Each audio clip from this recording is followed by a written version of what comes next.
Once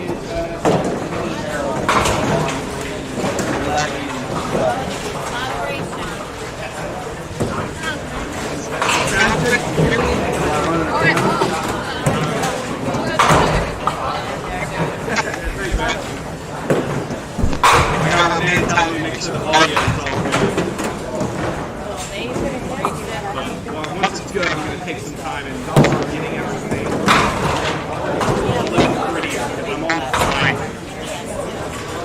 And Nick, I see you're in there. You can tell me about it good as well. I need to turn down the audio either on the range or what's up? What is it? Barely hear me. Nobody's going turn down this.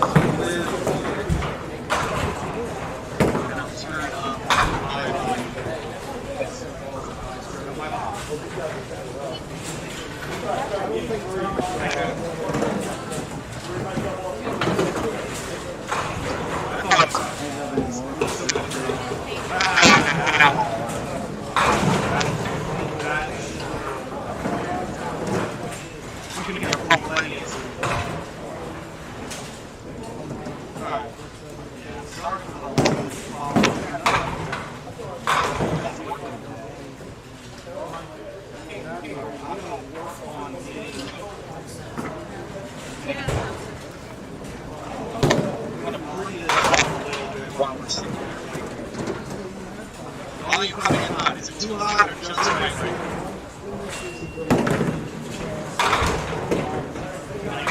Rolling, rolling, rolling.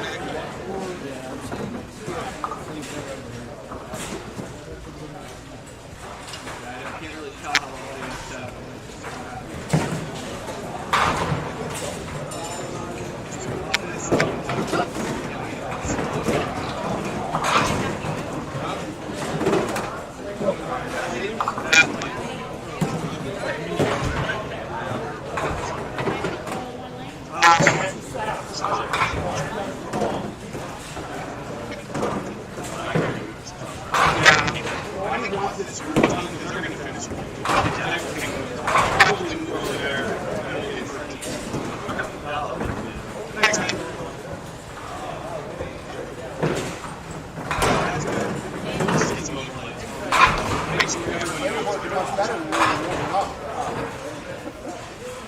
God forbid we introduce pins into the game.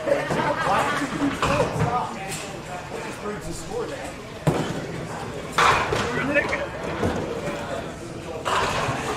You were worried about finishing before the goal.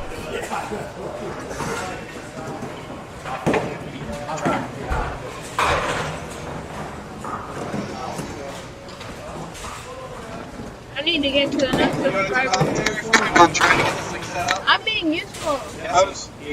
I was about to say, he gave me that look like, come get your son. No, that was Peter becoming over. But yeah, it's we're live now. Yeah, we're live right now. We're live right now. Okay. I'm trying to get things set up. We're just starting here in Pinland.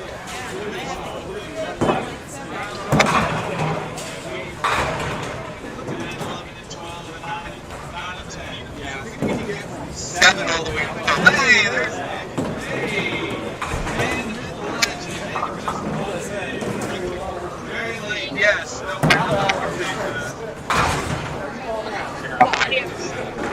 That's like one of them shuffle balls.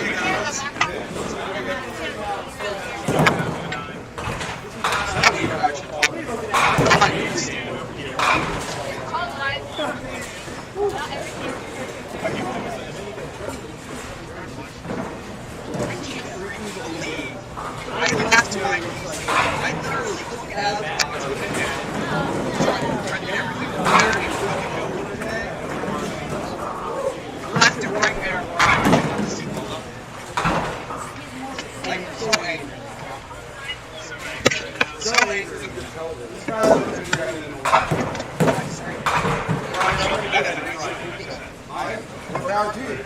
Yeah, but I was just saying. Yes. Camera is somewhere on this. I'm just gonna find it. Yeah, really.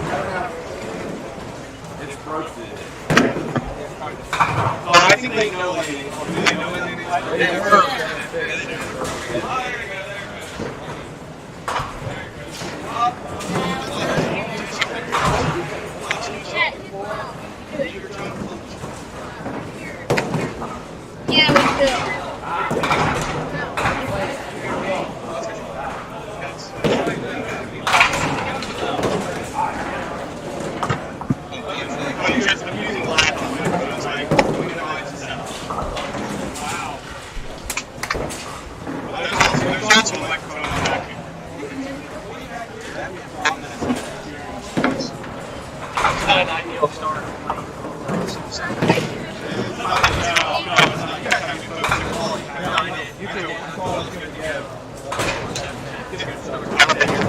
It's okay, my first ball went through. That was my tournament. And then you're 16. No, you went through it. I didn't rip it too good. That's why I went through it.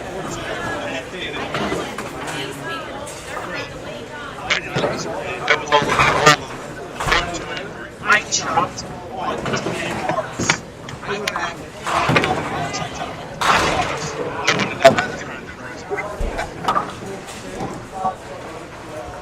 So we should be here. You can see all the way from 7 to 12 right now. I don't know if they can see the full part up there. Yeah, that was actually the first thing when I first saw this one over here.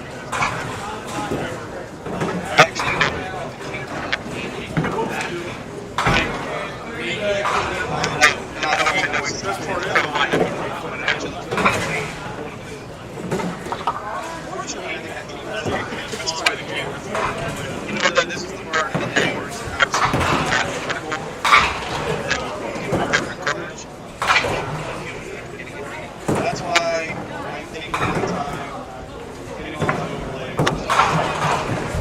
I don't have a window. Yeah, we should. If you want. You would think they would have you back there actually working with the static stuff. Why not?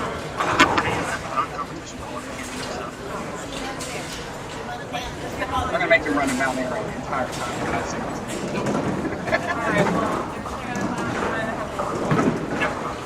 Winter market. Yeah, we don't want to shoot there.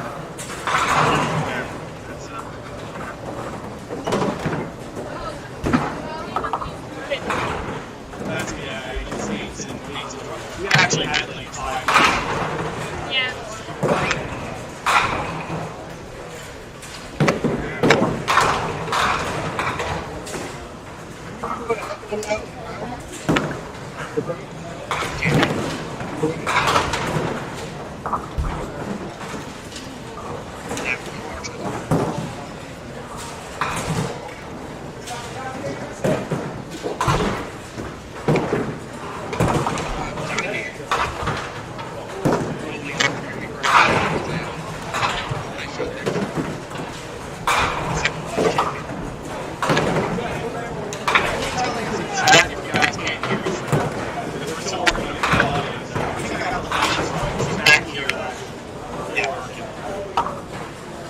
Yeah. How many people have been in the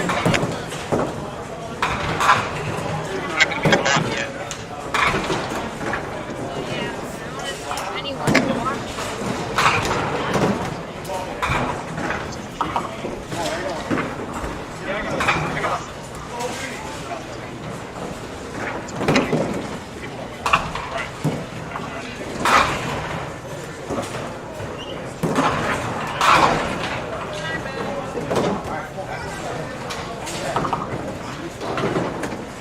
See, I'm so close to going high. I'm like 6 away.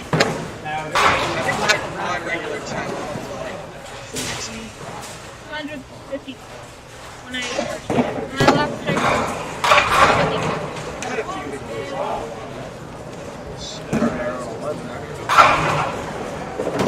I need to have 50 before I can start live streaming games. Unless you're on Twitch, which is a lot easier. Yeah, but those people won't let me use Twitch. Huh? You're right. You're underrated. I'm 13. That sounds underage, right? That's underage-ish. Yeah. I was barely getting Facebook at 13. I had Facebook on my phone, but like I deleted it. I had to delete Facebook on my phone because it just appeared on my phone. It used me a lot, and then I just deleted it. Before you spent about $400 on it. I think I might post some videos because my channel is dying. Probably better than either of us did questions later in the commentary. Semifinals averaged 124 and 12. Yeah, we were like on the bridge. Yeah. I went up to the nice ski lab there pregame. Like, beat me by 5 minutes. Well, on the plus side, I am even further. I will be looking for the website where I can back my t-shirt. They're going to be running a flash sale on those to leave a lot of people placing them. It was funny, we were all drinking Kelly's. And a double sleeve all the time.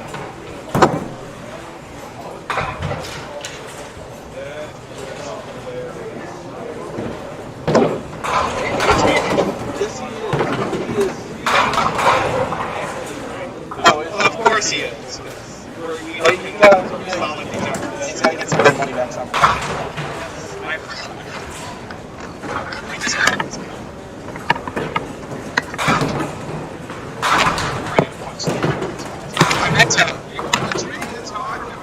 I meant for us to set up a video where we literally destroy this in like some manner to post it up on YouTube for some reason because I get the thing. So I'm excited around the passage and roll all down there. So good. The problem is we have to put in one of the two offers. We can't roll it out. Oh, I can.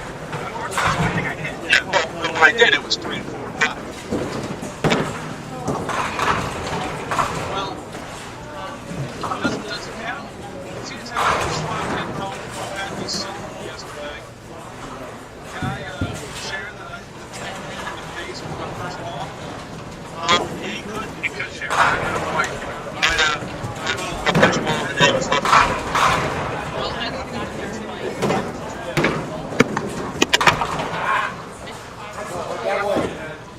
That said, you were the only person the entire tournament I saw in 1-2-8 or 1-3. Literally no 1-8. It took me about 5 times before I realized inside it was never going. Oh yeah. There was 0 shot at making that shot. Shot at itself. You got it. The part is I got that frame, so made it the opposite, the same exact way, just the opposite. It was a thing to behold. I was like, wow, check it out. No, we're good. Okay. Just find this.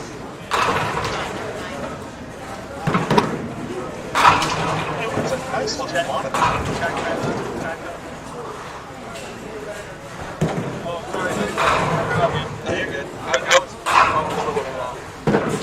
They're check monitor. That's where you meet me.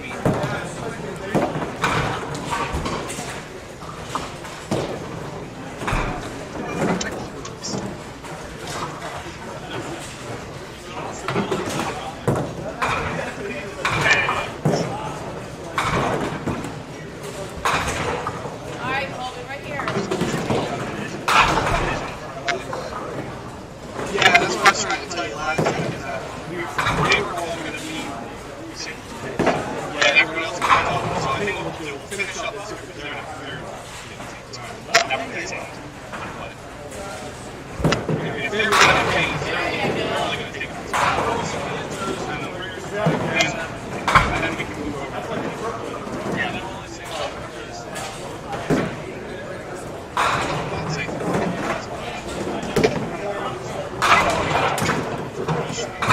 early in the morning.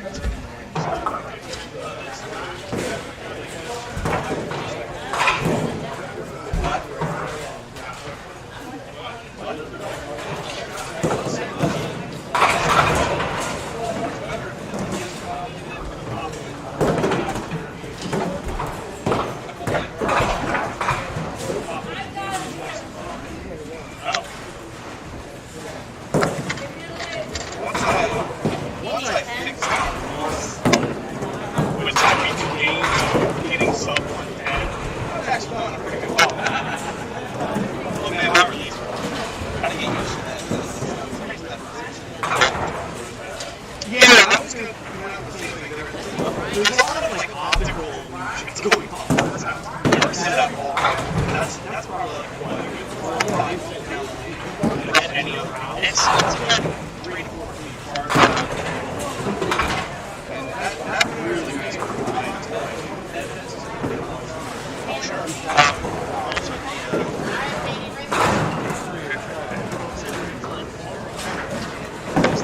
like I said, it's not the illusion that ball return. You think I think it's close back to the ball. But also like the approach is it's about a foot and a half. Yeah, it's not that much. It doesn't make a big deal. It's a little weird. You'll have people standing right beside the score team. Their approach. Yeah, that's like Connor.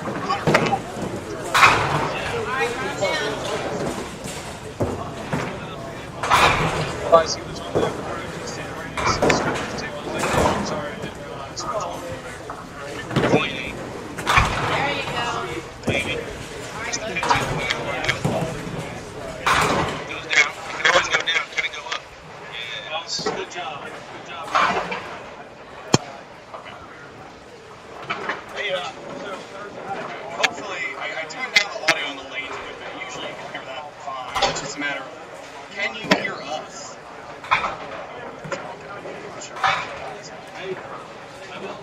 I will say that I'm glad to see that they got Lane 5 up and running.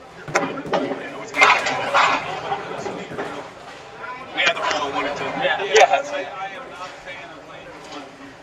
What, up against the wall? Yeah. I was on the left side of the box and I could feel my fingers grazing the wall. I'm sure when they set this up in 1951, they definitely squeezed 18 lanes in there. Yeah, it's tight fit.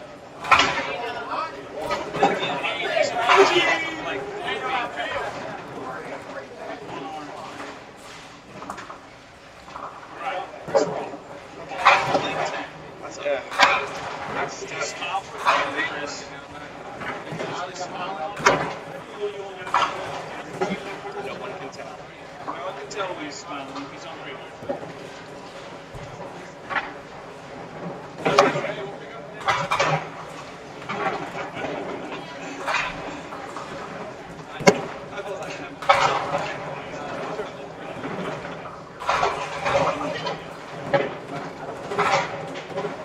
It's probably a pit jam of some variety. Let's see what Chris does here. Chris is down a little bit. By a little bit, I mean 34 minutes.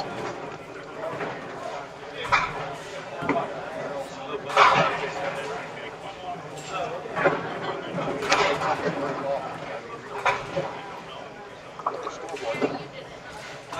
Yeah, I'm working this one. Just have to. Chris Roth, right?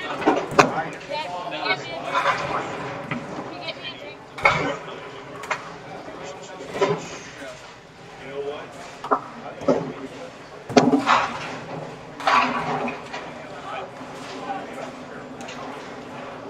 I like being the third wheel. It's kind of fun.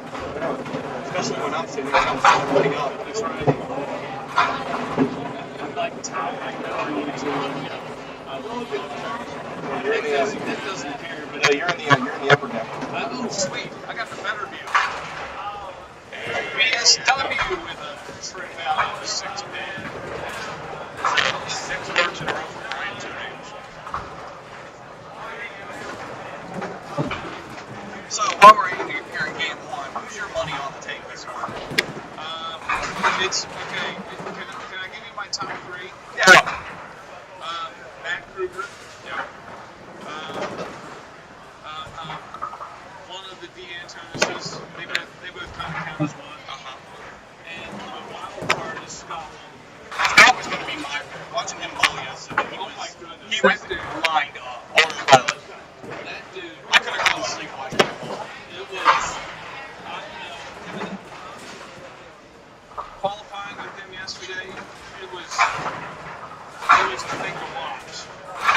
Scott was, who were some of the bowlers I was watching? Scott was bowling well. Tramel Johnson was bowling very well. He was kind of up and down throughout the day. Sweet kid. I was trying to look around to see where Brian Ewing was this morning. He's down that way. So, Like right now, he's on 17 and 18. So Brian Ewing was on my pair yesterday. He started out the day 999, so this guy's going to be alright. He's going to do just fine. And I think he coasted to 1180 something. Yeah. See, my day started like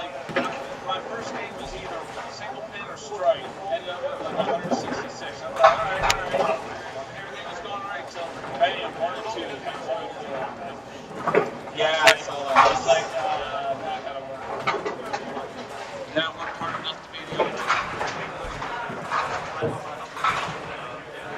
This year, we're up by 3 minutes. About one at Johnson's.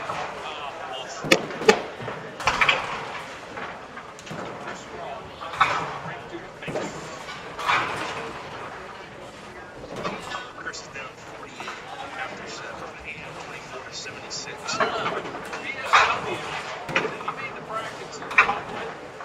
Last weekend.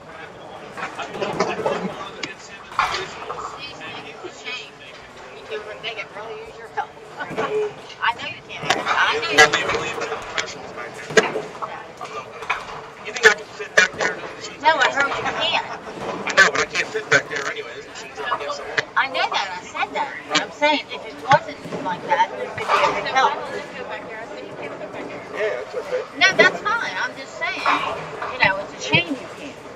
But you can tell them what to do. I mean, but Not without being back there. poor Wayne is, you know, Bowling in. trying to help. Yeah, Wayne and Mark both made the cut. Which is a good thing, but also. Rough when you have to maintain the lanes and bowl. Yes. Bowl Lake Pro Tour, not even just, typical league night, but. I'm happy with it. Happy with it. We're actually looking now. Both games. Yeah. Just going on one lane. Well, they got time. Yeah, I mean, they do. They're going single space. So we have, wow, look at that finish. Johnny and Trevor's missing singles. Yeah, missed a single in the 10th. Actually, they traded missed singles. Look at that. They both missed singles in the 10th. That'll put Kenny up 1-0 and John down 0-1. And I think it's safe to say Chris will be Yeah, I think Brian is Brian's going to win this one. It's pretty low. Actually, I'll tell you what, Brian just won this one. Brian can play the next 5 minutes on the gutter. He shoots 141. Chris can punch out 135. So how'd you think the lanes fell? I mean, I had no problem finding out that things are definitely fast. For an AMF synthetic surface, I thought they were fast. But the bird would drive well if you got it to the right spot. There's a way you have to throw it and then way you have to hit him here that I just couldn't figure out. I thought that. So I throw fairly hard and I throw a pretty heavy ball. Yeah. I thought my ball was moving off, was deflecting off pins significantly. Yeah. Like I expect my ball to just plow through things and everything to go backward. Wow. Yeah, he's going to take a closer look at that. That is a flush pocket hit for the 4.57 time. I'm already with Atlanta. Good man. There's no replay on that. Mark just coming by the waving to no camera. Behind the camera and waving to the moon.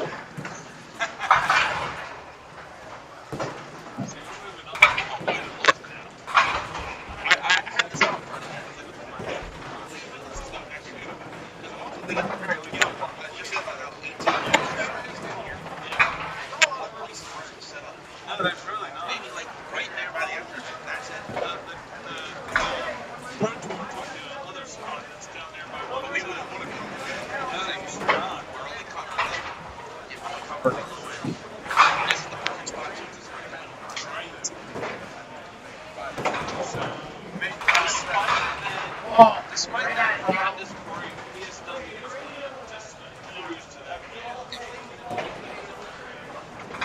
Chris!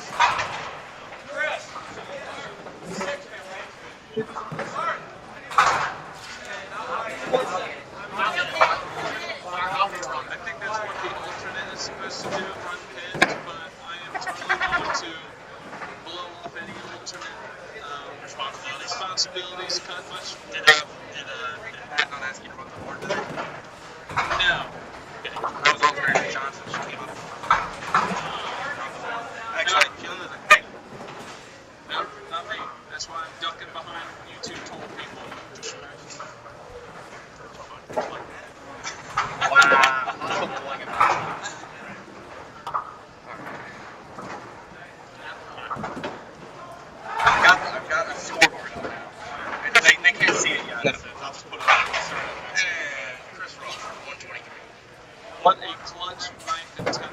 Chris. Blue and white. Only 28. Yes, sir. That's all right. Game 1. You can make the brackets go 4-1. I'm assuming they can't start the next game until they're done over there. Yeah. Matt, they're both on separate lanes now. Yeah, and these guys are on separate lanes. So they're just finishing up over that. It's a close game. Okay, I'm gonna pull up. Alright. Sweet, we get mics now, dude. Yeah. We're trying to use this right here. Yeah. Lots of background now. Alright. Good to know. Hey, man. Cool. I should just go right up to the camera and start talking. Alright, we're gonna go to Old Faithful. Yes. I have the other one, but I think I need to plug that in before I turn things on. Alright, I'm gonna mute our back audio here, guys. So, 1 second.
All right, everyone, how's the audio now?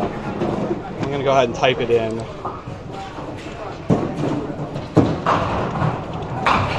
I think that should help a lot. I might have to turn it down. It might be a little too high right now.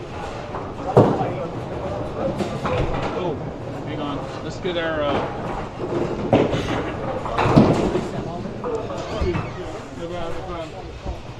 Let's get our guinea pig. Yeah, I think that should help go? the audio a lot. We'll see. Also, being on 5G. 5G good. We like 5G. I'm not even lying. Yeah, I think the audio should be good now. Oh, nice. I got perfects. I like perfects. Man, good old faithful. This PlayStation Eye camera. I love it. It's perfect. All right, I got him loading it up now. It sounds perfect to me. All right, yeah, I think we're good. Think we're good now? Yeah, if I need to turn things up or down, let me know. But I think I got audio good now. And I want to make sure somebody got my great performance on camera. Yeah, it says a yeah, clutch no finish doubt. to lose by 28. No doubt. We got it. Hey, I'm still available. Ouch, my wrist hurts. Ouch, my wrist hurts. Oh, I'll go get my bag. Background audio is a bit loud. That's probably this actually.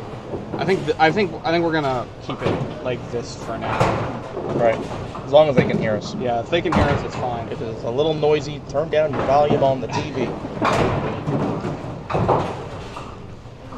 Because guess what? We don't get paid to be perfect. We just get paid to be live. Hell, we don't even get paid. Although, if you would like to, you could donate to our Ko-fi account in the link below. Yes. There would have been a nice little pop-up had I actually brought my computer. But, yeah. you can click on that Ko-fi link, and That link will still work. that link will still work, and you can donate money to us. That will feed our lunch, hopefully, for this event, along with buying us some new equipment. Yeah, and make us not suck at starting a stream. This will turn into something. Oh, Solder needs a Oh, mark to win. Yeah, Solder needs to hit that singleton. That's a donation. That's a donation. We got a taker. Is there enough here Already for got a soda? taker. We got a donation here. It's Might have to split a can. yeah, gonna have to split a can. Let's split a can. All right, Jason Solder got to make this single to I win. got some. Y'all can have a can each. I think one more quarter and we can buy one full can. There you All right, go. so- Got it. Jason at 128 with ball to go. Colby finishing out with 123. Jason is going to need 6 pins to win. Did I have a donation jar? I thought I could have sworn I put one in here. Donation jar. 6 for the win. Hey, that's enough. That's And enough. that's 10. I mean, if you needed something to donate, I could have went and got my bowling bag. Yeah. Donation jar. I'm not going to be needing it today. Yeah, I'm still a little salty. You can't tell. All right, so I think we're eventually. You all were, your whole pair was bowling well, with the exception of Bernie. Yeah, Devin was bowling pretty well. I thought he was on pace to make it. yeah. But I lost track when you guys got stuck on 1 and 2. So yeah, that's. I'm hearing from your constituents online, and I feel safe in saying this. You sound like shit.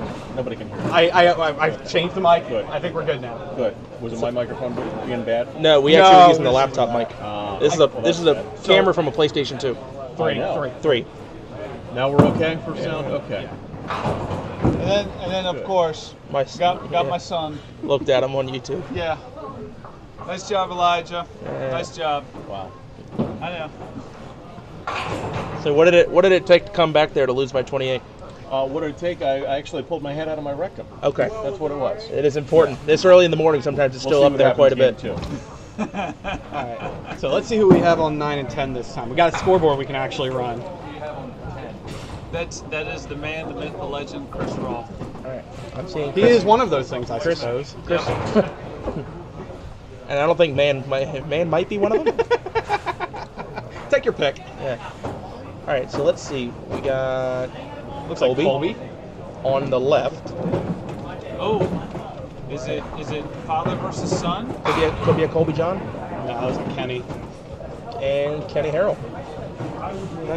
But hey, by the way, fun fact: we're going to get a eventual John versus Colby matchup. Let's be sure to catch that. In match play. Yeah, let's be sure to catch that.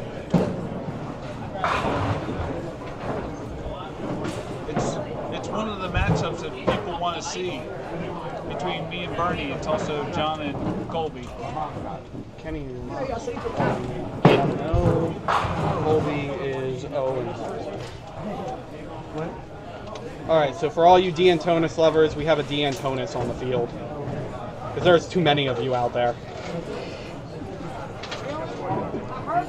I believe Teeny will be coming onto the live stream momentarily, since there is a D'Antonis on. Look, if she starts throwing stuff, I'm going to duck and cover. It'll be Tess D'Antonis sitting just south of the camera. Noel D'Antonis just south of the camera. Yes. I hope they throw food. Coins hurt. Could use a breakfast. How much is in the donation jar? There's Colby. Hi, Colby. Oh yeah, we got Doug Grafe as the scorekeeper. How about that? Alright. So at least 30 bowlers made the cut. We're gonna start off covering only Group C. Groups A, B, and D and E are on the ends, and they're bowling doubles pace. Group C is bowling singles pace. So they'll probably be done within 2 hours. Yeah. Even with the lane malfunctions. Yeah, even with the lane malfunction, they'll be done earlier. Oh, were they going to put a pair on?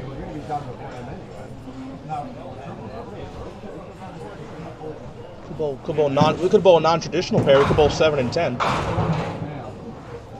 I can't even wrap my. All right, anyway, Colby in the first and 6-10. I believe they're only going to be bowling on lane 10 at the moment.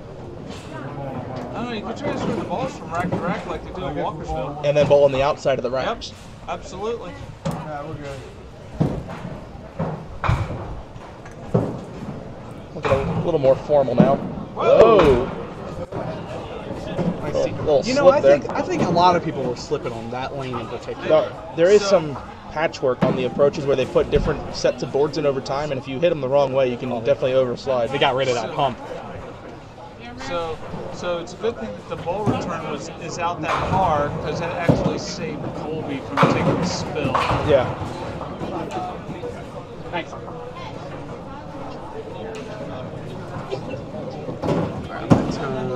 So Great balls, Kenny. I'm just wondering why OK Plays is screaming. Oh, did Kenny drop the bomb? Yes, he did. It was a cruncher. Thank you for capitalizing the X. I kept forgetting to do that last week. One day I'll remember there's this button called a caps lock. Yes. That I'm going to hit. And it'll do it. And it'll do it for me. It never forgets. Yeah, so this is going to be just a lane 10 match for now.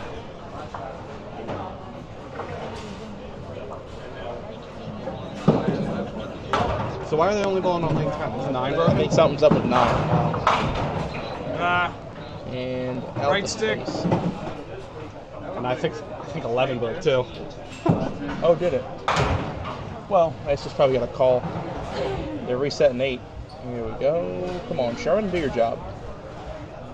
All right. That's cool. Singles are bowling on one lane.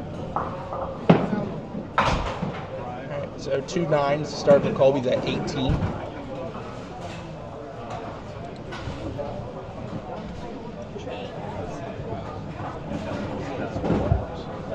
Yeah, they have a bunch of lanes down right now that they're trying to get set up. I think it looks like they got 8 back up. Yeah, they're working on it. Ooh. Those guys are earning their money today. A little light from Kenny. Yeah, you cannot hit light here. This is no. probably one of the worst houses I've seen hit light because you will leave the 5 pin and a corner pin every time. And BSW just made a head pin rip For a a spare. How about that? That can go here. That is awesome. That's good to know. I made it once. You get some flybacks out of the corners and off the cushions here. So Kenny goes pick for. You're warming up? Okay, hang on. Here you go. You just put it right there. Go ahead. I'll warm you up. 18 There through you 1, go. 27 through 2, so he's up 27-18. I wasn't sure what happened. We're just going to go one box at a time, alternating frames. So Colby, I think that's a ball change. Up on 10. It's a blue and white Comet and another 6 out. And the opposite side. 2, 3, 4, 7. Second time you ripped the middle now. Yeah.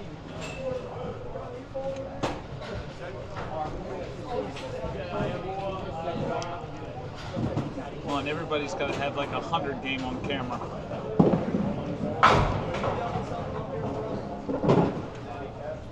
Crunched out 3 of them. And he will, oh God, that's uncharacteristic. Take another 9. 27. All right, Chris Roth on lane 11. Looks like the other pairs have done their first game. Oh, nice ball from Chris.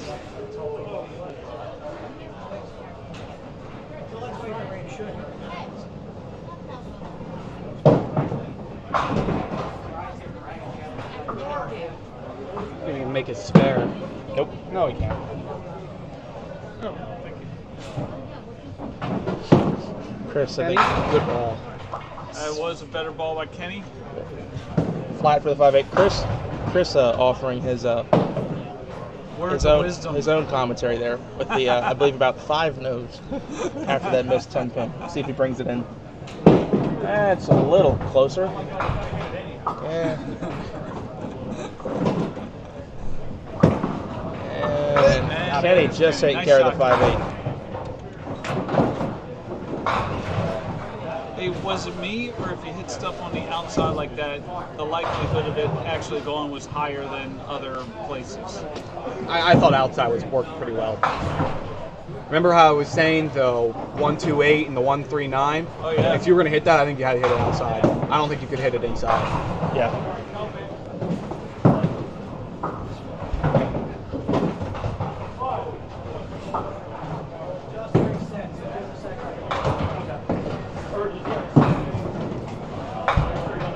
Colby's ball not come back. I don't think Kobe's ball came back. That was another thing we had a lot of was pin jams. So yeah, for those who don't know, I'll offer this bit of information about the machine setup here. The machines are up against the wall, so that you have about 8 inches to 10 inches between the back frame of the machine and the back wall. So you either have to work from everything on top of the machine or from inside. We had stick man. So there are certain calls that you would normally get from the back, such as respots and ball returns, that become much more complex. And There it is. There's the stick. you got to get a little more creative. What is that stick made out of anyway? It's probably just metal. Really? And BSW with a very impressive strike on lane 7. Yeah, he stays hot. He does. When he's hot, he is really tough to beat. Then again, you can really say that about anybody.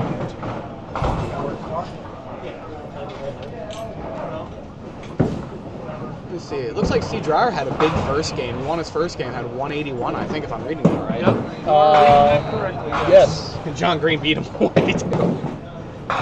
On the other side. 84? I'm seeing 84.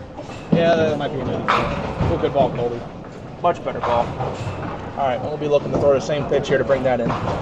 Good balls lead to 5-pin a lot. That was so that was another ball change. I believe that was typically what his spare ball is what he threw there. John D.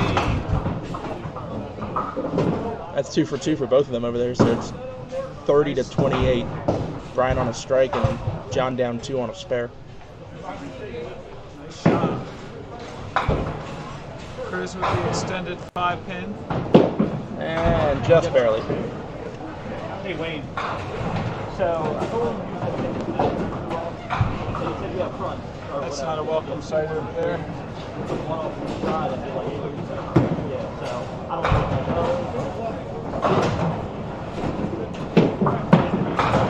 Oh, 5 broke down again. Yep. That's not going to get fixed. That's interesting because you are using all 18 today. But Yeah, I think there was some talk that was interesting. Like, ooh, tough break, Kenny. John had a that can go? very interesting Oh, he got it. gift for a 10-pin. 9 load there, 46. Had a spinner come from behind, take out that 5-pin for him. And this is why, in a Pro Tour, we love to wait and press deadwood when we're ready. That's all I'm going to say about that. Kenny got it for a spare, so 3 out of 4 marks for him, 56 plus through 4. I know what that was referencing there. Member VP of the Congress. Attaboy. Love feedback. Love it. What you got, guys? Jason missed the 4-pin. He's struggling right now. Chris Roth has him right where he wants him. Yes, Chris will be up 8 and on a strike going into the Colby. into the fifth. Mix. 9.5. I don't know if that's going to walk over there or not. Ball hit really heavy, got a good break out of Yeah, it. he's throwing a lighter. So that ball he's changed to, so it's a smaller diameter. It's a lighter ball, so he can just grip it and rip it. Yeah, I think you can actually do pretty well just hitting heavy here. Solid 5 for Brian going for that double. Because of how the ball kicks off the pin, you'll Yeah. send the pin backwards. But they 5. but they twist. So Whoa, whoa. all right, Shoot. Boy. just solid enough at the line. And 2 spares in a row. All right, Colby's trying to mount a comeback here. PSW, Mr. 5-pin. Meanwhile, John went 9 spare in the third, so he's at 47 plus, and Brian with wood is going to be at 49. Make that 48.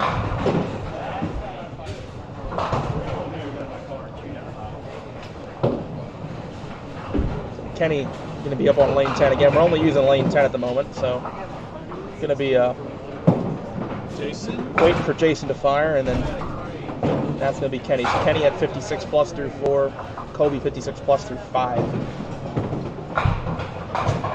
Good ball. Crept up heavy. You know, looking at Suitland Bowl's YouTube page, I think I want to call this shot the Dave Jones.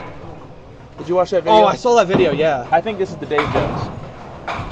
I mean, that was like incredible. Yeah. Slid, for those of you who haven't seen it, I know. Dave Jones in 2004 at Suitland Bowl, bowling in the championship match. Dave needed to fill, I think it was like 13 pins to win. No, 11. He was down 11. He needed to fill 12 pins to win. He rips the middle for 4, leaves the 3 and 3, and slides it clean for the spare. Yeah, it wasn't even an off the wall. He slid it clean. If there were no walls there, he still makes it, and he counted 9 to win by like 8 pins or something. But he had to mark in the 10th, and he slid a middle rope to win a Pro Tour, and it got captured on video. And pretty cool that they were able to pull it out of the archives to upload it. All right, Colby's finding a bit of rhythm now. Yeah, he's back in this game now. That was a tough frame from Kenny. Yep. So Colby down 3, 67-64, and he's staring down a spare break.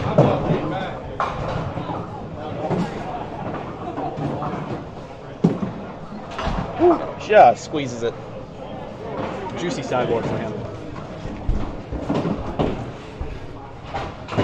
Hey Nick, just to let you know how Mondays I pick 2-pinners? That's now 1 for 4 today on 2-pinners. Hey, welcome to the club. Welcome to the party. It's hard though. 500 points I get Monday. Oh yeah. How many people we got in? About 35. Hello, all you people. Mike's here. Yeah, Mike's right here, Colby. Hello, all you people. I love you all. To Colby's Normally the chat's going wild for you. Screaming You have a fans. lot of fans. Did you hear my shout out last weekend to you at Suitland? I heard about it, but I wasn't listening when you did. I miss you, David. I love you. I love me too. I promise no F-bombs today. I know that was an accident last time. Don't worry, we'll send the bill for you. Parental guidance, baby. Kenny with a nice. And out. He left 5-10. He did lead the 5-10. And I did see Jason missing the 5-10 for a spare. And Chris is up. He's got 87 plus in the 6th.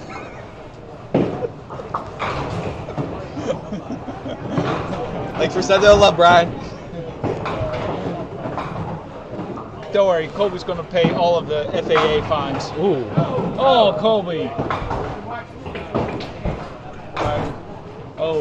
Oh, Brian. Did you see that over there on 7? Brian's getting ready to bowl, and pins are dropping on lane 8. Oh, he don't like that. No, he does not like that at all. Ooh, Colby. Just a 2-pinner, Colby. Just a 2-pinner. Thanks, Joe. You're welcome, yo. Put some spice on that meatball.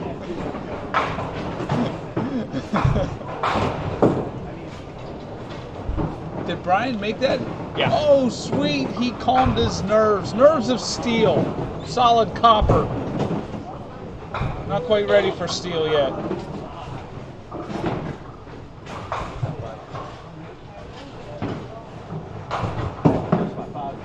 And Jason picks up the spare.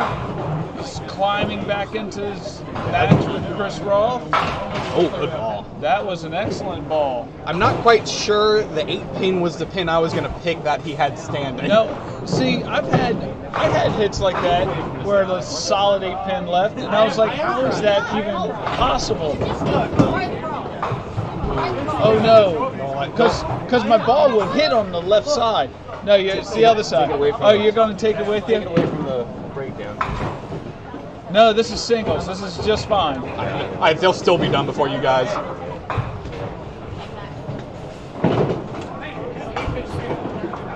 So, Yeah, Kenny went to go throw that ball while pins were dropping. I wonder if that messed up his timing. it might have, but, you know, it's Yeah, I think nice shot, Chris. like they should have had all the lanes full in doubles pace. That way they could have had some offense. Yeah. And I think they were prepared for that. The house was. I don't think they were expecting to use every lane. No. Colby get 5. He did get 5. Yeah, I don't think they were expecting enough entries to have 30. Yeah, they don't get usually 100. It's usually around like 80, 60, 80, somewhere between there. I think it's because everybody wanted to show support for Pinland. Yeah. Well, they could do so again next month when the Pop Witten is. Witten? I don't know. I got to make a decision on Pop Witten if I want to bowl. You bowling Pop Witten? I don't even remember what shift I signed up for. I haven't signed up for a shift. I work nights, so that 8 a.m. shift is really hard. The drive. So normally I would try to bowl on Friday, but Right. Pinland's like the one house I will not go to on a Friday. What? That's kind of a drive for me. No. I have to drive all the way around 625. With rush hour traffic on a Friday, and then you're getting out of here late at night. And it doesn't matter which shift you bowl. You're going to bowl rush. You're going to go through rush hour, whether you're bowling an early shift at like 1 o'clock or you bowl late shift at 6. Yeah, I don't know if I want to go through all that. I'm not sure yet. I have a couple weeks to think about that. I'll probably see if I can sign up for like a midday shift on Saturday again. I think that shift is full. Oh, that's right. It is. Shit. I think I signed up for the late shift on Saturday. Oh, good.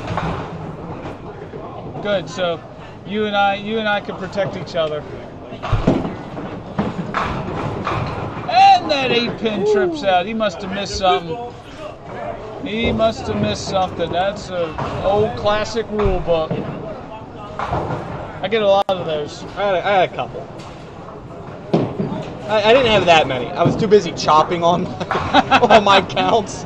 Jason Souter with a solid ball leaves a 6-pin over on lane 12. I told Nick before he got back here, I chopped on 10 marks yesterday. Oh, see, on game 8, I had all spares, right?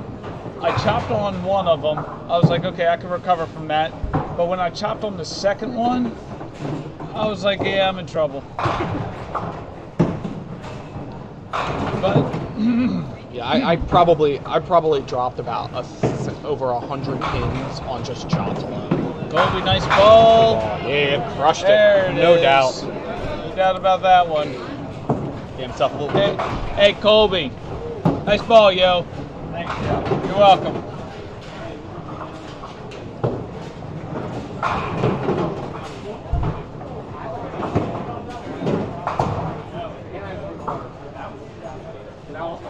All right, we got Brian over there, lane 7, getting ready to bowl. Kenny. Needs to throw a big Hi. ball. Oh, huge! When you're in trouble, throw a huge double. That was a gigantic double. That was. That basically gave him back the lead. It sure does. Souter is light on the pocket. At least I think he was. I really didn't see you hit the pins. Was fortunate and got 10 pin. That's right, I said got the 10 pin.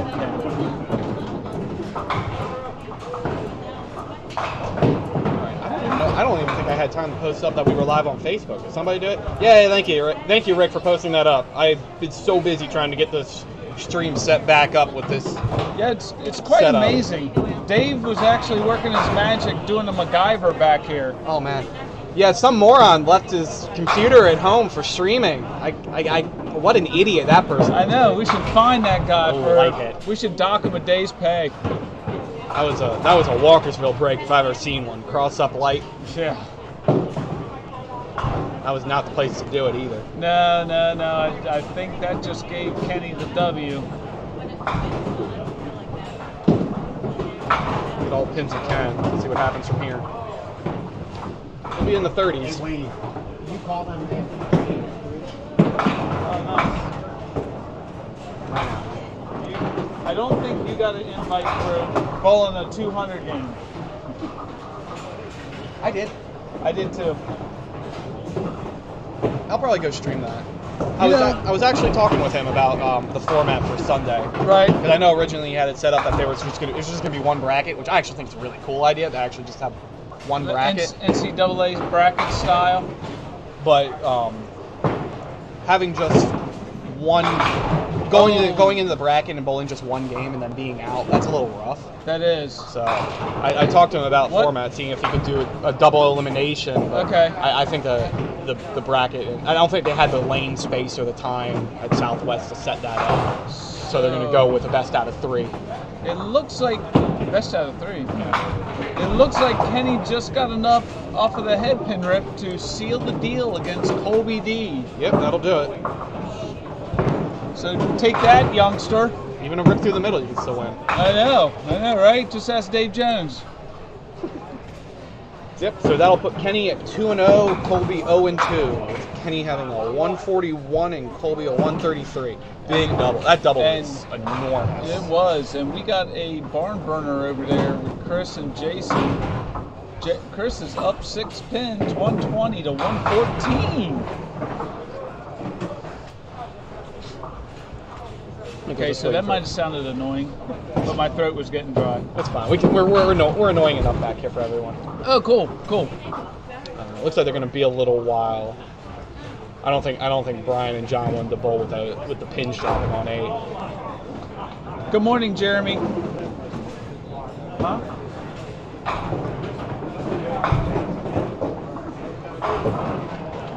That's awesome. I'm super happy I sound more annoying on camera than I do in real life.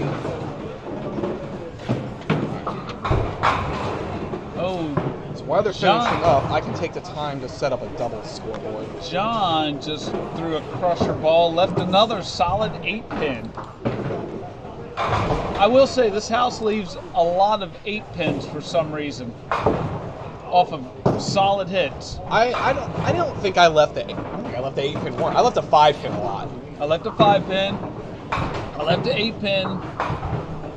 Some odd reason I was leaving the 9 pin as well. It's Richie Hipkins on commentary right now. Yes. The superior of the Hipkins. I watched them bowl yesterday, so I know. That's an ugly rumor. Bernie has all the trophies and accolades.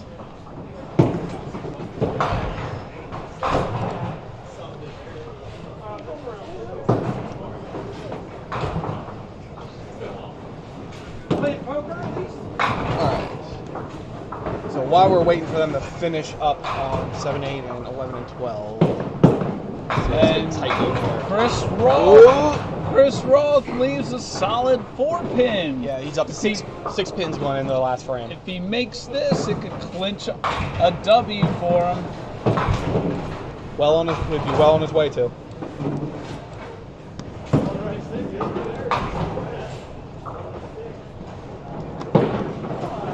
Got it. He right in the face, ear, somewhere in there.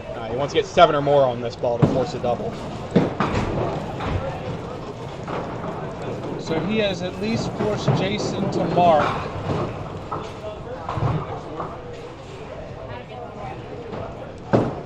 And actually, Brian and John.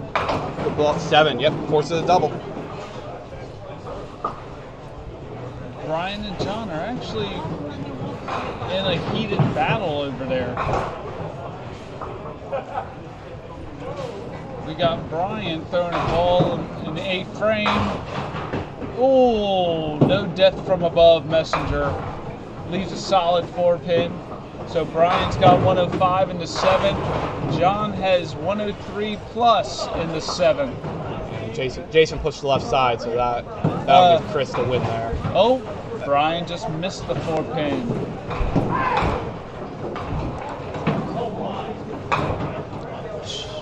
So this is John's opportunity to open this up. Yeah, and that'll be the last game we have right now. We'll have to wait for them to finish. So, oh my goodness. So after 2, the potential for having 1 2-0, 4 are 1-1, and 1 is 0-2. So Kenny is 2-0. Yep. They're both 1-1. Yep. Obi's 0-2. And these guys, Brian's 1-0. John is 0-1. yep. I don't know. Spares are the meat and potatoes, and John is certainly serving it up to Brian right now. Oh, he D'Antonis. And right on cue, he missed a spare. That's a D'Antonis special right there, everyone. Pick off a two-pinner. Well, at least he didn't throw that ball second. That one would have hit the 5-pin flush. Yes. You're welcome.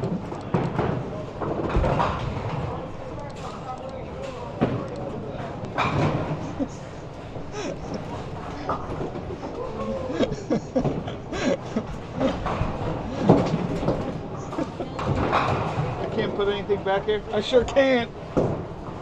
Oh yeah, I don't want to put my foot on the printer. That's not good. More space.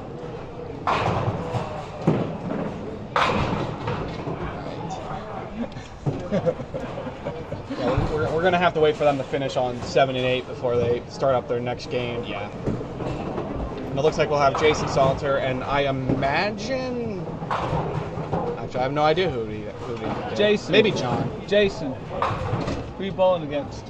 John. That's what I thought, yeah. There's D'Antonis is to the left and to the right. It's tough to get away from. To the right. Yeah. Every time I'm streaming here, it's just D'Antonis is everywhere. Them and Hipkins, but oh wait, yeah, we didn't do that well. Sorry. D'Antonis this weekend. Yeah, it was.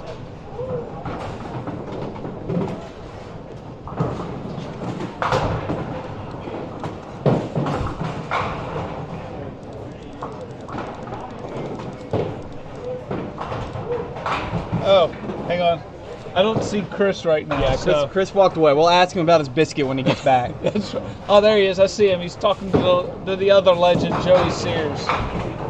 Joey looked like he had a good set as well. Yeah, Joey bowled really well. I tell you what, that's the amazing thing about duck pin bowling. It doesn't matter the age. If you're good, you're going to qualify. I mean, we got John Green, who's barely 13. And then we got Scott Wilgemuth, who's a lot older than 13. How kind of you. Hey man, I like Scott. He was bowling great yesterday, I must say. Brian just left a 9-10, doesn't even throw a third ball. So that puts John up 6 pins going into the last frame? Up 6 pins. So Brian needs a mark to make John do something.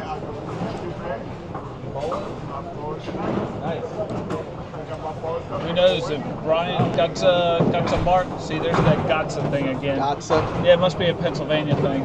I didn't used to talk like that. Alright, good. Until I met my wife. He's sitting right behind me, so I gotta try to keep it kosher. Keep it PG-13? Yep. Oh, Brian, no, not. Take it out. There we go. Got the triangle in the corner for Brian. I hope he makes it. I really do. I slept once. But watch his reaction if he doesn't. I hope he makes this.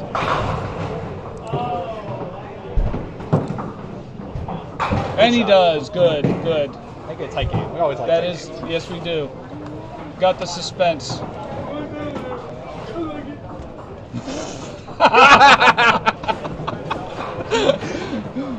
Ray Keith has entered the building. He has permeated the Pro Tour like no other.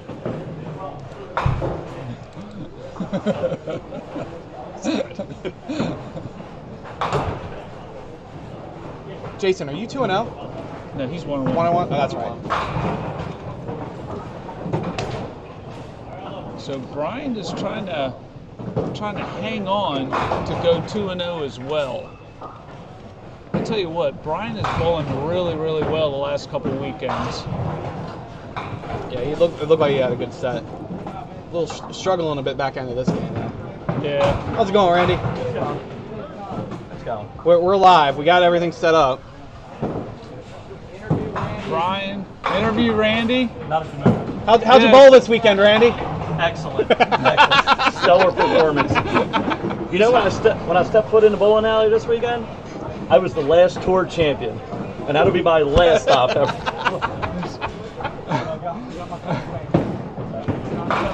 Should I tell him that the I beat Randy Farlow t-shirts are trending? John.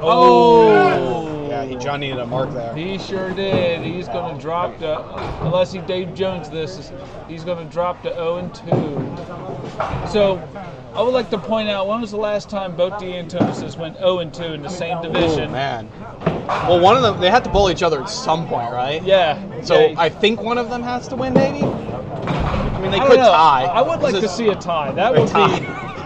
They both go winless in the same group? Yeah, that I don't know if I want to be a part of that kind of history, though. Still a good game, though. He had 140.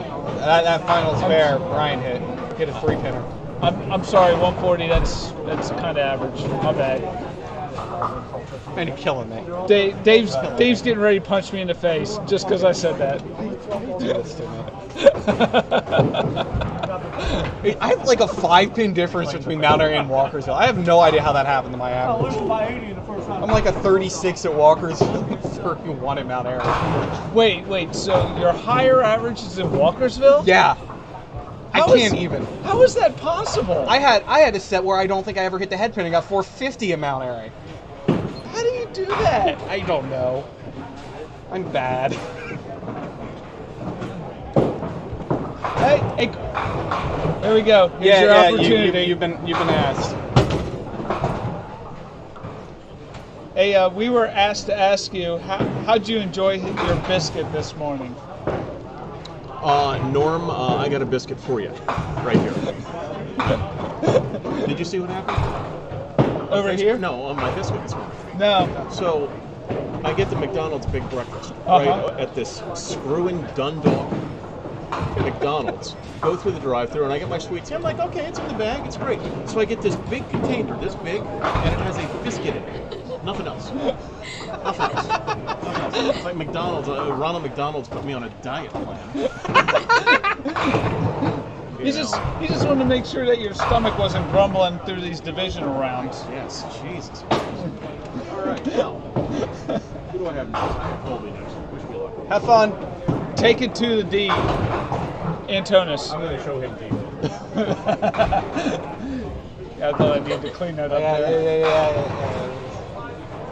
That was like borderline PG-13. I said D, Antonis.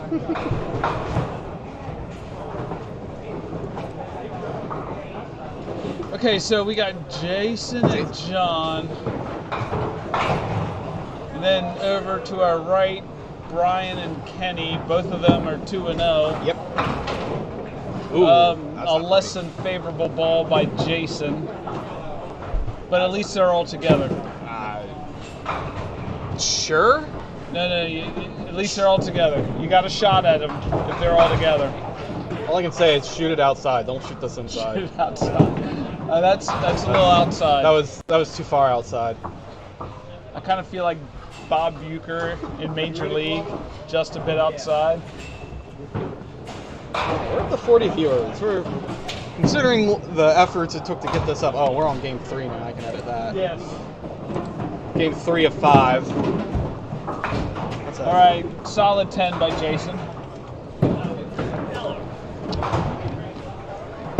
Kenny, first ball. Wolf. Solid 9-10. That's a big wolf.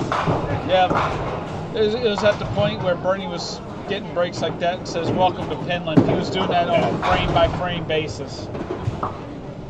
I could tell he was getting angry because he got me home once. He wanted to go home. He was done. I will say I am proud of Bernie, though. He only had one outburst that he did apologize for. So I'm proud of him. All right, Chris left the 3-pin on lane 7. going to admit I wasn't paying too much attention if that's his first or second ball. Ooh. Hi, Dave. Wayne's that way.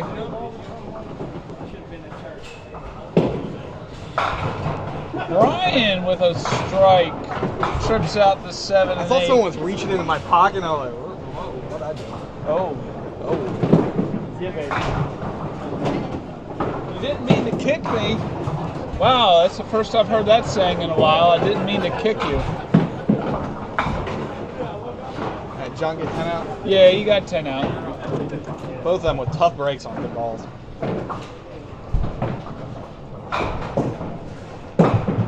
Chris Roth.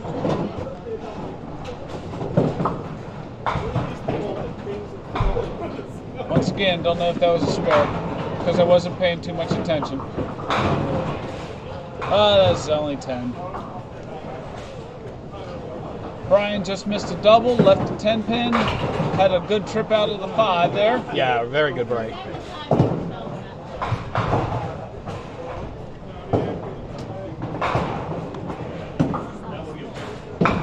And smacks a 10 pin right in the face. I saw that 10 pin shivering as the ball was coming to it. Oh, get one more? Oh no. Colby with a spare on lane 8. Jason with a terrible break. Lane 10. Lane 10 is not being very kind right now. No, it is tough.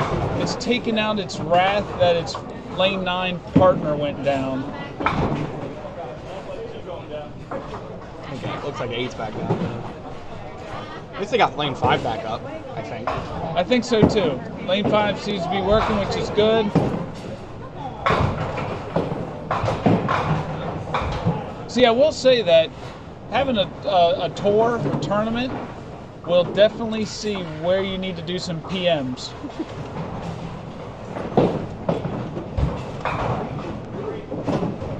Yeah, it's just rough today because 2 of their mechanics made the cut. So.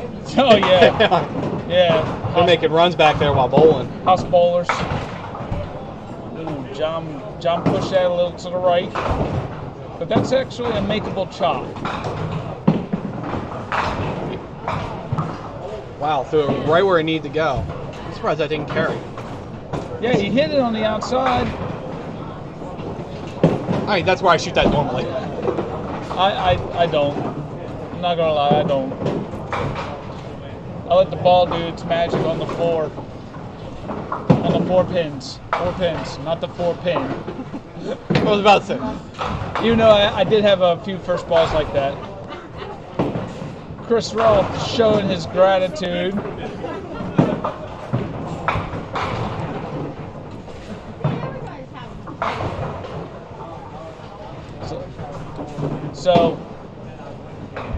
So that was interesting, Chris. It was. Good ball, Chris. I'm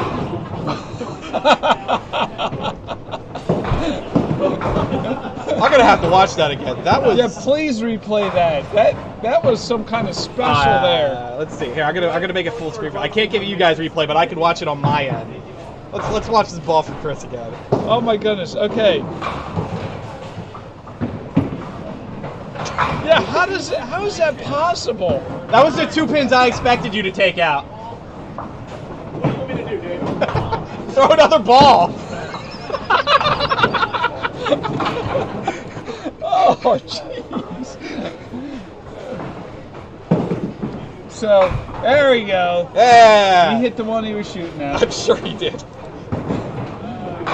So, with the exception of Brian Stucco Weaver, Sanuccio, I know I always say his last name terribly. Is it Santuccio? I have no idea.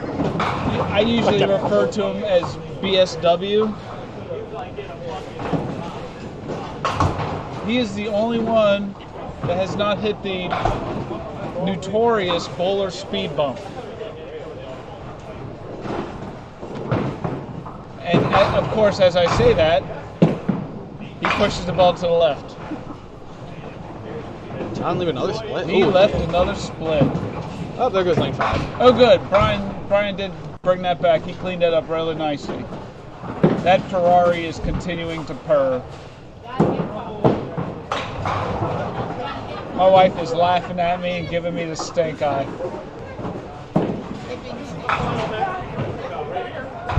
Chris with another impressive ball on lane 7. I don't think I've ever seen that chop quite like that.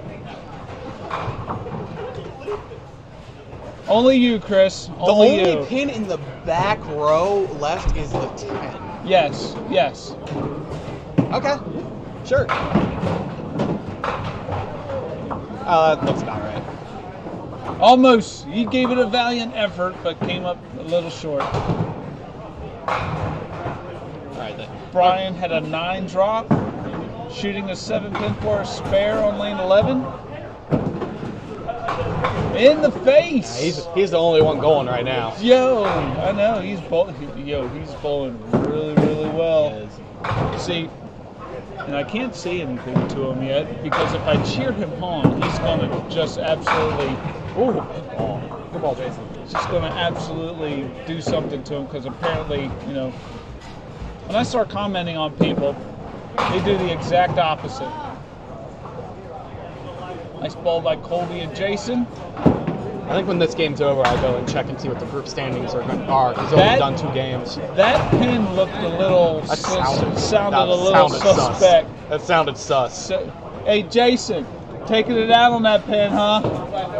There you go. Yeah, after this game, I'll go around and see about the group standings. Hopefully they're running. I'm going to see if they're running a board. Yes, because Colby with the spare, because I totally disregarded my alternate responsibilities. I'd much rather talk and act like a fool on camera. Yeah, I'll see if I can find if anyone's running a board. Randy's here. Randy should run it. Oh. John with a good ball, a little too good. Head pin rip. And they leave the newbie back here all by his lonesome. You're fine. Oh, I'm fine? Good. I got the thumbs up from David there. Colby chops on his spare. And my wife is... Hi, Dave Wander. I touched this, but I'm afraid I would just ruin everything, so I'm not going to touch it. No, I'm not going to touch it. People are loving the commentary, I guess, and the bowling. Bowling's a second. They really tune in for David's commentary. That's really where it's at.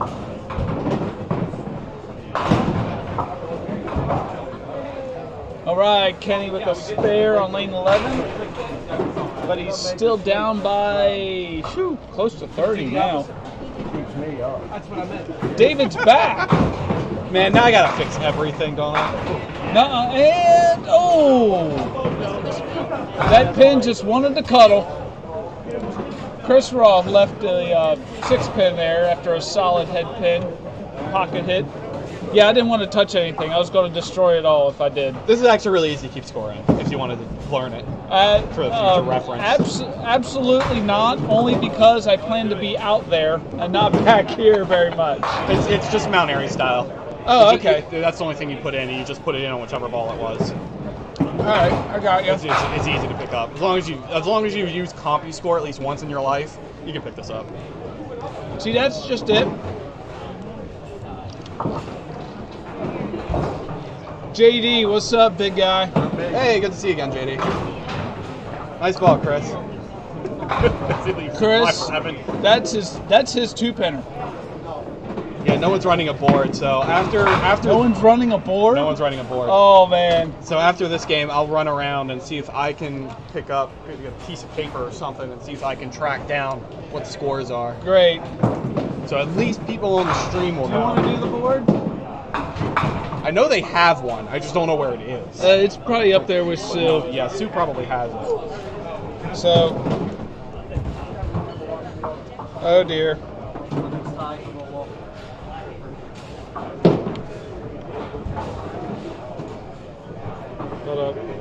Hold up. I just got commented on Facebook. Hang on.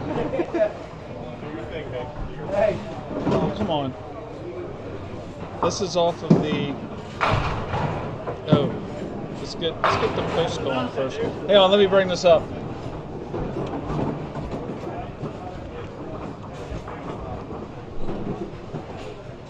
So forgive the silence. I guess. Yeah, that's fine. I say that like I'm running the place. What was sitting at the desk? I don't know. It's probably because everyone Nick. else is so mean there. Hi, Nick. Well, hey Nick, how's it going? Good. Yeah. Oh, no. We got some humdingers going on these pairs. Yeah.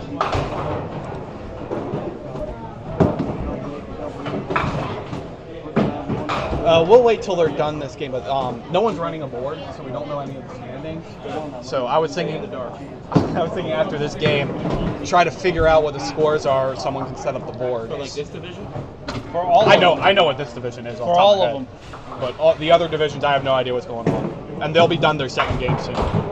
So from this post, the DPBA final qualifying. That's my post there.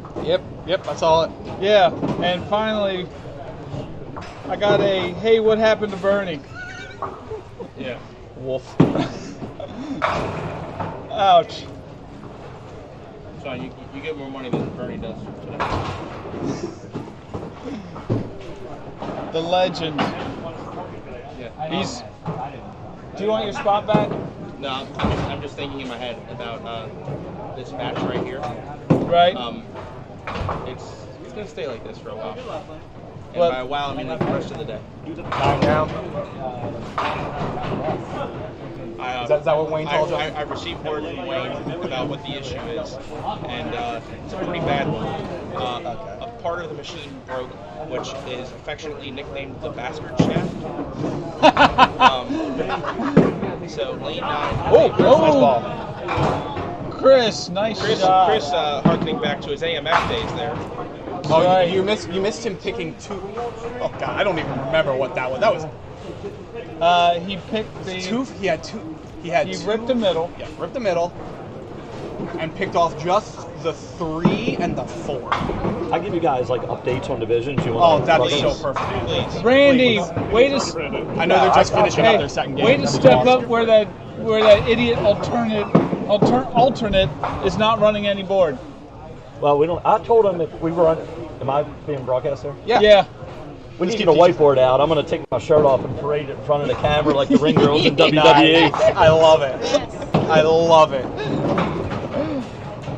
Bro, Randy got a thumbs up from my wife, so that's good. Huh? Oh, that was. You got Ah, Randy's got it. it. You got it. Yeah, that's great. That'd be nice, because I know nothing outside of this group, and the fact that Steve Drive had a Chris Roth just made the 5-10 for a spare. So in 2 consecutive frames, he made, what was it, This is an adventurous three, game. 4, 6, and then he just made the 5-10. This is an adventurous game. Oh, But you know what they say, leave what you can make. yes, please do. That's how I bowl at Mount Airy. All you have to do is hit the 3-6 or 2-4 pocket. All you gotta do is keep it on the lane, you'll get a spare break. Oh, Mount Airy. We love commentary. You want commentary booth spectators? Yes, like we have our own fans. I know, right? You guys do this tournament in, tournament out. Me, I'm just the showpiece. Is that how that works?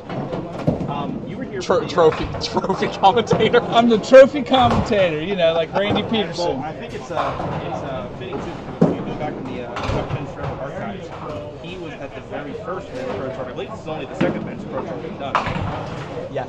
Yeah. Oh yeah, you guys did Mount Airy too. The first main Chuck Forever thing. Nice. No, you weren't there for that. No, I'm she was sorry. there. I remember. She was? She was there last day. See, I don't remember. That's way too far from this old man memory to be working. Kenny with a gift on lane 12. I don't think the gift matters that much, considering he's down about 55 pins. Yes, you're right, but still, it's a gift. Kenny can spare and punch out 156. That would put Brian on the In 2 frames. Yes. All right. Well, he's still alive. I don't know. I think Brian's.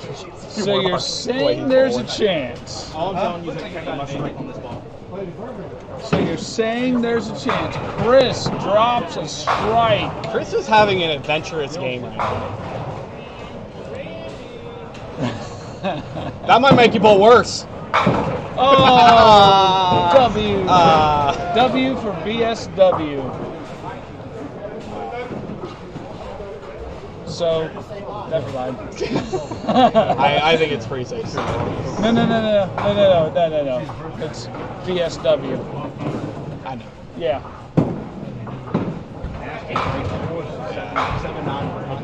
Yeah, that hit was pretty solid, and Kenny just didn't get the action there. That'll get Brian a 3-0 in this group. Yeah, that's based on the way things are going right now. That's pretty safe. I don't think, outside Kenny, I don't think anyone else is really bowling much on these sets. Of course, Chris is having the time of his life. He is. Can't you just see the joy on his face as he steps up and is about to deliver this ball? Oh, wow, that didn't go. In classic Chris Roth fashion. Oh, he's slightly off camera there. Oh no, he chops. Again, adventurous game for him. Don't worry, he'll pick this up. Yeah, the way this game's gone for him, he'll either pick this off or he'll just take out like the 1-8.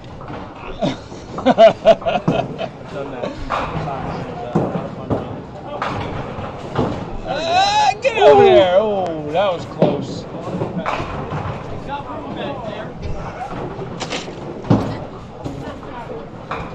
We root for D'Antonis is enough.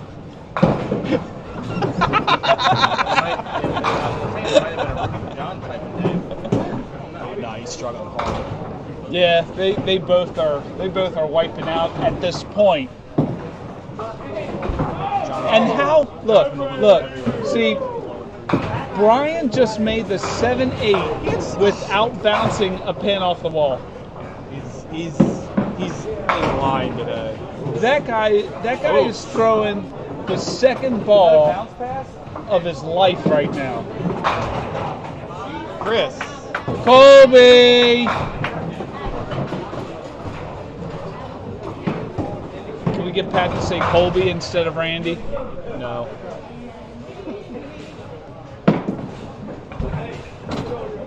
That was the 2 pins I figured I'd take out of that. Around the world for 5 Yes. Yes, it was. But the 4 is still there.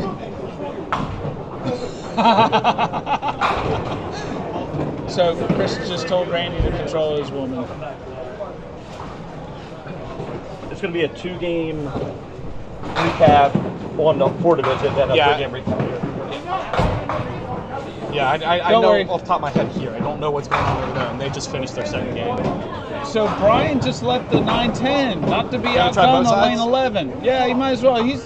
I fully expect him to make this, no doubt. I think he's only open frame. He ripped the middle. And I'm amazed that he didn't make that. He had 9 marks, 160. He ain't even trying that game. He's not. He's just in cruise control right now. Of course, when nobody else in his division is doing a whole lot, it's easy to be on cruise control when you're throwing a ball like that. Nice ball, Jason Souter. Trips out the 5-pin from the back. Oh, yeah. Yes. Nice ball, Chris. This is the most adventurous game. He's already won the game, but it has been an adventure. Good. Watching Chris roll. Hey, way to clear that dead wood, buddy. Think you can get 30? There's that old saying that you hear from time to time, good bowlers get 10. So you see what he does with faith and charity. Oh, well, 10's got a little something. If anybody could do it, Chris can.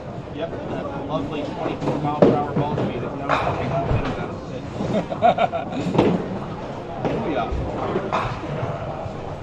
Take 8 and he'll stay in the 128 pool.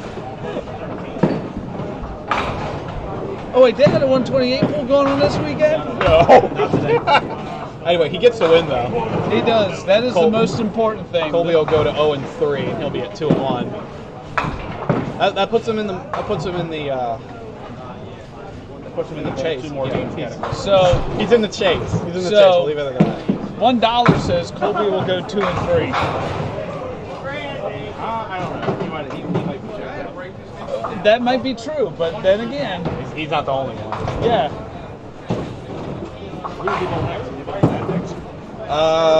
He either bowls Brian, Chris. Who else did he bowl? I think he bowled Kenny. So he either bowls Jason or John. Well, no, Jason came in the first game. Jason marking the 10th. I think you're right. Yeah, I think you're right. So I'm just trying to figure out who else he has to bowl. It might be Brian. I've heard that before. The hyphenator. It's been a while since I heard that one. Hi, Chris. That was the most adventurous game I've seen in a while. That is. Gentlemen, impressive win on the. I am not proud.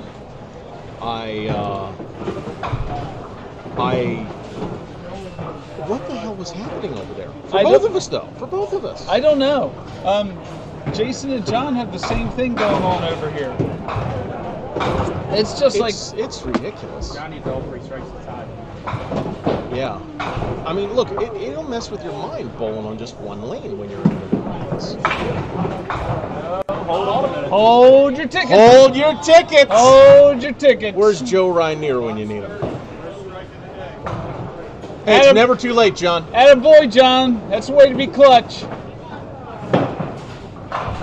I swear I'm going to get something tossed this way. Guys, be prepared to duck. Well, considering I'm on 9 and 10 again, you may get something. I may get. Who are you up against? The first ball is it's me and God,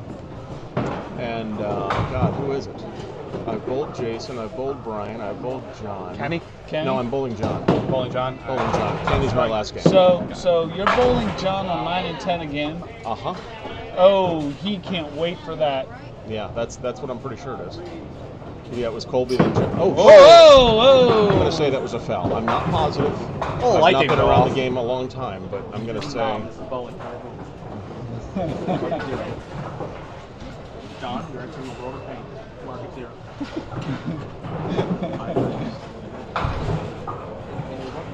All right. So that'll put Jason at 2-1 and John going 386. 2-1. You go, dude. You're good. I think that match against Kenny will be probably pretty big. Yeah, probably. And Colby told me he's got 386. So by 2 pins, I've won 2 and he's lost. Wow. It makes no sense. So we're gonna go owner versus mechanic coming up here on 7 and 8. We're gonna be back on 7 and 8. That's right. Yeah. Owner and head mechanic. I could probably do better. No, not really. The middle stat is the 3-game synopsis, roundup, whatever you want to call it. If one of you two want to do it while I set up next game. Thanks, man. Yeah, let's let Nick. Hang on. Hey, back it up. Model. Huh? Who's the alternate? I don't know. Some slub. I'm gonna make you bowl. Cool. Bring it on, big guy. Can't do any worse. All right. Hey, I'm gonna make Richie bowl. All right, everyone, listen closely. I'm gonna read off the divisions. We'll go one at a time. This division's done 3 games. The other divisions have only done 2. Yes, thank you for that clarification. All right. Division A, Winnie Schreiber, 1-1, 229. Brandon Dominique, 1-1, 254. Joey Sears, 2-0, 289. Travell Johnson, 0-2, 252. Jimmy Mulvihill, 2-0, 275. And Donnie Dove, I was about to say Walston, Donnie Dove, 0-2, 260. In Division B, Scott, 0-2, 226. Johnny Wilson, 2-0, 298. John Green, 1-1, 286. I believe that is Paulie Groves, 0-2, 249. Chris Hook, 1-1, 255. And Mark Behrens, 2-0, 240.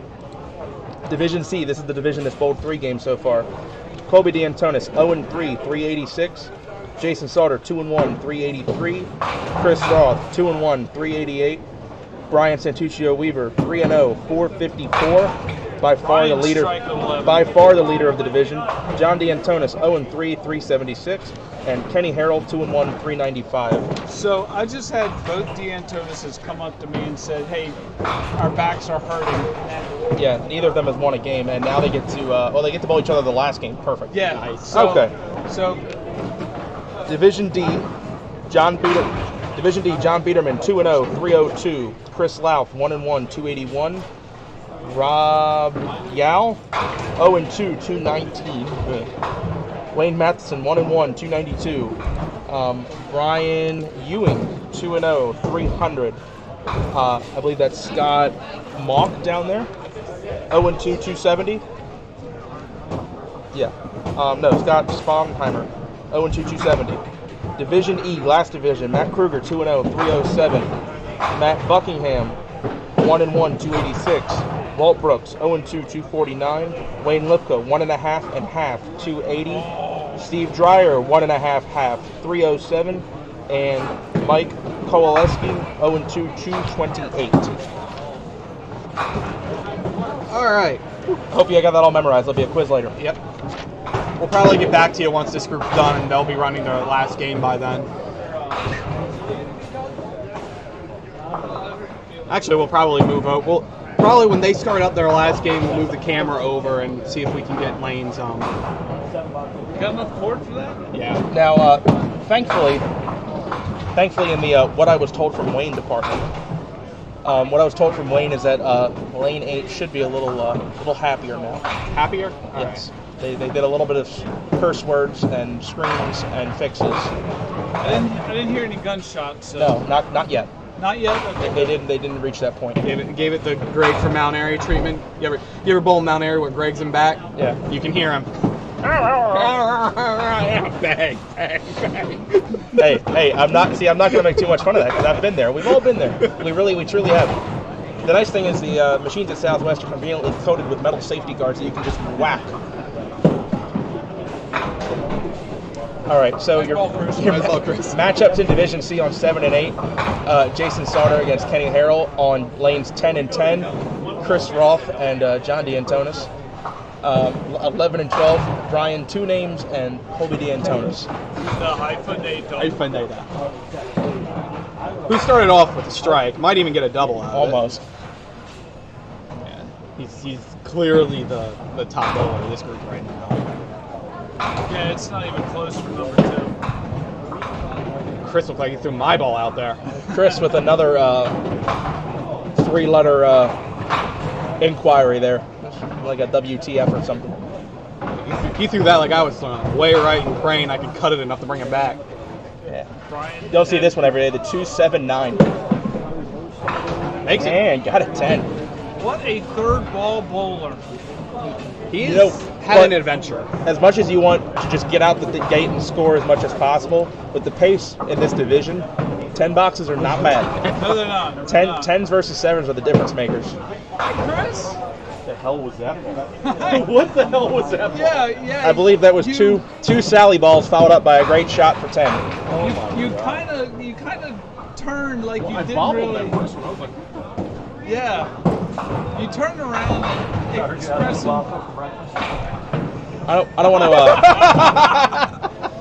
I don't want to speak too soon, but I think Brian Santuccio Weaver is in cruise control at the moment. He's a strike spare. He's just counted 9. I'm going to kind of rearrange it. Right, thanks, man. Yep. And Brian just keeps on rolling along. yeah, it's three high count marks in a row. So he's 49 plus in the third. He's probably close to 30 marks today. Yeah, he's in a real good spot right now. The thing is, imagine what he's got 454, but imagine what his score is if he's throwing the doubles and triples. Yeah, I don't think he has a double. He just had an 8-mark 161, I think, with 1 strike. Yes, he did. Well, this is a house that you do need to hit spares. It will leave you a lot of spares if you throw a good first ball. Yes, which is similar to what we said at Sewell. Similar idea. Similar idea, but different reasoning. Yeah, it's different reasoning. That was not gonna make it. All right. Let's see what John does. Oh, he fouled. 8. 10-8. Chris on that wood ball, keeping himself ahead. Yeah, that's the big matchup of this pair right now, because that's going to determine a lot. Yeah. That's 2 2-1s. Yeah. Yes, and Chris as well fighting there. You got 3 2-1s. You've got Jason Sauter, Kenny Harrell, Chris Roth. Currently, it is advantage. I want to say Kenny. Advantage Kenny on the pinfall. He's got 395 at 2 and 1. Yes. They're all pretty close. Yes, but they're all within 12 pins of each other for pinfall. So, winning definitely important in this game, but also the pinfall. How's Walt doing? 0 and 2 at the moment. 0 and 2. That's his new best friend. Walt is 0 and 2 at 249. However, he is 77 plus in the 5th on the spare. But he is going against Matt Kruger, who I believe also has a lot. I can't see the pole's in the way. 78 plus, 88 plus in the 6th. Matt Kruger's actually down. He's down a little bit. Yeah. Down 8. But Walt just opened. Oh, that's a cherry of the 4-pin, and Chris not too happy about that. Battle of attrition here on 9 and 10. Oh, it's been all day. Or sorry, should I say lanes 10 and 10? These lanes have not been kind to the bowlers on. And I also, unfortunately, I imagine this is not going to be today's championship pair like we had originally envisioned. No. But 11 and 12 is pretty good. We'll have, I think 11. We have a better angle on 11 and 12 as well. Yeah.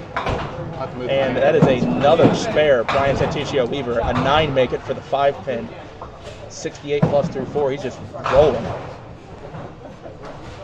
Thing is, though, on Sunday, I mean, it's a long day. You can get through the 5 games of match play, but then you got to go through that bracket process, and you just hope, you hope you can keep putting the scores up there.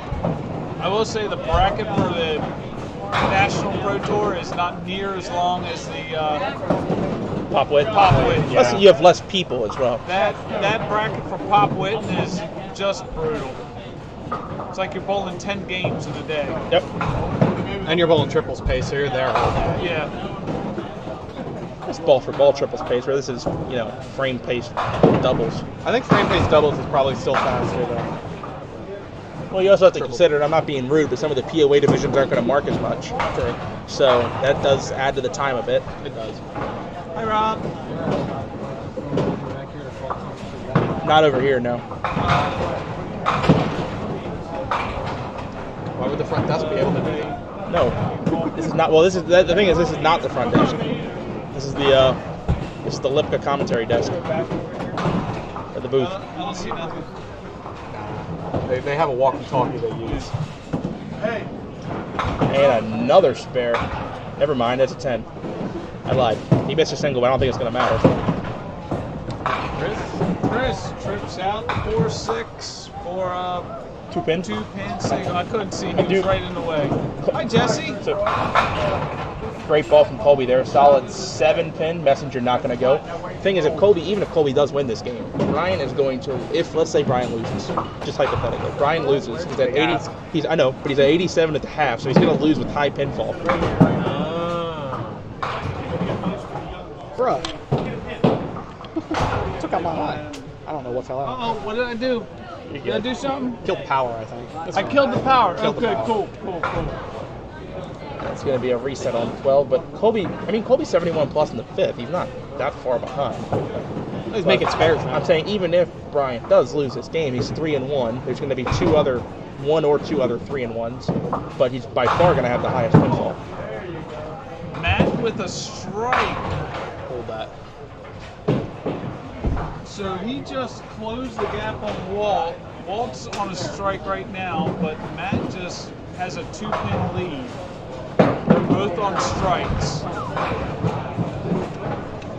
Spare for John, trying to get some pins back today. I believe his nose knocked that one over. Yes, probably.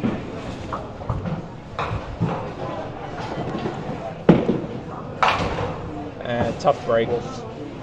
Heavy hit, but no love on the mix. Takes out the 3 and was that the 3 and 4? The 7-10 still stands. I think you can get away with hitting heavy here, but that was just way too heavy. Yeah, it's also a 312 he's thrown.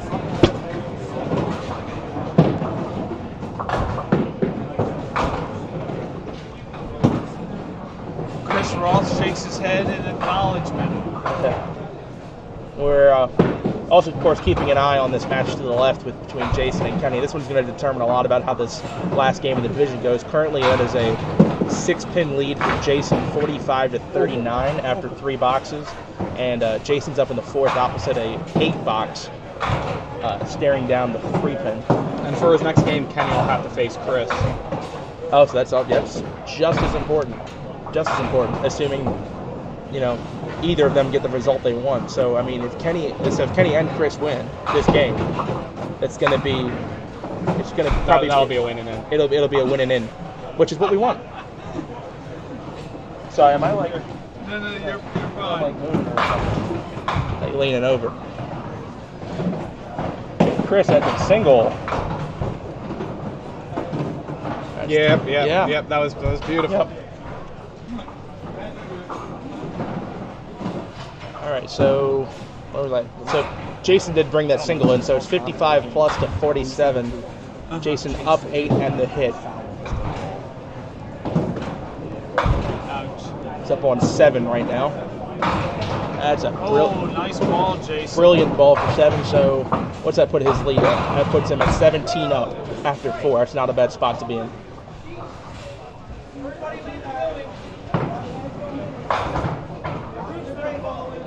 John up on lane 10 because there is no other lane for him to be up on, and that is the bucket, the basket, A very diamond. rare break. That is a head pin hit for 6. You don't see that a lot in duck pin. The 3, 5, 6, 9. So update on Matt. And he got it. Update on Matt Kruger, Walt Brooks. Matt had an open. He's at like 127. Walt ripped the middle on his strike. And he's at 117. 117. So 10 pins apart there. So Kenny flush. That was a lot of action there. Flushed it. That Right down the toilet. that working ball. So it's 70. What am I looking at? 74 plus for Jason, 57 plus for Kenny. Kenny is on a strike. Chris out there throwing my ball wide right and trying to cut back in. And You can't do that. He bowls a Glen Birdie. You should know you can't do the that. the hyphenator on lane 11 and 12 is up 9 pins, 97-88. Both of them on opens. Woof. That don't help.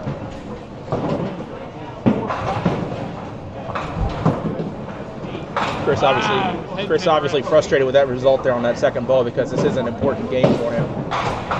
John is bowling well here. John really has nothing on the line in this game. What? Did you really send that ball? That is 2-pin only flyback. No, sir. That is a lucky 7. And going to be an open frame in the 6th for Kenny Harrell. So he's going to fall. He's going to fall even farther behind.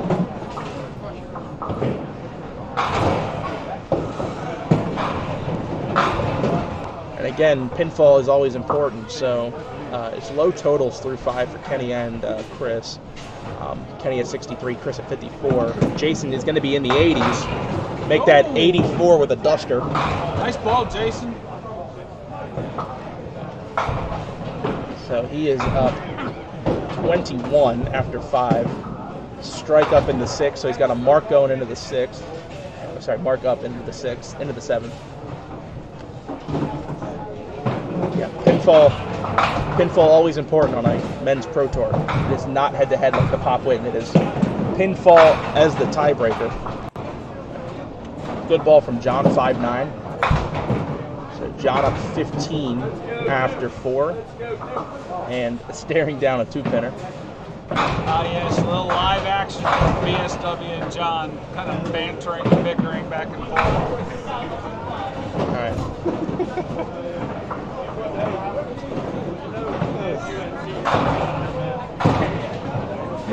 That one was funny, by the way. Yeah, I was like reading that comment. I was like, well, that's an interesting comment. It's a comment on the stream on the Facebook post. Good. Yeah, not quite. We haven't gotten there yet. Big close. I think that. Chris in the pocket and a little flat on the finish. 5-7 stands.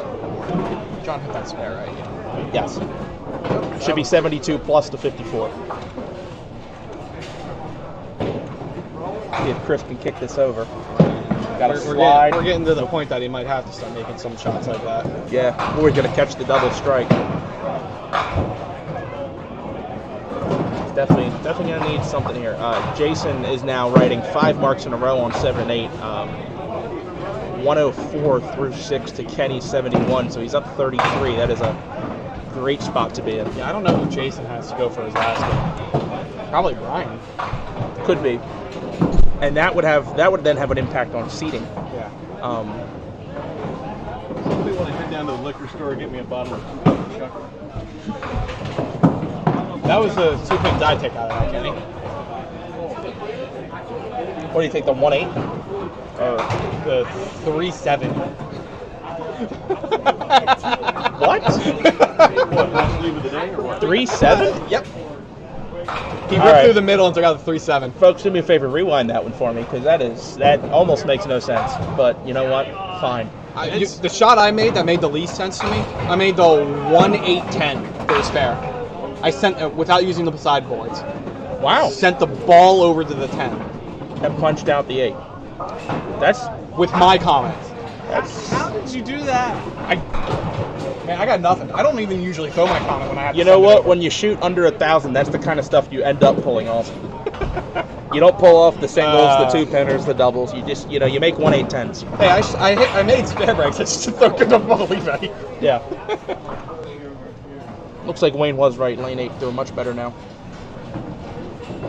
Good work down there, Wayne. Yes. Chris needs to get something here. He's down 30 plus pins. And another light hit. Not as bad of a break. Still not great, though. The 2, 5, 7, and 8. He's going to stare that one down a bit. I'd rather leave that than any other light break I've seen here. Yeah.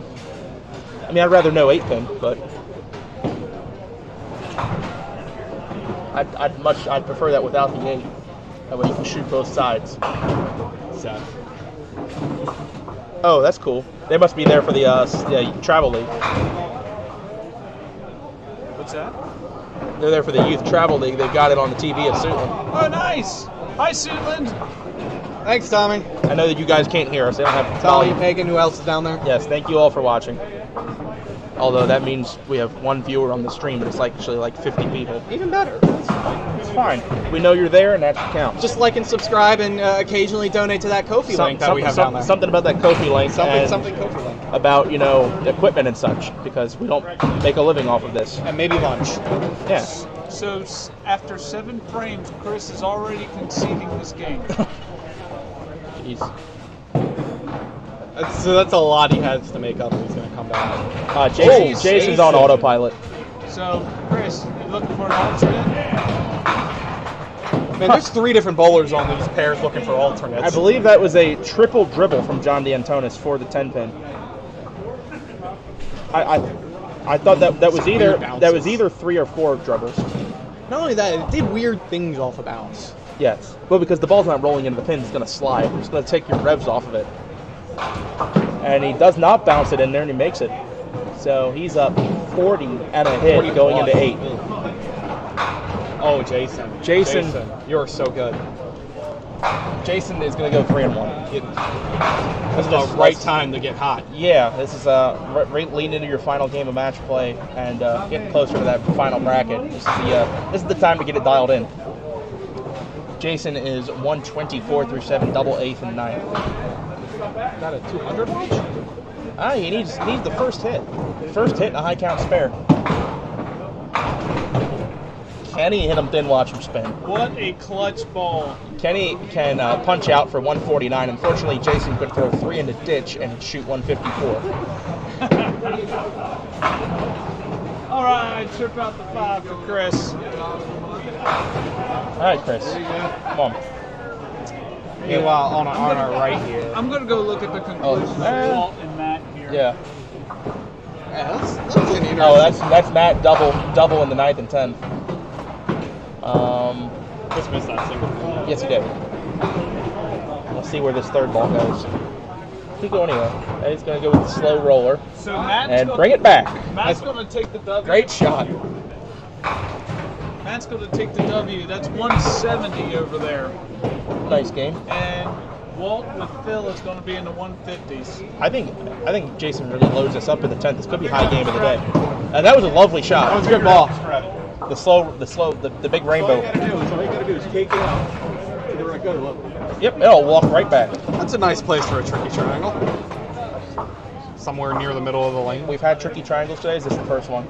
We've had some. Tricky triangle. I think it's the first one we had missed though. Yeah, well, you know, it's tricky triangle for a reason. You know the other name for it, right? Oh, why don't you tell me? I've heard it called the 50-50 shot. And if you hit the object, there's a 50% chance you make it, 50% chance you miss it. It's fair call.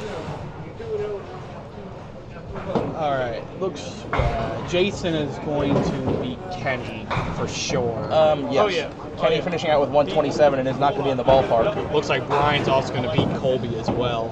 More than likely, Colby's going to need a double in the. No. Sorry. Look. I wasn't looking at the monitor. I was looking at the back of John's shirt and I couldn't see the pins. There we go. Okay, 136. Wide left. Oh, and we're gonna have no 200 there from Jason. In fact, we're not gonna be anywhere near it. It's a 2 count on the double strike, and that's a 5-8-10. It's Sunday, all right. Nice ball, Chris. A flair for the dramatic there, Chris. I like that. That ball really sallied in there. Yes. Apparently. According to what the pins are saying, yes. Should have thrown a biscuit down there. Yeah. I believe a Nerf ball would have had more drive on it. Make it, Chris. Yeah! Always colorful Chris Roth. Anything for a 105 opportunity. Way to save that game, Chris. Oh man, anything for 100. So Chris, how do you come back after a sally ball like that? How do I come back after a ball like that? You make it. There's a real sally ball, and then how do you come back and make a shot like that? Cue, Nick. That's how.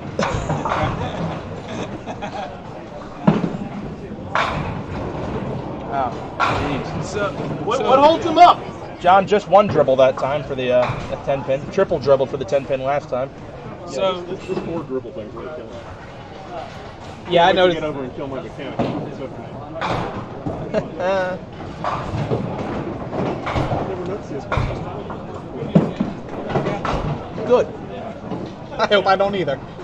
You know. It's okay unless you start poking at it. You know. I've been told that there's possibly asbestos in the clutches of the Shermans, so that when you sand a clutch, you should have like a I mask don't on. think it's possible. I think it's Probably. absolutely Yeah.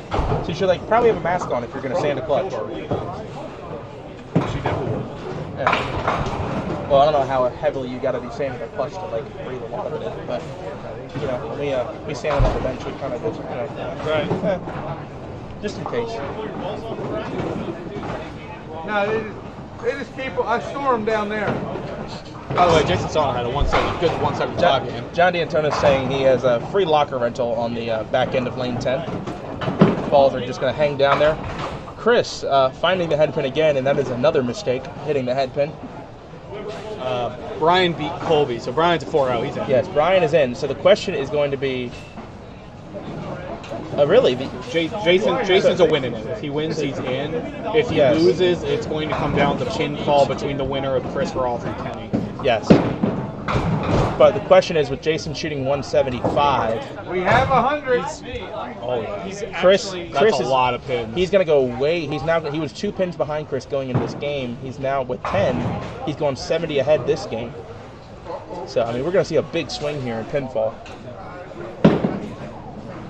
So 7 out gives him 102. Jason beats Chris by 73 this game. That'll put him up 71 pins in pinfall. So Chris going to need a monster game 5. I'm pretty sure we actually same deal have for Kenny. Jason and Brian on this part. Yeah, we'll So have Jason and Brian on. So that I'm going to see if I can pick up this candle pin with my ass. Okay, but that's a 5 pin, not a candle. Candle pin. Oh, that I didn't even see that over there. That's hiding there. Nice. You don't want the wider rubber band? You give a shout out to Rick Lewis. This guy is always here. Oh man, and I already did. Rick, you're so great. Thank you for posting up the link on Facebook because I was never going to remember to do that with the chaos I had. Extraordinarily loyal to the live streams. Yeah, he's here every live stream. Here's the guy, Lenny. I don't know if Lenny's here right now. I don't think I've seen him. He follows me on Facebook, but I know Lenny listens into the lives a lot. We got a few of the regulars. Oh, by the way, I have a Duckpin TV. Hey, Duckpins Forever viewership story to share with you about Suitland. So, if you watched any of the live stream, you saw that Bill Sukup had a nice run on Sunday. Yes. So, his mom, well into her 80s, I believe, she was at home on Sunday, far from Suitland. She lives in the Baltimore area. And a friend of Bill's, Stephanie Smith or Stephanie Garber, one of the two, went over and was hanging out with her for the day. And they found out that their new TV they bought had smart TV capabilities. And Mrs. Sukup watched her son bowl for over 4 hours on Sunday. That's pretty awesome. She was able to watch 2 games of match play, and I think at least 1 bracket match with him involved, and that's why we do it. People like that can't always travel to the out of state or the other side of the state to go watch their favorite person bowl. They get on here. They can watch it in real time. Side note story, Bill Sukup, it's the last big game that we had. He had an all-mark game in the Glen Burnie bracket. Is that the last time we had a game that high on the stream? Yeah. Wow. Well, we were there all day at Mount Airy, so we were going to pick up one of their 55 200s. Here's the thing, though. It just so happens that the first shift we ever streamed, the Saturday morning shift at Mount Airy, that we get 209 and 215 for the first game. Like, we were just spoiled. But go back and watch that qualifying shift. I just even watch the clip of the first game that he uploaded. The scores are just stupid. The pin action, you hit the pocket at Mount Airy. Congratulations, you get everything now. Oh, I know. I qualified very well there. Yeah. The problem is so does everyone else. So the scoring pace is always higher. So you have to be putting the ball in the pocket. You have to be making your spares. You can't avoid, or you can't afford stretches of opens in a row. 4, 5, 6 opens. That's the donations. Yeah. Donate to the cause. Yeah. Put like a burger in there. A burger. Okay. I gotta get changed. Gotta get change. Yeah, sorry. We don't have drop 100 change here. You don't need change. Drop 100 in there. He needs that for the I'm coming. I guess is Weaver spelled W-E-V-E-R? V-E-R. Okay, no A. Yes. No A. Got No it. A. All right, we're good then. All right, so it's 550, Weber. 558 for Jason and 618 for Brian. So if Jason would want the number 1 seed in the division, he's going to have to beat Brian by more than 50. There's a comment. I'm pretty sure they're muted. We're good. No sound at all. I mean, I can. I'm not muted, right? I can. Let me check it on my phone. And find out now. Yeah, we have. Okay. We're good. Must be on your end, Miss Yeah, I think it's on your end. Carolyn. Although I imagine, are you a relative of Wayne, I imagine? Well, if she can't hear you. Well, they just finished up their 3rd game. I'm seeing 1 and 2 for Wayne Matheson with a 400 something total. I believe that's 420. And he's 1 and 2. That's tough. That is tough, especially with the pace we're seeing today. All right. Man, that's like Brian golden. Y wasn't looking. Shot a spare. So Yes. That's like golden. So it's the bottom. Let me start over. On 11 and 12, it is the battle of the bottom of the barrel. Normally, this would be the match that we hype up like crazy. I tell them to swap pairs. But right now, I'm just going to make fun of it because Colby is 0-4 and John is 1-3. In a total of 8 games, they have a combined 1 win. Now, if this was the Pop Whitten, of course, this match would be a finals. Yes. But this is just your regular match play in a men's pro tour. Hey, John. We got an update. Do you guys have theirs? Can you see it? Yeah, we know. We've been watching it. So. Yeah, those I can call out. But I'm neating it up for you. I appreciate it. John Green. I can't believe it either. Yeah. What's your record, John? 1 and 2. 1 and 2. What's the pinfall? 406. But that's not really like a crazy pinfall division. Like, just a couple people. I don't know. It'd be pretty good on this. You still have a chance, though, right? You went out? I think so. Okay. Yeah, you can get in with 2 Right, bowls. so- You're not going to get in with 3. The crap talking has begun between father and son as it's John. going to get pretty loud. John drops the hammer on his spare in the first, so he's 20 after 1 strike in the second. Colby's got a spare in the first. Wow. Hello, hi, how are you? So does anybody else think that Colby and John's going to be like 220 to 202? I genuinely think it's going to be a high-scoring match. They're going to tie no matter what, though. They haven't put up the scores all day, but they're going to put them up now. Yeah, absolutely. They're 100% going to tie now. I'm going to call Go that for right it. now. Oh, good try. That was a beautiful 8 off the deck for the 7-8. It was. All right. Well, Colby, forgetting Colby. this is a PG-13 It's a stream. family show, Colby. Can you hear him down there? I probably can't hear him. That and I have that mic really low. Yeah. Okay. Hey, family show, Colby. Family show. Okay, I'm ready to dunk.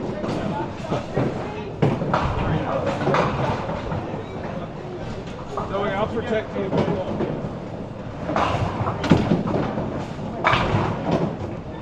All right, so I'm looking. Okay, so look at pinfall over here. So Kenny Harrell is at 522.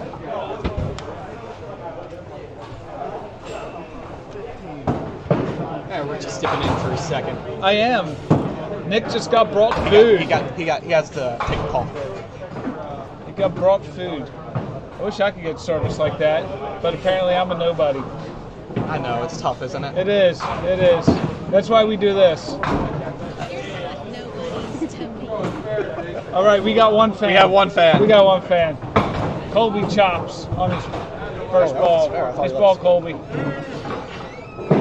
Is it considered bad form to trash talk the 2 bottom feeder bowlers? Only if they're D'Antonises. I mean, if they're already doing it to each other. Okay, that's cool. Is it also bad form if I shout I like it like Greg Keith? Oh, no. On these 2. I just think the viewers would go deaf. I got better. You're screaming at me. They're not wrong. They're not wrong. All right, you want your spot back? Yeah, I'll waddle in here. All right. That was Wayne's assistant, Mike Sisk, asking for a piece of advice.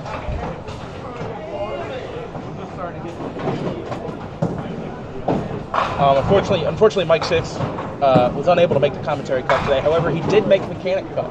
Oh, good. Oh, good. That's a different kind of cut. We need somebody qualified. Yes, both Wayne and Mark made the scratch cut, so you do have Mike Sisk on the mechanic cut. But that is a hard-working individual back there today. He is earning his money. Oh, yeah. Yes, he is. I don't think they were expecting to use Heavy Lane today. Well, they are. They are. Well, they are now. I see darkness on lane 2. I think that's just. I was just looking at it. I think that's a pin. Is it just a light? That's a dark. No, it's an oil-soaked pin. Oh, good. I'm glad my eyes aren't playing tricks on me. All right. What's Sanchicho Weaver 35 through 3, Jason 19 plus, and that's 7. So he's down 1 after 2. Yeah, just a reminder, Brian's already in, and Jason, this is a winning in for him. By the way, Chris is shooting a 1-7-10 on lane 7. Late breaking before Facebook can get in. You guys get the goods. Oh, good. You're the man. So kind, All right. Randy. Thank goodness, that alternate's not doing anything. Folks, I will update you on the frame scores in a minute, but I'm going to read through your divisions again. Remember that when I get to Division C, that division has bowled 4 games. The rest of them have bowled 3. So I'll start Division A. Winnie Shriver, 2-1, 357. Brandon Dominique, 1-2, 371. Joey Sears, 2-1, 414.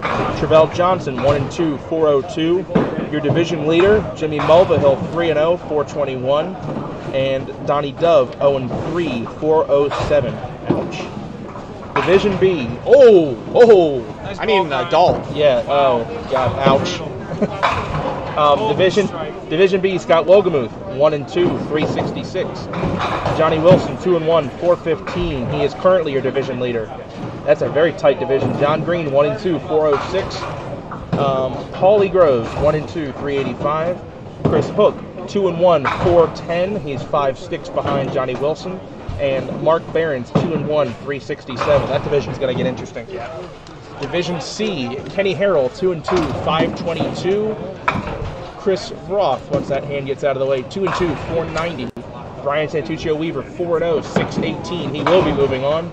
Jason Sauter, 3-1, 558. He's up 36 pins on pinfall over Kenny Harrell, who has started out pretty well. Colby D'Antonis, 0-4, and I don't know what his total is, but doesn't really matter. John D'Antonis, 1-3, also some kind of bad total. All right, moving on to Division D. John Biederman, your division leader, 3-0, 427. Chris Louth, 2-1, 441. Rob Yao, 0-3, 337. Wayne Matheson, 1-2, 420. Your high pinfall in the division, Brian Ewing, 454, 2-1. And Scott S, 1-2, 421. Last division is Division E. And does it come as any surprise that your division leader is Matt Kruger at 3-0, 483? Matt Buckingham, 1-2, 409. Walt Brooks, 0-3, 4-6. Wayne Lipko, 1.5, 1.5, 405. Second place in the division, Steve Dreyer, 2.5 and half, 449. And Mike Kowaleski, 1-2, 373. That division looks like it's that's getting pretty two-horse far race. up. Yeah, 2-horse race. That division's a whole lot of fun there.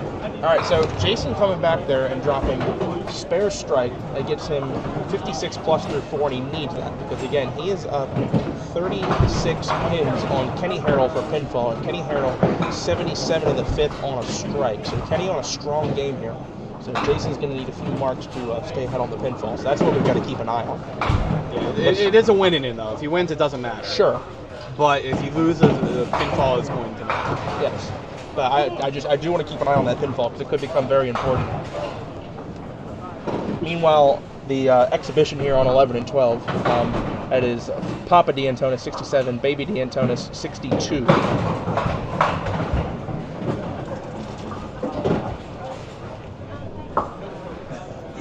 Yeah, you can't see him. Can't see him. You couldn't see Colby. Colby is fanning his dad because he's overheating. He hit his target pin. Yeah, John went plowing out the middle for the 2, 3, 4, and 10. Nope. After this game's over, I'll see if we can move the camera and we can get to 13-14. I think we'll have the best chance going that way. And we'll get the back end of their 4th game and their 5th game. We'll have to get the tape out, tape all that down. I think the only tape we'll have to take off is that because I have a carpet underneath. Okay. And nice ball by Jason. Not so nice break. Via mirror image of what Chris left last game. That is the 579. And Carolyn, could you let us know if you can hear us now? You tried to restart your stream. Make sure your sound settings are all squared away. Yeah, I think we're good on our end.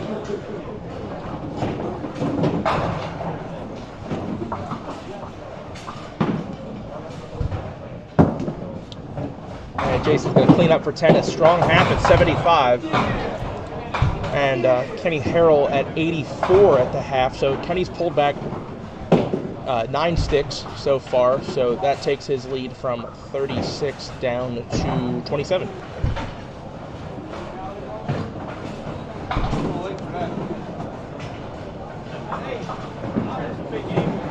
Brian currently down 20, up a hit, and pocket hit for the 4.57. That looks familiar. Yeah, that's... I don't know how that guy left. That did not look like that bad of a ball. No, it wasn't. He might be throwing a really light ball because it crossed up, didn't get the break he wanted. Yeah, now, of course, if Jason were to somehow beat Brian by enough, he's got to beat him by 50, 51 or more. Good shot at it. If Jason were to beat Brian by more than 50, Jason would take the top spot.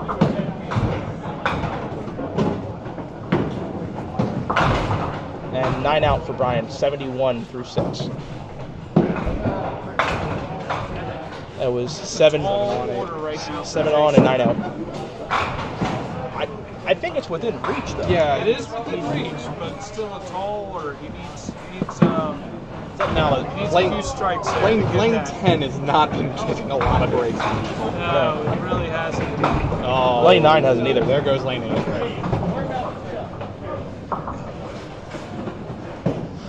someone was throwing the ball this time. That was I thought he left the 2-pair and I was going to tell me he threw a solid Mount Airy ball. Yeah.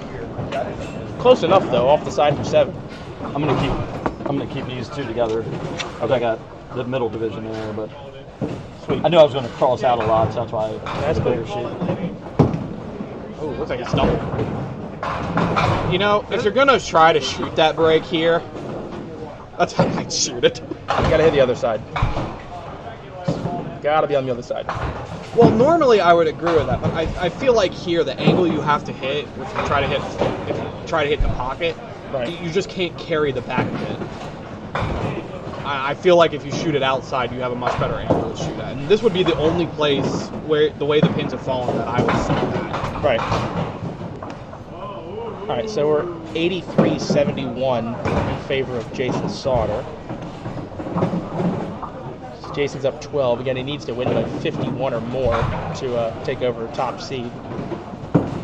And good ball. Oh man, lane 10. Wow. Lane 10 is not kind. Okay, so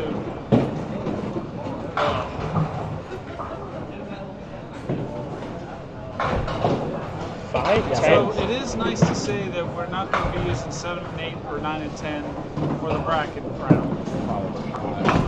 It was a little painful considering that's what we were set up, but we have a better view on 11 and 12 to be honest.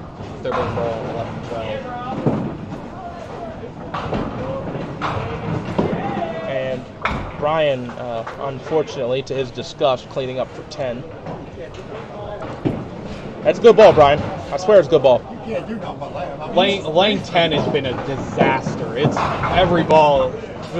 I mean, it was okay the first game at 51. Sure.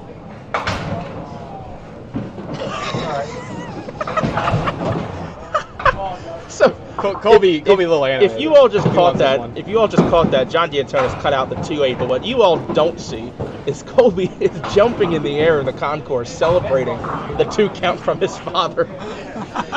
So John is 89 through 7, and Colby is now 81 plus. So Colby's got an opportunity to take the lead. Oh! And he comes back like a true professional and makes it for 10, but that's only 99 in the 8. Take that, youngster. I was waiting to see some birds flying. He's put Colby on a 9 count to take the lead. Light. And fortunate break. Oh my! No way! Colby drills it in the 1-3 for the 7-8. Nice try, sweetheart. And John is chuckling and smiling like a man. evil genius. 1-1 from Colby, and we got a tie game. And Jason has his 2. Wow. As I said, there's a Pinland ball that has to be thrown, and apparently these guys aren't throwing it right now. The first 8 frames were a complete waste of time. They are on even hits, 99-99. Are you sure it was only their 8 frames this game? Yeah, hey, you know, maybe this whole Sunday trip was a waste of time. They wasted $3 on that Key Bridge toll. But you know what? Nonetheless, bragging rights on the line. Key Bridge toll? I went all the way around the Beltway. They've both got 3 marks. By the way, I've been up and down the Key Bridge. There's no toll. Sure there is. Yeah, there is. Sure there is. You're gonna find out. It'll get mailed to you. It'll get mailed to you. Oh, that's how. And if you don't have an easy pass, it's $6. But if you have an easy pass, it's like $3.50. I think it's more like $10 if you don't have an easy pass. And that's each way, by the way. So bad luck. Foul. That is a foul. Oh well. Yeah. I think actually the foul light on that lane's a little off. It's a little too far off. Oh, if it's off for the same, if it's off for everyone, then you know.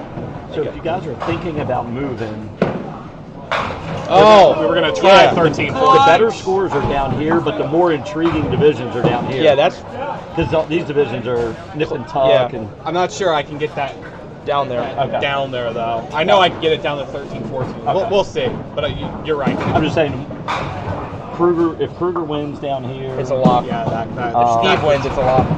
If they both win, it's a lock. Well, Walden's Wow. giving Steve the business right now. Okay. What a ball by Nobody Jason. heard that. I meant giving him the business. Yeah. And In our D'Antonis match, Colby absolutely slamming 10 into the pit on 11. So he's put. Did he do that last week? No, this time he flushed the pocket and actually struck. I mean, there was nothing wrong with that ball. That ball was 10 in a hurry. Let's see what Brian can do here. See if he gets a break. It's on the head pin. Light and steals 9, so the 7 pin up.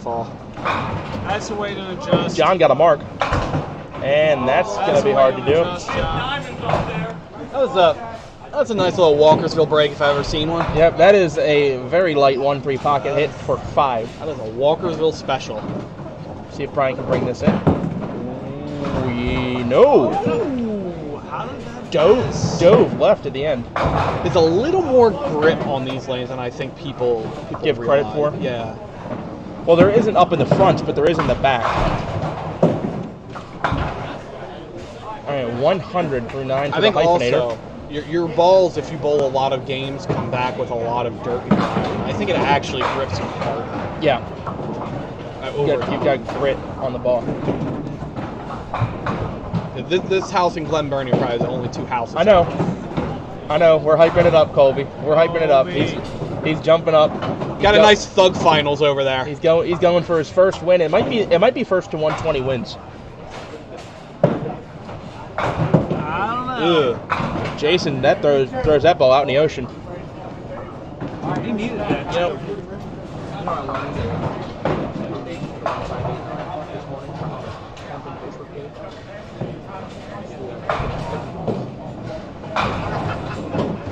I think I've heard that before, actually. It's a tough shot, too. Yeah. Jason had the right idea. I actually don't think you can make it here. Yeah, you got to rip the middle to make it. I don't think you can do that here. Hit it, rip the middle, and hit it light enough to keep the ball going straight back. Yeah. I'm not sure if that's doable. What's that? 8 on, 9 out. Oh, hold on a minute. Chris Roth 152 and Kenny Harrell. No. It ain't gonna make it. He's a double. Kenny Harrell needs another strike. John. Yes. Whoa! Steals 9 stands. Got a spare break. He's gonna need to make it. That's it. That's not gonna matter because Jason's up 30 pins, so he's gonna at least high. So let's assume John makes this. A walkie-talkie up there? No.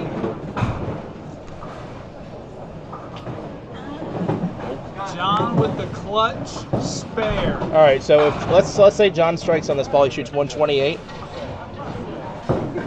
If he goes 128, Colby needs 9 on and 10 out to tie.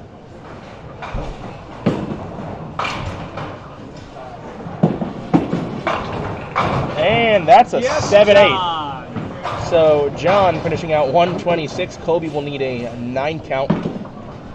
9 on, 9 out, I believe will do it. Oh. And drops the hammer. And I believe that was a very bad gritty. Wins his thug finals there. It doesn't come out. Gets a breadstick to replace that bagel. Yeah. Stares down the old man. So Colby going to be finishing 1-4 with a hot garbage pinfall. Actually, it's not really hot garbage. He's like averaging 130. But he is, I believe, in pinfall. He's actually going to go around his father too. Yeah, why not? Throw another one. Come on. Throw 4. All right. So Colby spares this up. It's 148. And lane 8, ending the day in a table disagreement. Just after they finish the final frame. You know what? I think that's a good time to retire it. Yeah, and that beautiful ball, Jason. That match didn't end up mattering because Jason won this one. Yep. So Jason and Brian will be moving on out of Group C. By the way, if Jason throws another one, he could potentially pass. Oh, you're right. Brian. I didn't even He needs to realize throw that. he needs to throw 3 strikes. Yeah. 3 strikes to get ahead of him. There is money on the line for winning the division, isn't there? There is. All right. I think it's there is a bonus for winning the division. And here we go. Good ball. And 7-pin stand, so all right. Brian, 2 names, will survive as the division winner. You go to hyphenator.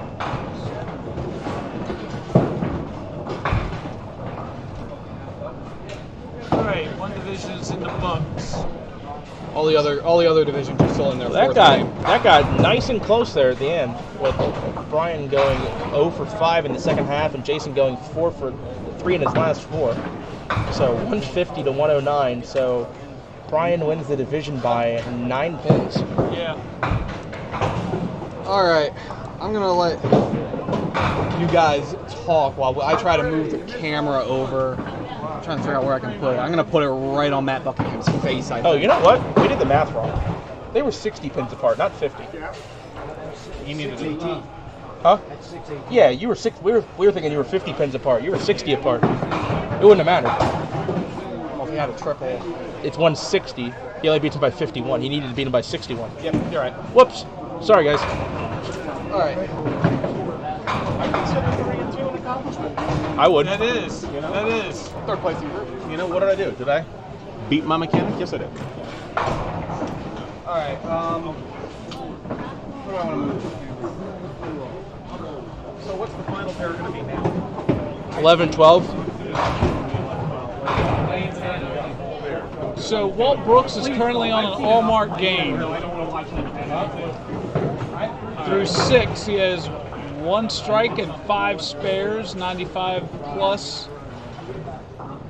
In the 6th, I can't really see who he's bowling against. Steve Dreyer, but I have. There's a even less likelihood of seeing what the score is from this point. All right. I'm gonna move the camera. The camera is moving, so the Earth is going to move there for in a minute. Actually, why don't we turn off the camera and all you can hear is us talk. Oh, okay. Actually, you know what I can do? But Actually, I can do something very interesting. you can take the camera around and show people. No, I don't want to do that. Oh, okay. Give me a second. I want to put something at least. So we are going to move the camera while y'all can still hear us talk. Because we got to get the camera set back up.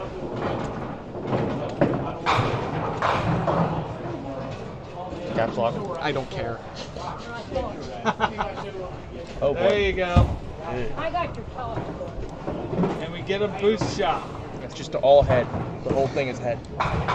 There's been plenty of head going around in this house. I don't know. You look good from that angle.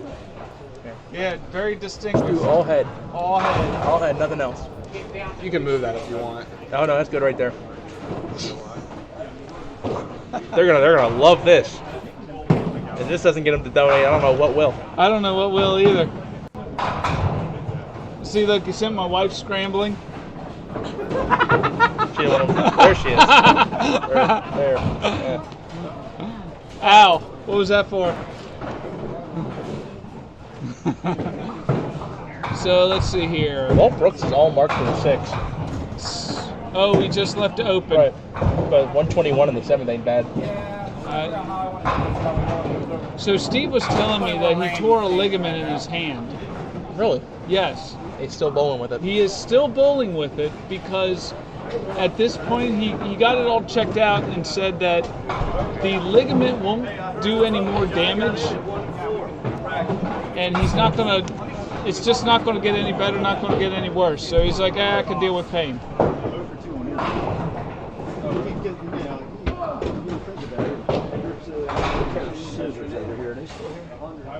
Randy Farlow. Thank you. Hi, Randy. My voice is okay, not my face.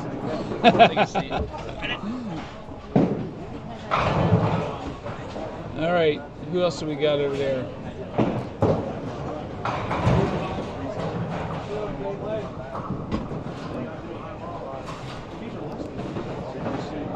So we got Matt Kruger going against the owner of Pinland. They're down on that pair now. One of the owners of Pinland, I believe, Wayne Lipka. Wayne, in this place? Yeah, sure.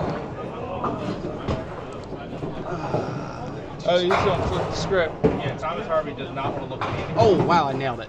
Nice. There you go. Yeah, that's a lot better. All right. All right. Awesome. We've got it over. Camera's all set up in position.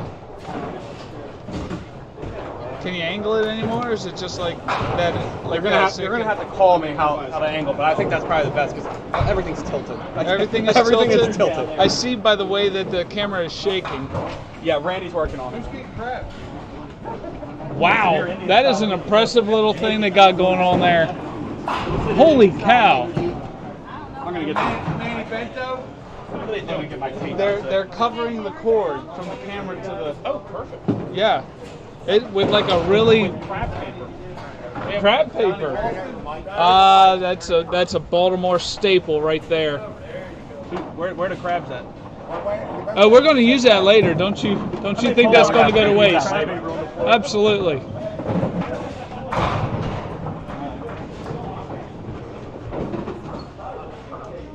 You don't want anything? Yeah, because we're live, and it's all by myself here in the booth now. They're resetting up the camera. Or I'm gonna leak. No, you can see that. That's fine.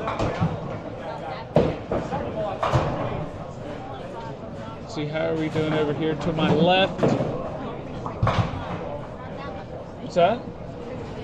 I don't think so. He might be on his way. I don't know. He might hang around and offer his radio expertise to this. Yeah, I'd say that looks fine. Yeah, I don't see any problems with that camera angle. Okay. Everybody see that good? Is there a zoom on that camera? I think there is, but we typically don't do it because then you don't catch any of them like throwing the ball. What we really need is like a camera down by the pins. Camera down by the pins. But that is an expensive process because for that camera to communicate up here in real time, it's more sophisticated equipment. Which is why we need the donation. So if you want to donate for a camera that's actually closer to the pins, please donate by clicking the link below. Thank you. Yeah, I just got a thumbs up from Dave. Shameless plug. All right.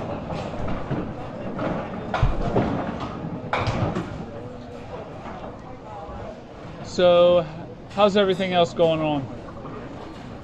Good. Got the camera set up. Good. Locked and loaded. I don't know what the scores are right now. Well, high qualifier Winnie Shriver does not look like he's going to win this game. It looks like he's going to drop 2-2 unless the miracle on ice happens in the bowling alley. Actually, I need to turn the camera. Can you turn it that way? Yeah, turn it that way so I can at least see that scoreboard. So, the complete scoreboard. Yeah. All right. Turn the camera a little bit. Look at my vision sheet. Do that update next. All right.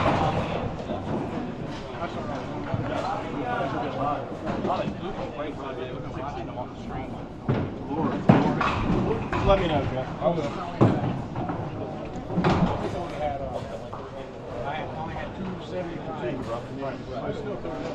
Perfect. So what divisions are these now? This is D and E. D and E. All right. And they're in game 4. Game 4. And Chris Roth, everybody. Chris Roth. What's happening?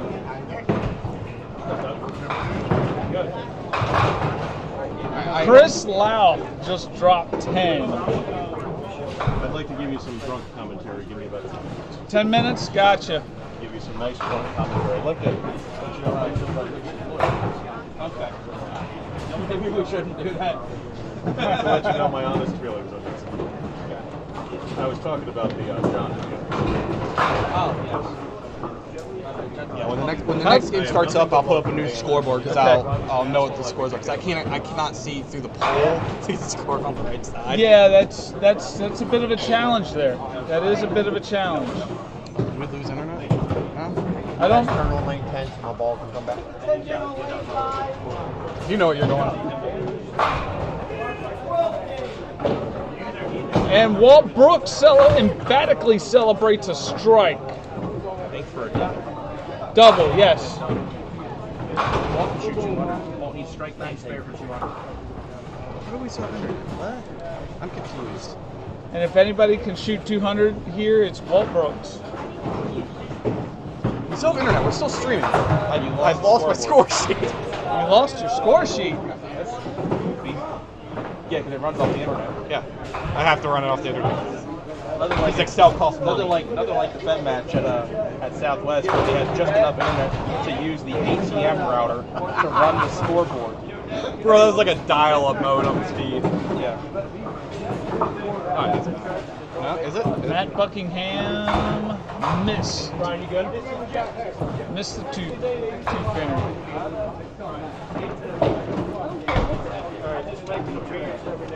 So I'm going to step out here. Yeah, I'm going to step out. All right, I'll be back. Okay. Fair warning. Fair warning, I'll be back. They should be scared.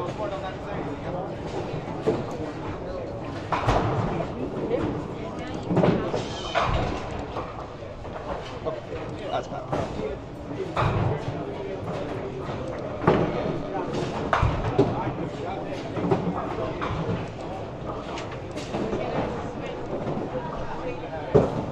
I need to double check to make sure that everything is sized right. Good. Not good enough. You gonna run a double scoreboard? Yeah, I actually set it up while we were playing another game. I'm gonna wait for them to finish their game because I can't catch up because I can't see through the poll. Sure. I mean, we can. But once they start a new game, we can just put it in as we go. We don't need to see. We won't need to see the telescore. Hey, we've been. This is like last weekend too. We're steady around 50 during the match play, which is good.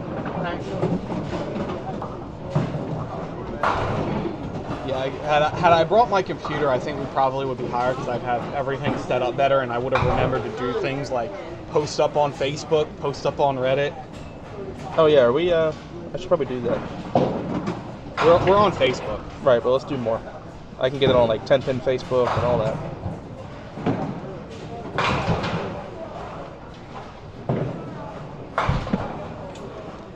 USBC Bowlers Discussion Forum. 32,000 members.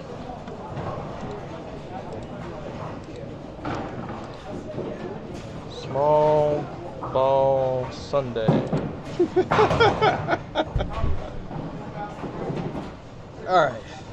So right now they're just finishing up their fourth game.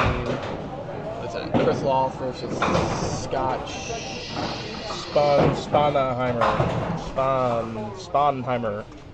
Sponheimer. Looks like Chris Roth's up a decent bit, I think. And Matt Buckingham is up against Mike Coe. That's a tight game. What, between Buckingham and Cobo? Yeah. Yeah, it's 1 pin apart. Or no. 6? I think No, it's 1. 108 to 102. No, it's. I can't tell if it's a 2 or a 7. Looks like a 2 to me. Okay, then we'll call it 102. That's Of course, Josh Matt's there's a bomb.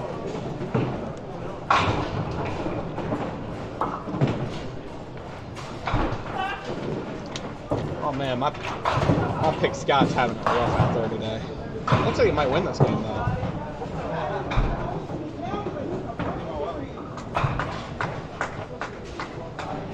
Looks like our pick with Scott was having a rough day, but I think he's going to win this game and go to 2-2. I don't think he's even going to have 500 after 4. Ouch.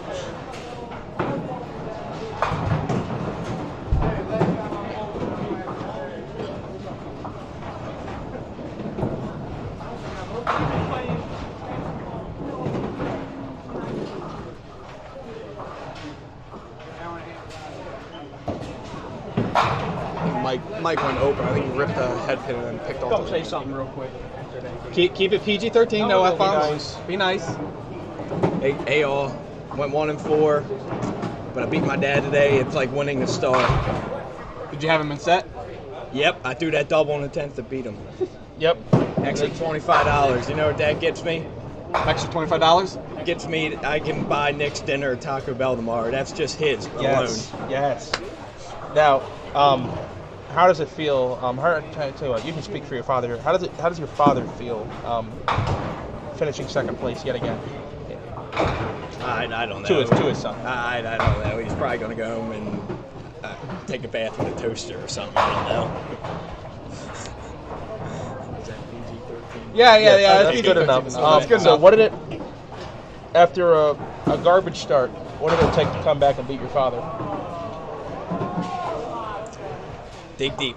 That's all you gotta Certain do. determination. I was 0-4. I was like, you know what? Nothing to lose? Nothing to lose. Balls to the wall? I didn't even bowl good that game. Yeah. I just bowled good 2 balls. I gotta look at Brian Weaver all day next to me, looking good, eating chicken tenders, drinking a Coke. Yeah. I mean, what else are you going to do when you're the top seed in your division that bowls way faster than everyone else? Yep. And we had 2 breakdowns basically all day. Yeah. It was great. It was a good day till I started bowling. Yeah, as you get a bowl in this pair, it was lanes 10 and 10. Oh, man. Lane 10 was tough. Lane 10 was Yeah. not being kind. No.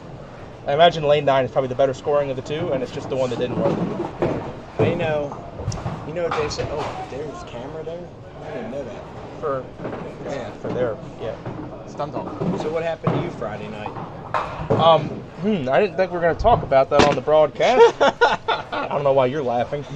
You did even worse. So the commentary average is 124 for the weekend. Oh dear. Yeah. Now, did you see very carefully that what I shot? You beat it by 1. Did you know you needed? What I knew exactly what I needed. What did you do in the 10th? I threw a mark. I marked in the 10th because I knew I needed wood for 1,000. But here's the thing: it's just the hierarchy of scoring. Okay, so Town Hall scores at 1,008 for me. Pinland scores at 1,009 for me, and Suitland scores at 1,010. That must be my true average then.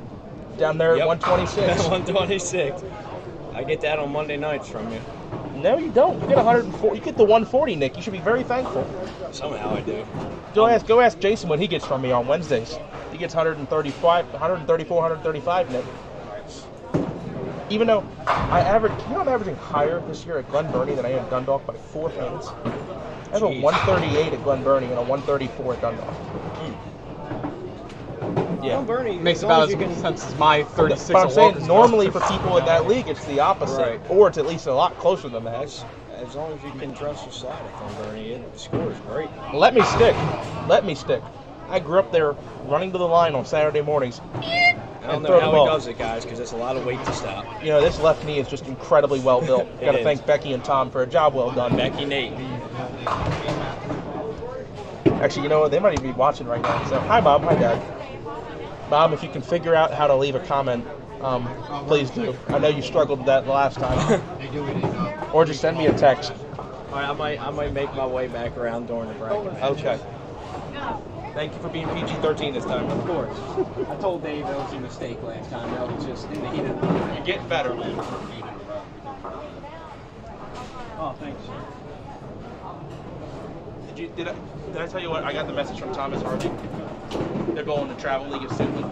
He said, bro, like what? He said, turn the camera around. He's like, we're all watching a Suitland. We turn around, we look back, and it's just your face up there. What's wrong with that? Because you understand, like, I don't bowl on Sunday in these things, so people, unless they catch me running down for like Deadwood or something, some of the viewers of these live streams have no clue. Yeah, they know who I am. No idea who They you certainly are. have no idea Well, who I am. But you're on the YouTube channel. That's true. I'm not. Like, some people have no clue who I am or what I look like. Alright, let's see who this group coming up is. Why don't you get some scoreboard set up? I'm going to go get a drink. Yeah, go ahead on ahead. I'm going to sit in a mixed chair. Okay. Well, be careful, I just farted on it. Oh, you son of a bitch. Yes, you did.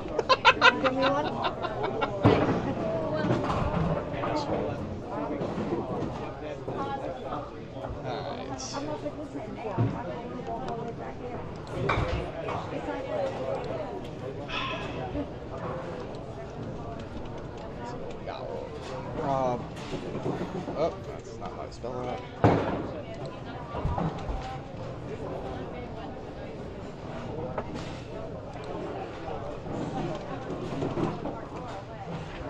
Alright, so they're just coming in their last game, game 5.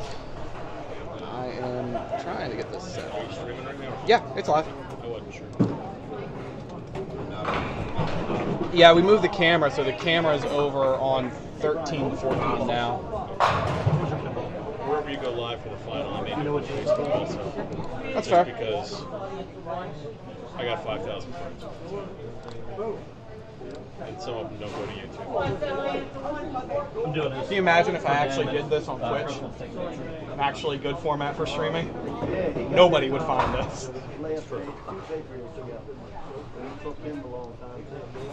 Oh, I can't believe I shit the bed so good. One more game in there, we're fine. In your defense, I don't really think you were the only one doing that on these sets of lanes. Well, I mean, the lane 10 thing really fucked me. Lane 10 was awful forever. Nobody could score on that. Can you change here or just go to the snack bar? Snack bar.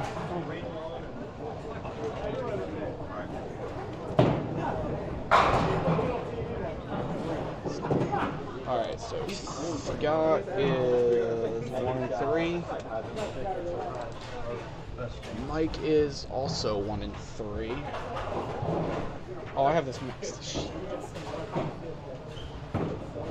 I'm old, you can see.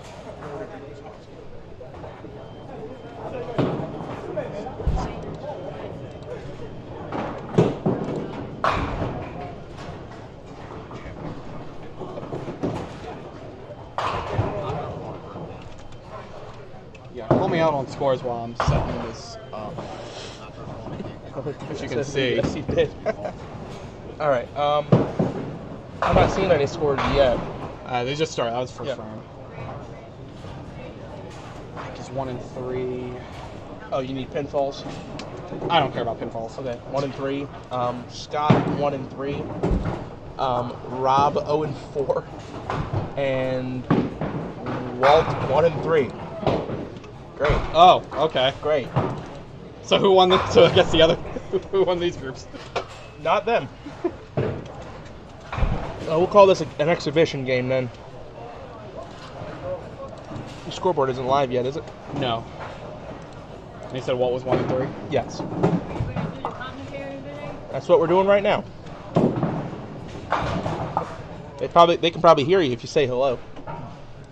Let's spare all the Rob.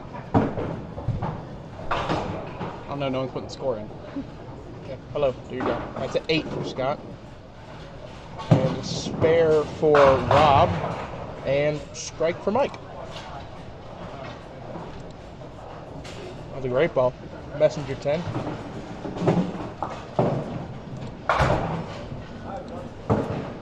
Alright, scoreboard should be set up. Turn it on. Bam. Bam. So I click it. And bam. I have to move it. Welcome to the camera, 0-4. You're 0-4, right? Yeah. Well, you're on camera now, so please win. Cool. I'll try my best. For bragging rights and pride. Bragging rights. We had a good one of those. Yeah. Nice shot at it. Does that look good? I guess it's good. Good enough. You can only make the double so big. Yeah. I normally try to put it in the right corner because I got a little more room to work with, but everyone liked it better when everything was on top. So, see, when I set it up and I built a new one, I actually have it side by side. Yep. That would actually be nice because then you could enlarge it. But we'll of course still give you updates as we go, since we can see it a little bigger than you guys might be able to. But do yourself a favor: if you don't have a smart TV, or if you do have a smart TV, watch it on your smart TV, because I've gone back and watched some Dot Pins Forever on my 75-inch smart TV that we recently got, and it's just brilliant.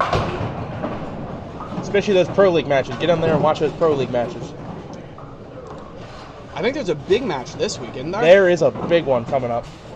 You got first overall against second overall. That's Mully's Brewery and Dominic Petrucci family. I very well might stream that live with commentary.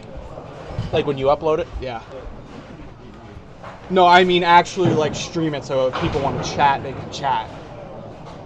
You're saying you're going to go there and record that? No. I'll rebroadcast it live with commentary. That's what I thought you meant. Okay. That's an 8 fill for Rob and spare. Yeah. Yep. Scott, I believe, is staring down a single. Yeah, he's got the 5.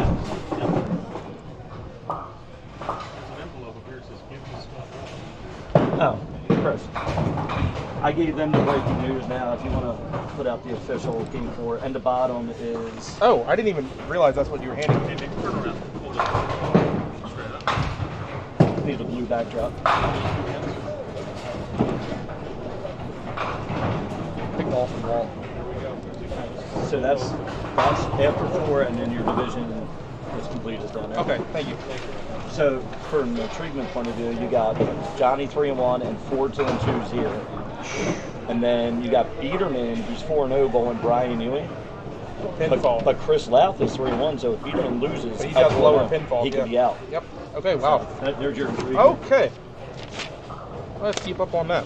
All right. So we're starting Division A like we did before. These are your updates after 4 games of the divisions that are still bowling. Excuse me. Winnie Shriver, 2-2, 460. Brandon Dominique, 2-2, 520. Joey Sears, 3-1, 569. Travell, 2-2, 535. Jimmy Mulvihill, 3-1, 549. And Donnie Dove, 0-4, 531. Division B, Scott Wogamu, 2-2, 498. Johnny Wilson, 3-1, 545. John Green, 2-2, 569. Wow. Paulie Groves, 1-3, 515. Chris Hook, 2-2, 533. Mark Behrens, 2-2, 473. So let's stop and chat about that for a minute. 2-2 with 569. So we've got a 3-1 in Johnny Wilson. We've got a 1-3 Paulie Groves.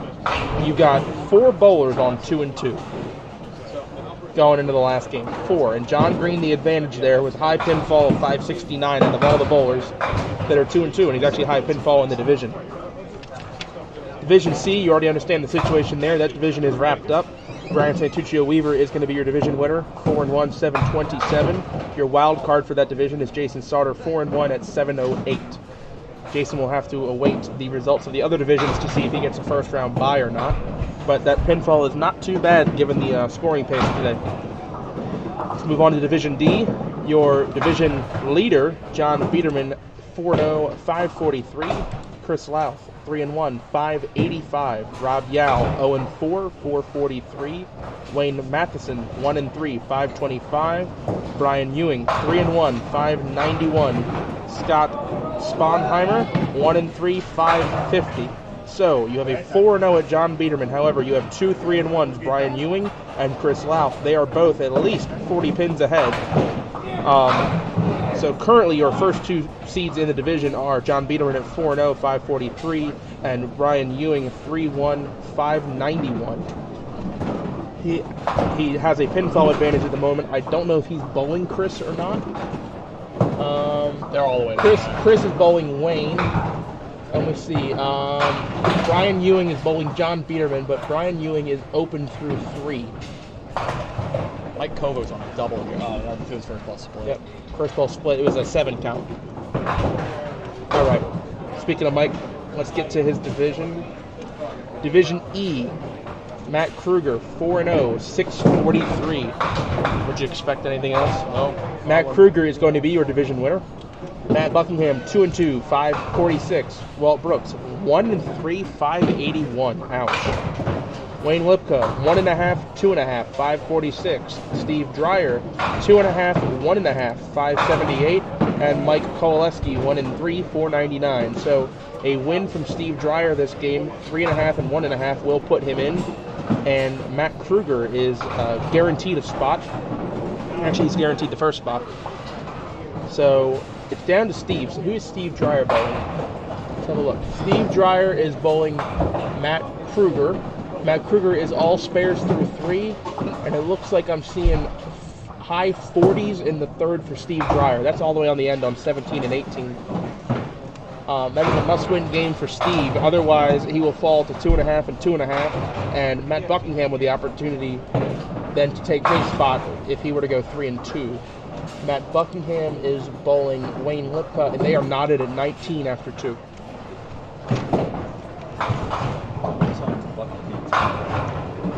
Yeah, that's interesting over there with that group. So Wayne Wayne's only chance is to win big. Because Wayne and Matt are pulling each other. Wayne's got to win by a ton. Well, he's got to beat Drive. Because Wayne would... A 2.5 has a shot. Yes, it does. So if Matt has to lose. If Buckingham loses and Dreyer Kruger loses. and Kruger beats Dreyer, Yeah. a 2.5 couldn't make it to the bracket. Yes, but then it would be on pinfall, but Wayne would have to have a big... Wayne has to win big. So there's still something to bowl for down there. Oh, absolutely. I know it's definitely... Unfortunately, in that division, none of the three are bowling each other. No, I know it's definitely tight down there. But Yeah, the Johnny Wilson division is the most intriguing. you know, this is I said earlier when we were having our difficulties getting the stream started, that's the part where it's a little more excusable. This is the part at the end of the match play where it gets exciting and like the battle on Sunday that people don't always get to see, because typically in the past when you had people who just set up their phone and they record the final match, but like this is the part of the grind on Sunday that most people didn't really get to see before. But like this is part of what makes the Pro Tour so hard. It's hard enough to get to this point, to bowl Sunday, but then you have to go through these head-to-head matches, and sometimes you got to be lucky, and sometimes you need to throw a big game, or sometimes you throw a big score and you're losing. I mean, you look at Walt Brooks. Walt Brooks is averaging 145 today, and he's won one game. I mean, Donnie Dove, who's 0-4, he's had a couple big games. Yep. So I mean, Donnie's 531, but that's not a terrible total. And you got then you look at that. You've got 460 is 2-2, and 520 is 2-2. So I would like to see Pro Tours experiment with bonus pins. So Pro Tours the PBA does bonus pins. The way that works, when they bowl their match play, it's 23 games plus a position round of the 24th game. They do 24 games of match play, but it's every game you get your score, and then if you win the game, you get 30 bonus pins. So you could have one match that ends 280-270. That 280 gets 310. Okay? Or you have a match finished 200-190. Well, that 200 winner gets 230. But the person who lost with 270 will be higher in the standings than the person who won with 200. So your factoring score is being a little more important. Yes, the head-to-head still matters because of the bonus pins, but you don't get as much punishment for losing with a big score. It's intriguing. Yes, because record becomes the tiebreaker. Pinfall is what pinfall plus bonus pins is what determines who moves on. So obviously you wouldn't do 30 in duck pin. You'd have to do a number like 15 or 20. Games? No points. I'm talking about points. You can still do 5 games, but you see some of these matches where you have someone win 180, 165, or 120, 119. And that 120 is equivalent to the 180. The person who won the 120 game, they're going to get let's say you do 20 bonus pins. They get 140, but the person who lost with 165, they get a loss on the record, but in terms of the standings, they're ahead of that person who won with 120 because they bowled a better game. Makes sense.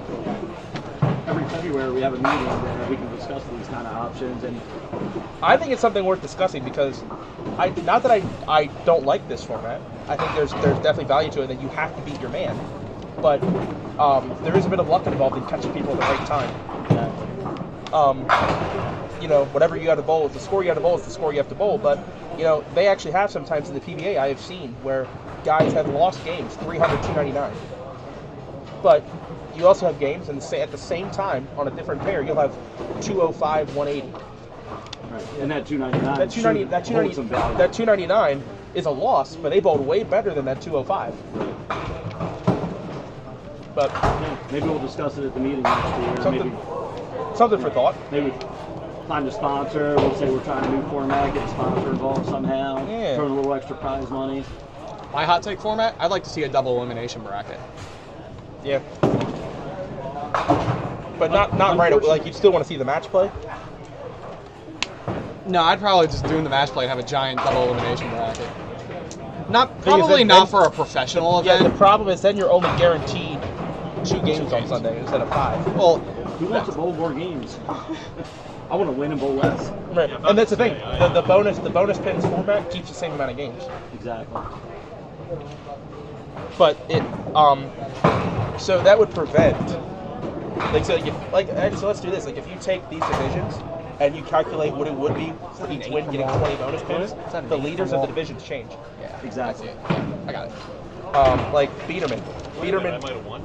So Biederman's 4-0 at 543. If you give him like 80 bonus pins, that's 623. Chris Louth at 3-1, or actually no, 3-1, 591. You give him 60 bonus pins, that's 651 to 623. So he's actually the division leader with bonus pins. So in that instance, Brian Ewing is bowling better for the day than John. Because John Biederman. I mean, because he is. He's up 48 pins after 4 games. But he's caught that loss, at some point where he had a low game or someone else had a big game against him. Or, there's definitely pros and cons to all scenarios. Sure. To offer a little variety. No, I think I do prefer that this one is tiebreaker total pinfall instead of head-to-head. Yes. Because that difference in scoring can be even more exaggerated in the head-to-head tiebreaker, because you could have a total pinfall that's 60 pins less than someone else, but because you beat that one game, maybe that was your one game you shot big, that you get that tiebreaker over them. But and if you're in this situation, somebody's enough, you're going to have it go for and against you on multiple occasions. Sure. So, and everybody knows the format when they step through the doors. Oh yeah, no, I'm not saying I'm not boycotting the format. I'm just saying there's a lot of interesting formats that they can run. Sure. This is just I think this is like historically what's been done for. I am glad we don't do up the ladders anymore though. I don't. I used to like that. I do and I don't. That's because when I excelled because I was up top already. Yeah. So what I do like about it is that there is a little bit more incentive for the higher seeds. Problem is, it's you're gonna you got 30 bowlers in 5 divisions, so you're gonna get down to a final 10. If you do a 10-person ladder, that person at the bottom of the ladder has got a significant disadvantage. Whereas they should have bowled better then. No, I don't. Seriously. Oh no, I get it. Randy and I do our thing, and we line up to top, and we're number 2 and number 3. Would guaranteed our money already. Sure, I do. Chris, tell them they have to buy a new microwave. I do think that a 10-person ladder would be kind of cool to stream. You get all those head-to-head matches, but the brackets are a little more time efficient. So when they did switch to the bracket format a few years ago, there was a lot of controversy / debate over it. Same thing with Pop Wick did. The bracket keeps more interest throughout the entire day on Sunday. The division games mean a lot more. There's more people playing deeper into the tournament, which is a plus for the game. It's a plus for our spectators. There's some positives there, but it also does decredit or the higher seeds. It minimizes the value of these 5 games, because a person like Matt Kruger today, who's 4-0, 643, he's absolutely blitzing the field. So he'll be in the final 8. Right, but he's still got to bowl 3 matches. More games. And whereas if he was the top seed, which he's going to be by plenty, is it the final 10? Yes, but he gets the bye. That's right. Yeah. So you're right. But 6 people today will get a bye. But then other than seeding, but I mean these are all professional bowlers. 1 versus 8 does not matter. Not nearly as much, but the NCAA tournament. No, 15 seeds don't matter in the NCAA tournament. The top seed in a ladder, I mean, you are guaranteed second place. Exactly. And if you're top seed in a ladder format, the 5-game block that you're bowling right now definitely is more important than just making a round of 8 or a round of 16 if it's a bigger Sure, field. but do you know, is there any, like sometimes there's a psychological or whatever, just a physical disadvantage from having to sit that whole time and watch all those matches and then have to get up and be fresh and be warm and... That's why you got to go. Right. As we've been talking all these scenarios, there are pros and cons of both. We all come out here and compete under the same conditions. Oh, sure. Hopefully we can get a few more people out for the next stop in Connecticut. So, back up, you say we all come out here and compete on the same conditions. I don't get to compete because I'm always back here on Sunday. I'm never out there on the lanes. Yeah, but you're always back here, so it is the same. Right. So it's okay. I don't know, Nick. I'm enjoying being back here more than I would be bowling today. So. Well, with the score you shot, I understand. Actually, so hold on. Let's do this. Let's what'd you have for your 8 games, Chris? I had 12, 11. What'd you have, Randy? 892? 892, correct. I had Why don't we just let the 1,009. world know that I What did you have, Dave?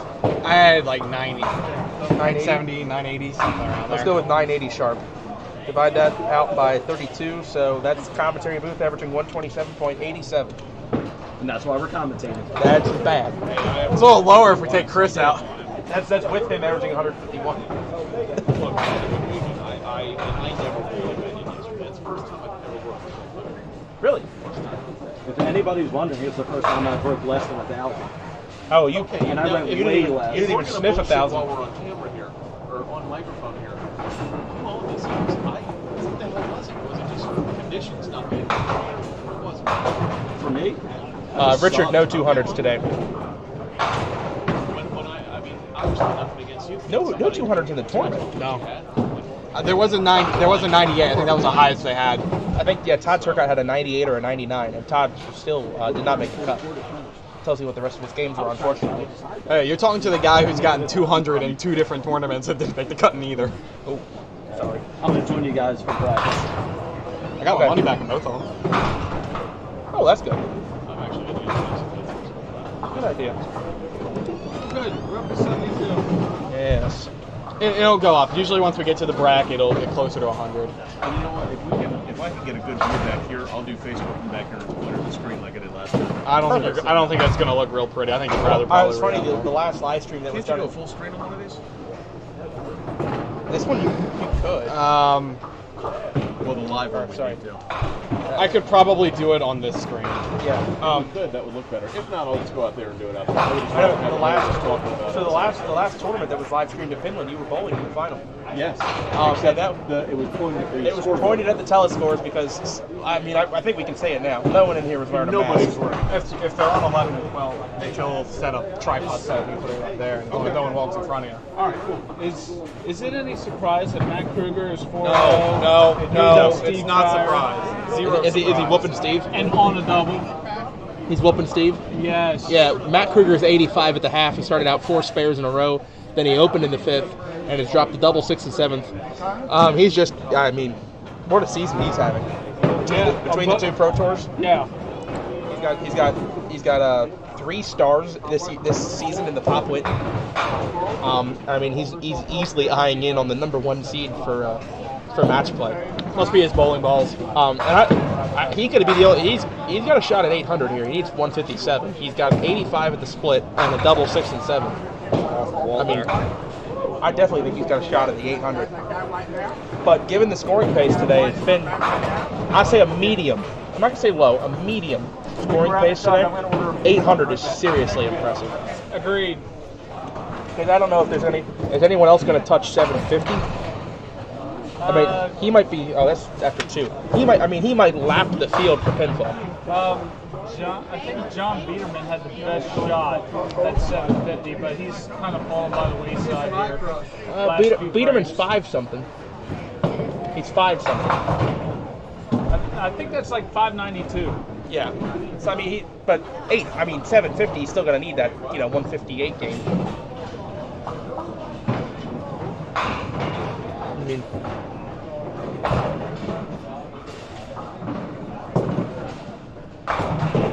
It seems, with the exception of the final match of the Southwest Pop Witten, where it was just a low-scoring game for both of them, it seems that when you're bowling Matt Kruger in a head-to-head match, you have no choice but to pop a 170, 180 game to have a chance. Like, you must make your spares, you must catch strikes and maybe some doubles, because he's always there. And hope he misses. Yeah, but that doesn't happen often. Like, you can't bank on him missing. You've got to go get it yourself. Yeah. The Pop Witten final, the Southwest Super Bowl, I think that's an outlier. That was extremely low scoring, and I don't think that's a knock on either Colton or Matt. I think there were a lot of bowlers who struggled in the bracket. But there were some bad breaks in that game. So you have Colton ripping out the 1-5 on a spare. Did you see the Colton Colby matchup after I posted that up? Yeah, that was an ugly match. But they were both just blowing through things and had nothing to work with. So, bombs, nothing. Sanchicho Weaver, those first 4 games here on our featured pairs, he was on a league of his own. But Matt Kruger is doing that to just a whole nother level. Remember after 4, Brian was at 618. 618, and Matt's at 643. So I mean, he's just even that much more clear of the next closest guy. And I don't believe there are any 600s down there. Nope, there's not. I just checked. Yeah, so I mean, just I think only 2 600s in the house, and I mean, just Matt really running away with it. I think you're topping out at 569 over here to our left. That was a lovely little twist in there for a strike. Beautiful. He's actually got a pretty good game going. Yeah, Roth, I mean, heavy hit on the 1-3, gets in there and splits that 2-4 up with the twister. He's up 34 on his man. And Matt Trying to get rid of that bagel. Matt just topped his triple. Yeah, Matt Kruger dropping the 3-timer. 85 at the split and a triple. So let's see what happens in this ninth frame. Might put him on a 200 watch. Been waiting for a 200 all tournament.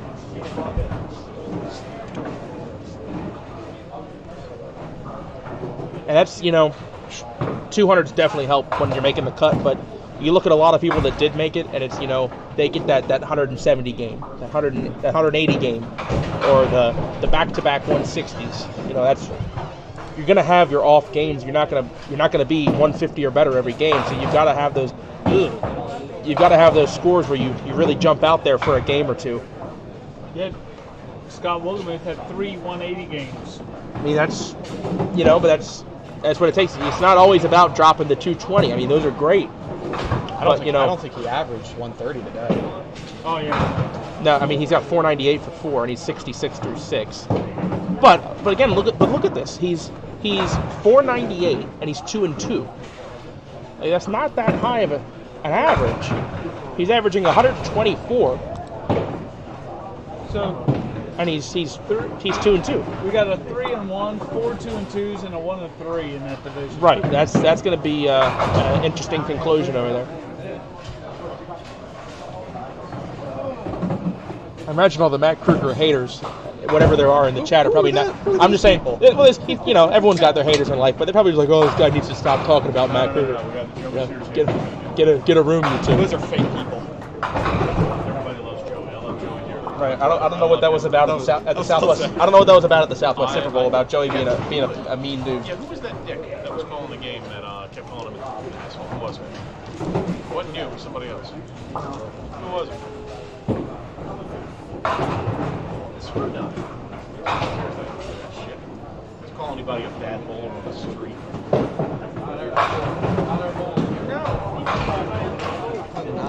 That looks like a 9.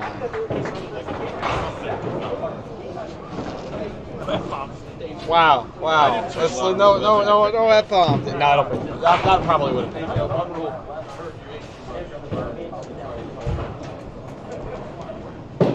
Remember, David, you have this camera if you want to use it. You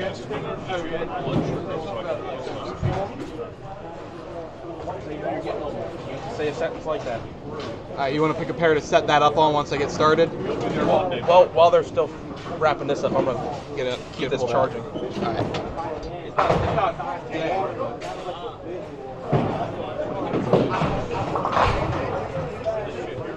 Okay.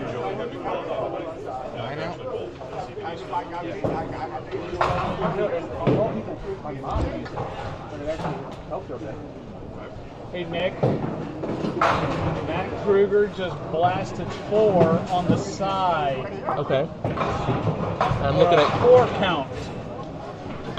So he's sitting at 160. Even still at 160 through 9s. I mean, he's already got the 8.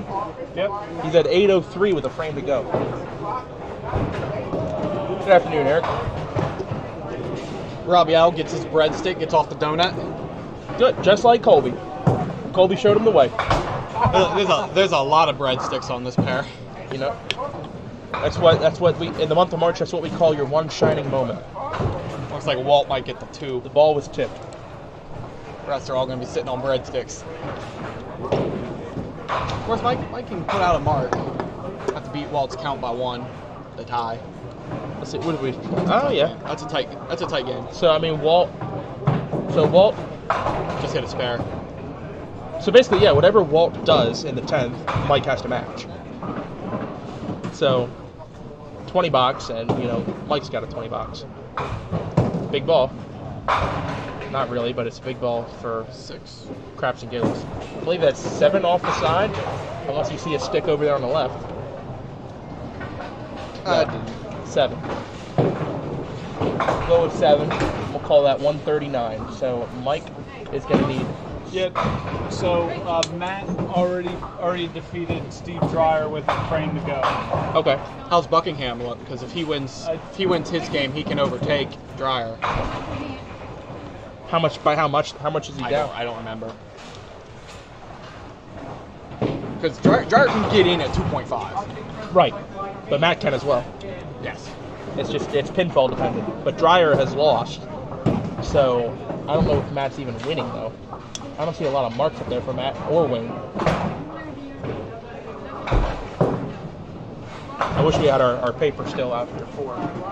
Let me look if it's on Facebook. Probably is. I think Chris posted it up. Alright, that's it for this match. They're just finishing up on both ends of the fifth game. Yeah, so Matt, and then we'll get into the bracket. My bad. Matt is 546, Dreyer 578. I imagine Matt's not going to make that up because I don't see a lot of marks on the board for Matt.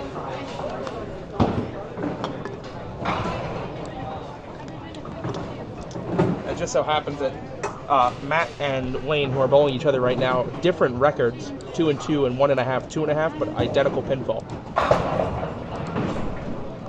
Oh, so actually, no, never mind. If Matt wins his game, he's in. Because Steve's 2.5, 1.5. And Steve's going to lose. So Steve's 2.5, 2.5. Matt wins, he's 3-2.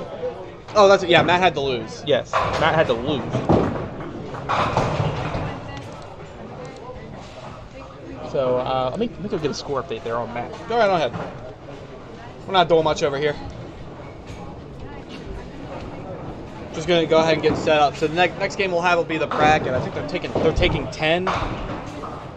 So it'll be 2 games to start with. Just a matter of figuring out where I need to put the camera. I think Matt is down 6 and a hit. Matt is down 6 and a hit.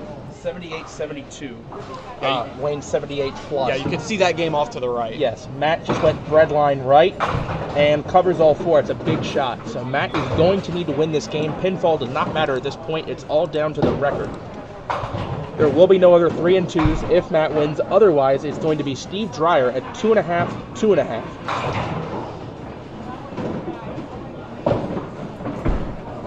So Matt with the spare in the 8th is going to be 82 plus. Wayne is 78. Wayne Lipka 78 in the 7th on a spare. So it's going to be about a 1 mark lead there for Wayne Lipka.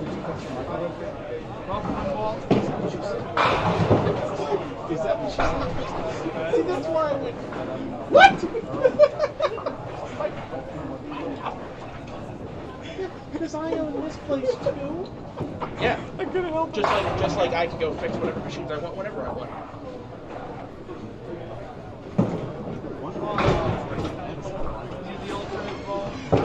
Nah, that's that guy. Crazy, isn't it? Somebody zoom.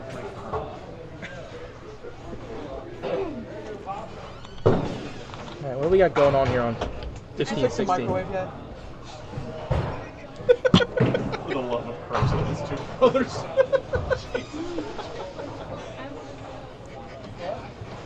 Is it because of Chris? Don't yell at me, Pat. Pat's yelling at me. I don't like it. Oh yeah, welcome to the club. Lucky guy. Now, what do we have going on? Oh, so Wayne has just 8 counted. Wayne 8 counted. Got a baby split standing, 2-7. And he picks out the 2, and it's going to be open frame in the 8th. Wayne is going to be in the mid-90s. Remember, Matt 82 plus, so high count from Matt, and we're going to have a single-digit match going into the last 2. Remember, Matt must win this game. Wayne at this point does not have a chance because of the pinfall difference between him and Dreyer. Wayne cleans up for 10, 96 through 8.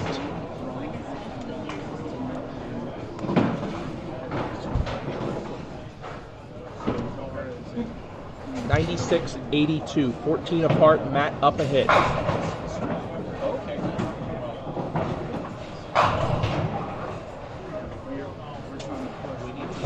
to keep an eye on now. So it's Matt's down 14, up a hit.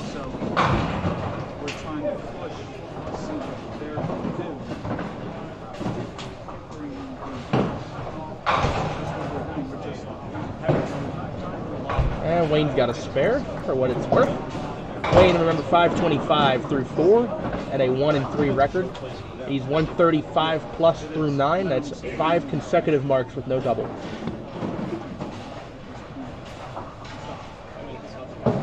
Probably turn that over a little bit, but they can see it. I was going to say turn it a little bit, but they can see it. And nice ball there from Chris Louth. A solid 10. Louth, I believe, is in the mix, right? In his division? Just had to bring up. It's a good thing somebody had the smarts to like actually put a picture Chris, of that. So up on Louth. Facebook. Oh yeah. So Louth needs this game because he's 3-1, 585, and Brian Ewing is 3-1, 591. But remember, Biederman could go out if they both win. So yeah, that's Louth go 4-0 and end up getting knocked out. Louth is neck and he just spares. He is neck and neck with Matheson. Big ball here from Wayne Lipka, and that is the 5-6 on a light 1-2 pocket hit.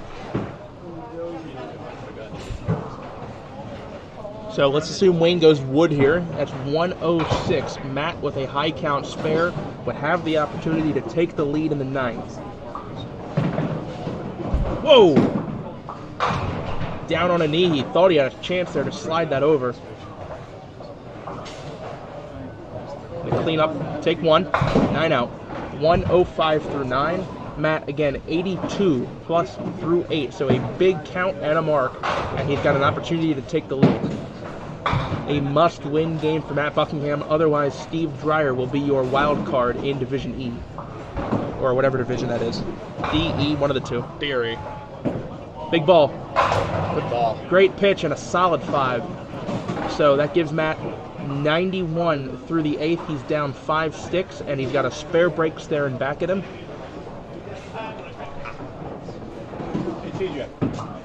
Got to bring this in.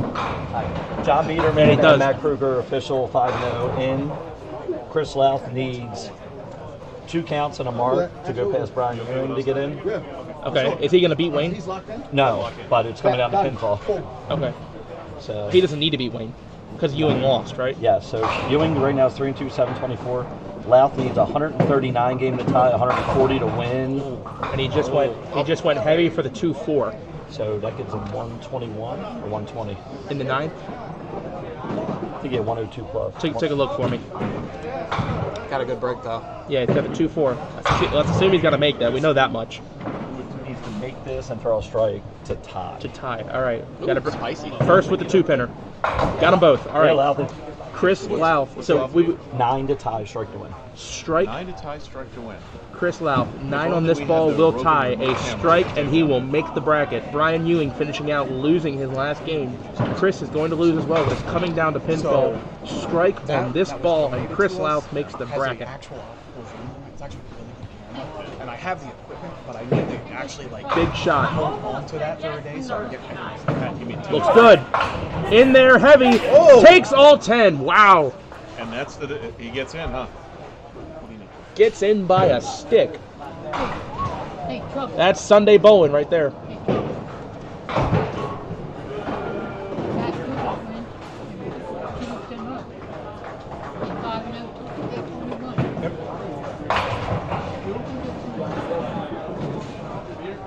Is that a ball there from Matt? No, it was Wayne. Okay, Wayne. One of the Waynes. Yeah, so Wayne's going to win that. Oops. Somebody tell me who Matt Kruger is. Because that's what she just said. Should ask him to fix the microwave. And Wayne blows by the 7. Wayne is going to be in the 150s this game. What a phenomenal finish there for Chris Louth. Look at that little Sunday bowling. Ain't that exciting? Think of that microwave. All right. Thanks. We're going to be talking about that for like the next 2 years. Wayne finishes out with 153. This is a big-time ball from Matt. Matt is down, I believe, 4 pins, and he is up a hit. Has to win. Off the side, how many does he steal? He steals 8. A very thin pocket hit, and 3-6 standing. So I believe that puts him up 4. I got 105 for Wayne. That should be 109 for Matt. Spare break, the conversion, and the count is going to put Wayne Lipka on a double. Matt has really got to bring this in. No trouble, has them both. If my math is correct, Matt is up 4 pins after 9 boxes, 109 to 105.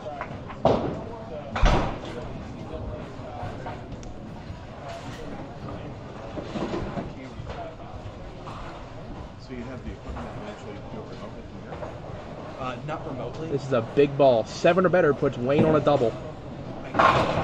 Drills it in that 1-3 pocket. Takes all 10. 7 pin goes late. And that is going to finish him out at 129. Wayne is going to need 2 strikes and 5 to win the game. Anything less, and Matt Buckingham makes the final bracket.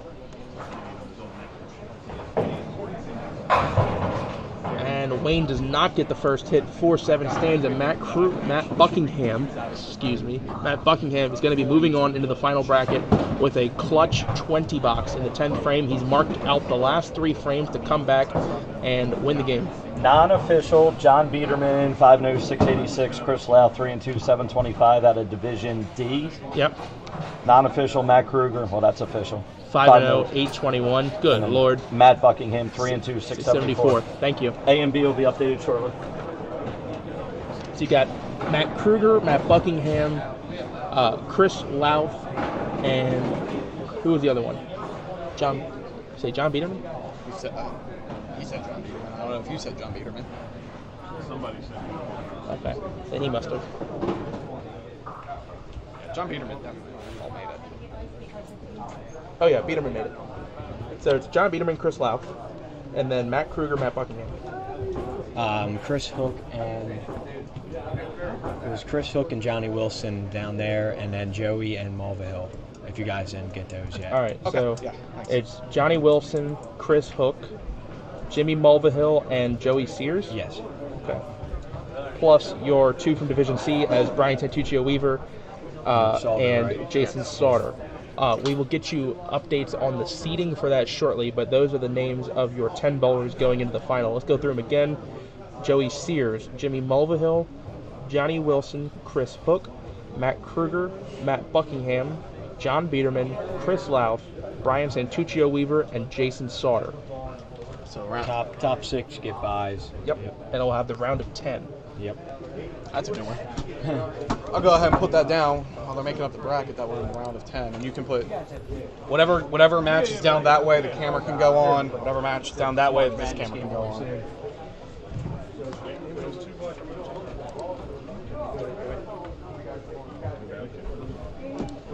Snap far side and run that one. And this one's for the other side. You're the man.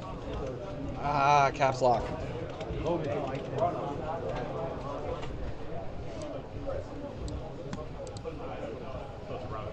Yeah. 2 in each group, 5 groups. So top 6 will get by. So every division winner plus high pinfall wild card gets a bye. The other 4 have to bowl in this. I don't know what lanes will be on. I'd assume 13, 14, and 5 and 6 if 5 work. Which I think it has been. Yeah. Went down a couple times. Yeah, no, it's fine. Thanks, What a team. Hey, there's a roll-off for the 6th tie. Jason Sauter and Joey Sears tied at 4-1, 7-8. So we have they're put it in front of us right now. It's going to be a 2-box roll-off for the final bye. 2-box roll-off? So they both make it. Yes. They can put that in front of it. 13, 14. Oh, yeah, 2 boxes. Okay. Immediately. Are you still broadcasting? Yeah, it's still live. All right, so unofficial, this is where we're at. How we're going to do this. Joey 4-1, Jimmy 4-1 wins the division. Johnny 4-1 wins the division. Chris Hook wild card. First 5 division winners get a bye, along with the first wild card. There's a tie for the first wild card between Joey and Jason Sauter at 7-8. So we're gonna have a roll off to see who gets the last spot. Hopefully they'll put it in front of us. Hopefully, yeah, hopefully. 13 and 14 will be perfect. Yeah, 13, 14, even 11. 11, 12, we have to move the camera back. Yeah, I don't mind that, but hopefully it's 13, 14. Yeah, if we could do 13, 14. 13, 14, or 15, 16. Either one's fine. Maybe on pizza when we don't get it. There he is. There he is. Doug. Stag. Doug. Stag. There you go. Done?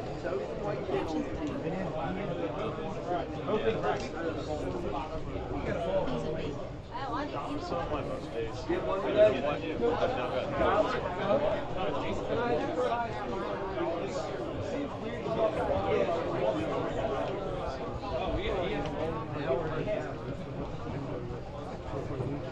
now that radio station took 10 years off of my life.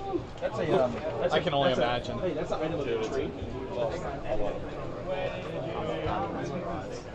It's an item of intrigue. Jason has been sitting for a long time. Now has one back up. Yeah, thanks for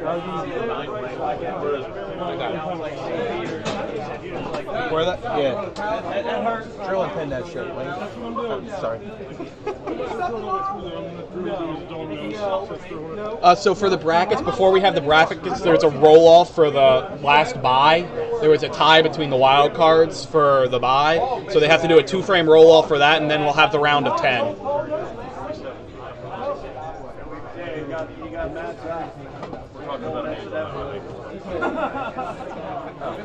I'm in the room, please. 47.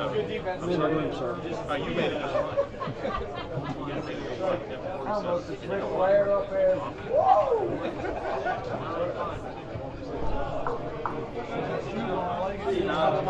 You know what we need tomorrow, Huh? I'll text you tomorrow.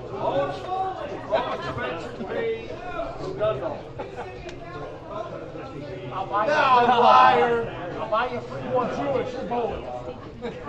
Debbie said you're bowling. They figure out what lane they're going to roll? Yeah, I'm hoping they're. I told them I would like to do it on 13, 14. I think they've got to finalize and confirm all the results that Randy had on paper.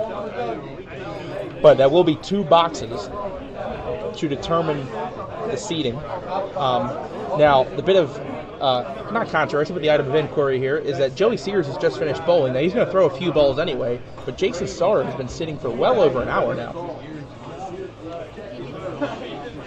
So just please stay tuned with us. I know this is a little slow moment in the stream here. First place should be $2,200, right? That sounds right. Typically, I know it's at least $2,000. I think it's typically $2,200. Chris might know. He's on the board. Isn't first place typically $2,200? Yeah, it all depends on entries, but I think we're at 22. Okay. Yeah, someone was asking. $2,200. Yeah, something like that. Hey, look, they're going to get more money than I did. Who cares? Yep, likewise. Well, at least we got something back.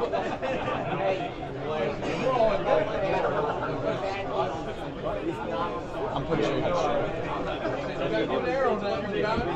I just got blown out.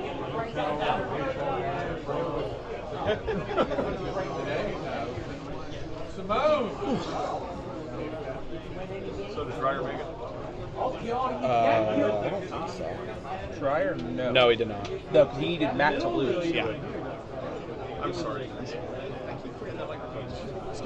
What? What? I think it's a Donnie Wilson.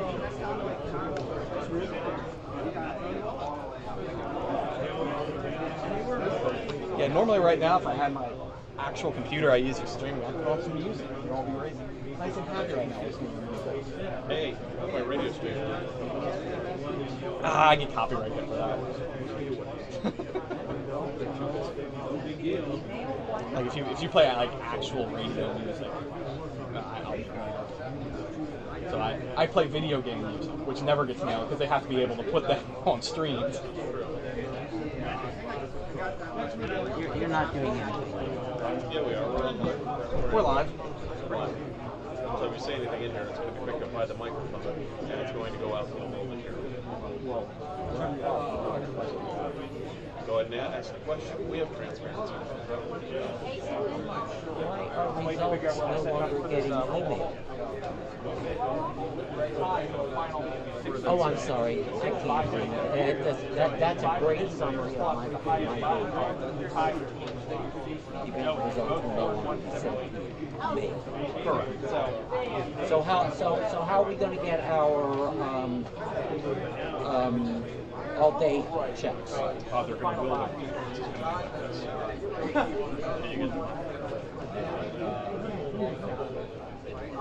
I don't know the answer. They wanted to pay him out today.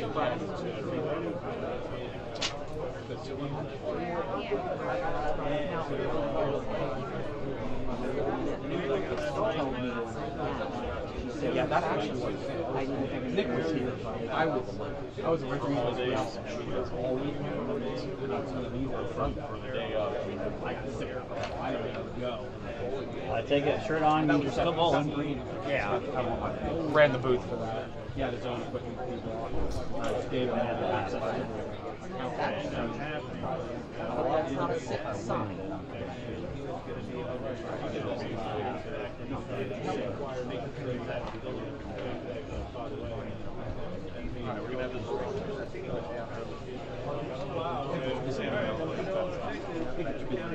Anyway, it looks like I think the next one I'll actually probably be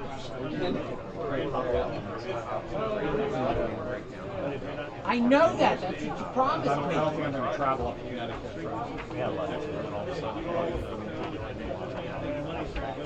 I'm not ready to travel.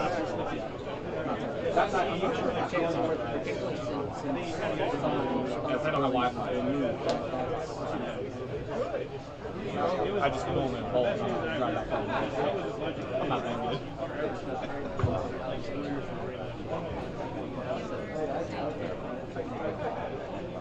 Only house I'm only running is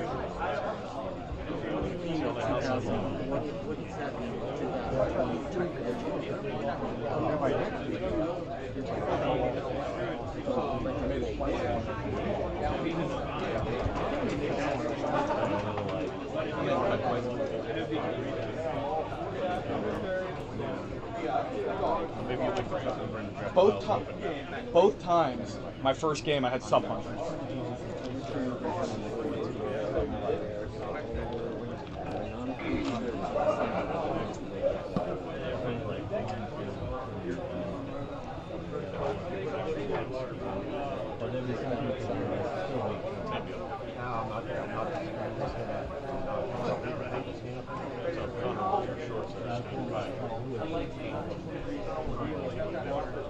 We're gonna have 2 boxes on 13. Okay, good. That's where our camera. That's where the camera is right now. Yeah, if it was 13-14 or 15-16, I can actually put that up right now. Yeah, and did you see what I found out? That you can just start filling in the 9th frame? Yep. The only thing is, whenever you clear out this, you have to fill it back in with the next frame. I figured that out too. Yes. It's a Google Sheets. What Dave wrote. I wrote a little script for it, the scorekeep. It's like Mount Airy style. So like you don't put ball by ball. You just put in like whatever the fills are, and they do that. I remember it. It was computerized. They had actually screen on each, not just up there, but down on each lane.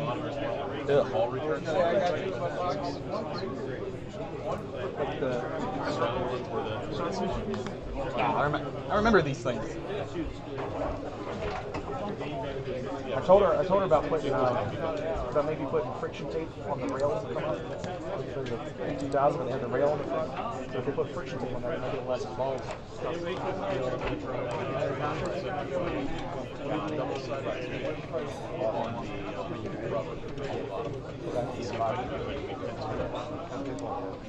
Sorry, double-sided tape on what?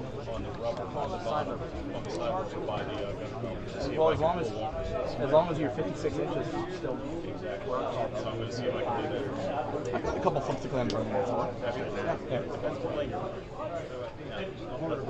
bet on another pair to see if we can get a go ass in. Yeah, I only thought Walkersville and Mount Airy were the only houses that did that. Mount Airy, you need special situations. Can we move that up slightly? That's why that happens. That good? Yeah, do you just not? Yeah, okay, that's fine.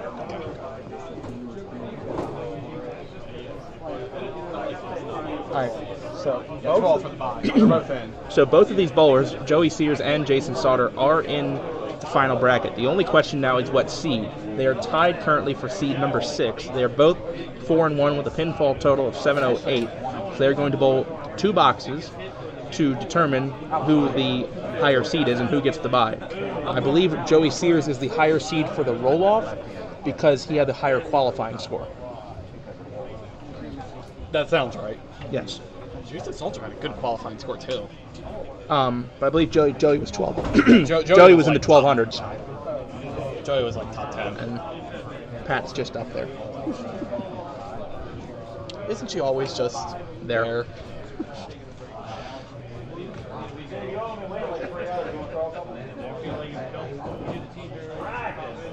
Yeah, I feel like Jason should be able to get some practice. Jason has not thrown a ball in well over an hour.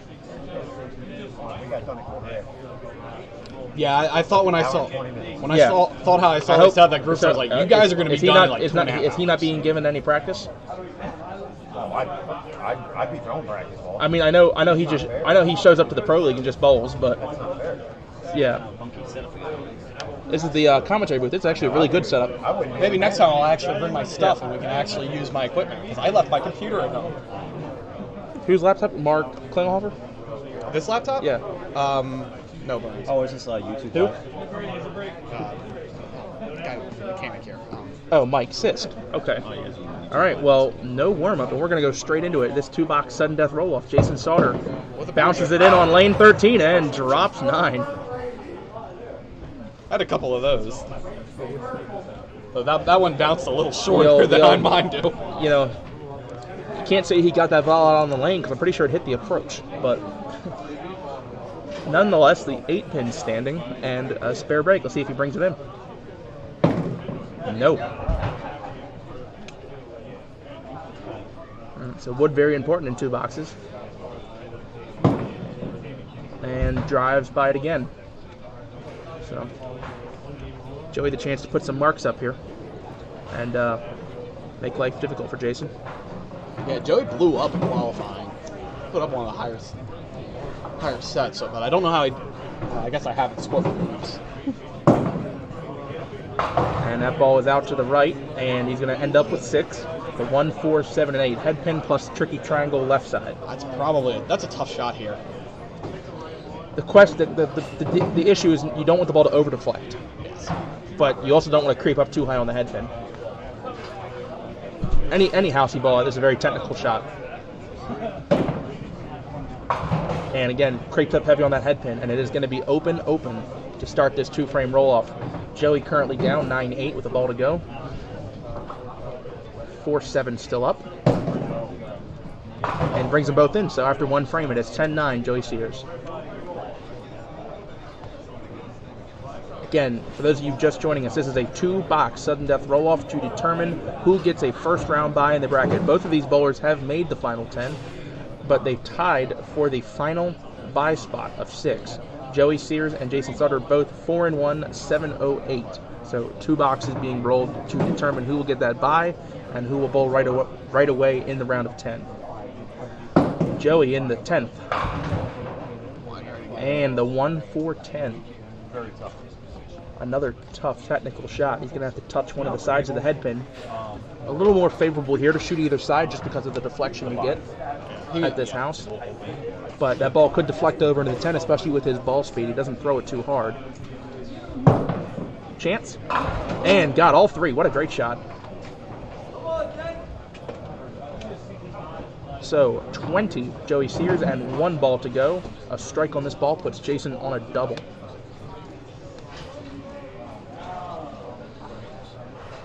Anything low count here, such as a bat off the side ball or a middle rip, and the door is open.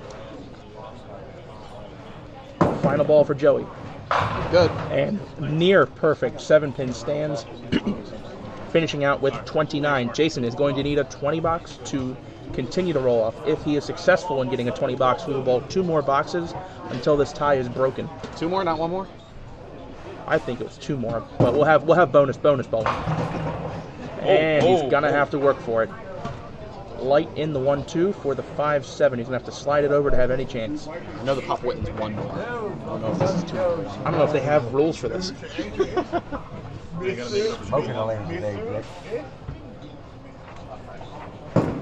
Got a chance. Oh.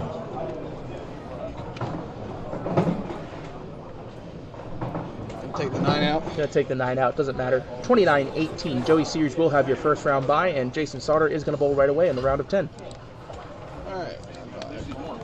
How often do you get a first round bye roll off? Yeah, that's a little odd. Usually don't see those too often. Oh, that wasn't odd. That was odd.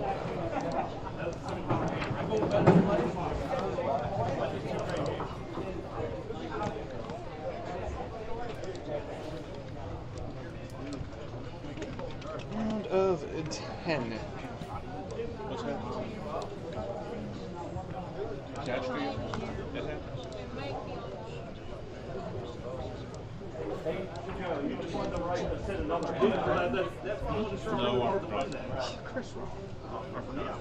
All right, gentlemen. I'll see you all next tour stop. Thanks for sitting back here, Richard. You're welcome. See you Somewhere. Yeah, I mean, if I decide. Do you know where the next, No, because I need to set the camera up. Yeah, that's what I was going to ask. All right, nationals? No. All right, so Chris is going to go back and set up the camera for the other pair. We've got 1 and 2 and 7 and 8. 7 and 8? All right, guess I got to move the camera back. Set up 1 and 2. Appreciate it. Thanks for being my friend on Facebook.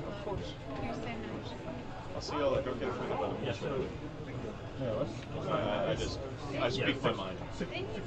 Yeah. Don't worry. He'll post random who wants to be his friends. You win. Oh, we are on 1 and 2 7. Yes. Yeah. I'm glad.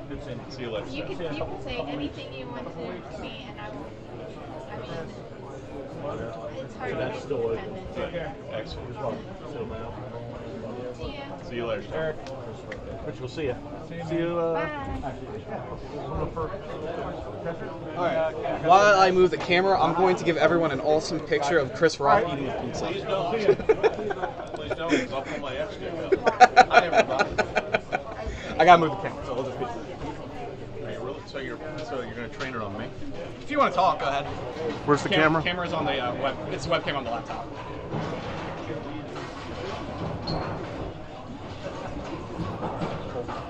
Okay. Is this the right mic? Yes. There you go. But I was thinking, this one I bring 5, the last Well, they're all the way down on 7 and 8.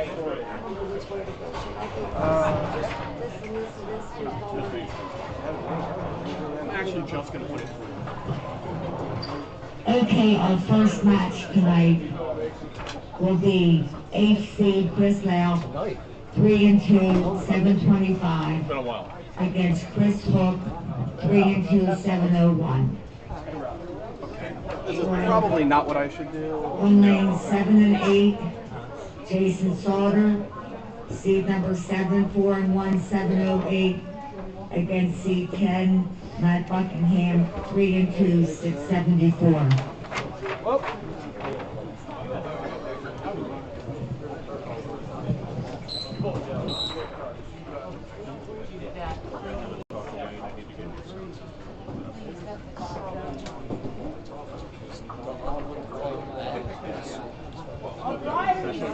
Flattery will get you everywhere, my friend.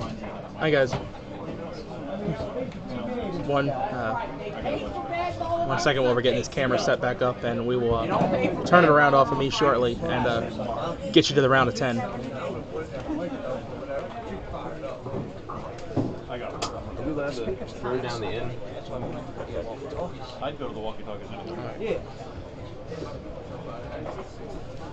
Wanna come take a peek, Dave? Hey Nick, you're live. I know we are. You are too. How's the pie? You want to eat it out of my mouth? Yeah. I'll take that bite.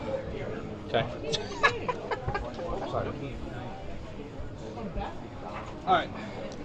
Flip that around. I don't want the people in suit getting pissed off again, having to look at me all day. Nick wanted to actually do a Lady in the Tramp. The baby, no, baby bird. Baby bird. I have to reset it now. Turn some microwave out. I don't know what to do. We don't have a. Or do we? What lanes? 7 and 8. Somebody sweep the decks in 7 and 8, please. Sweep the decks in 7 and 8. All right, we're gonna be at an angle because I don't want to move this too much. You sweep the deck on 7 and 8. Sweep the deck on 7 and 8, please. Oh, okay. Okay, that'll work.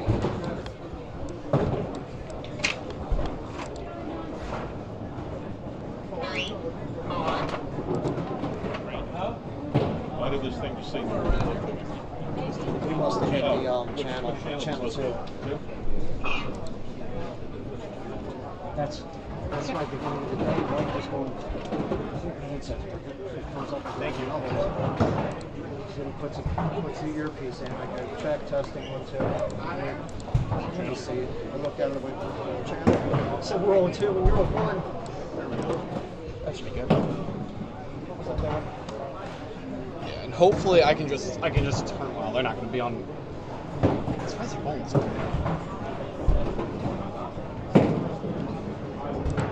Okay.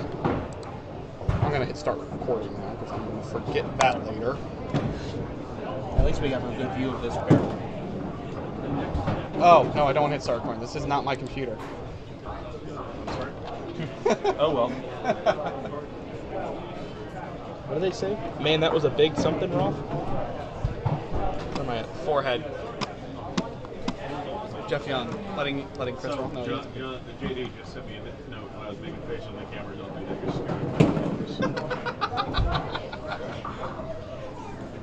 All right.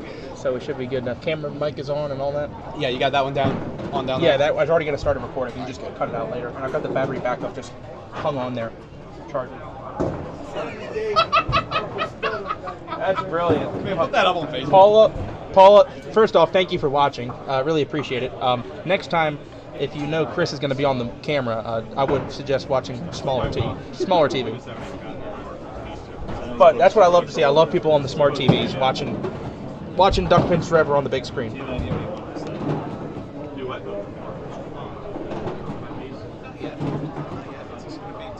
So this is Matt Buckingham, Jason Sauter. Matt Buckingham, my Pro League captain for my first year in the Pro League, and Jason Sauter, my first round draft pick this year in the Pro League.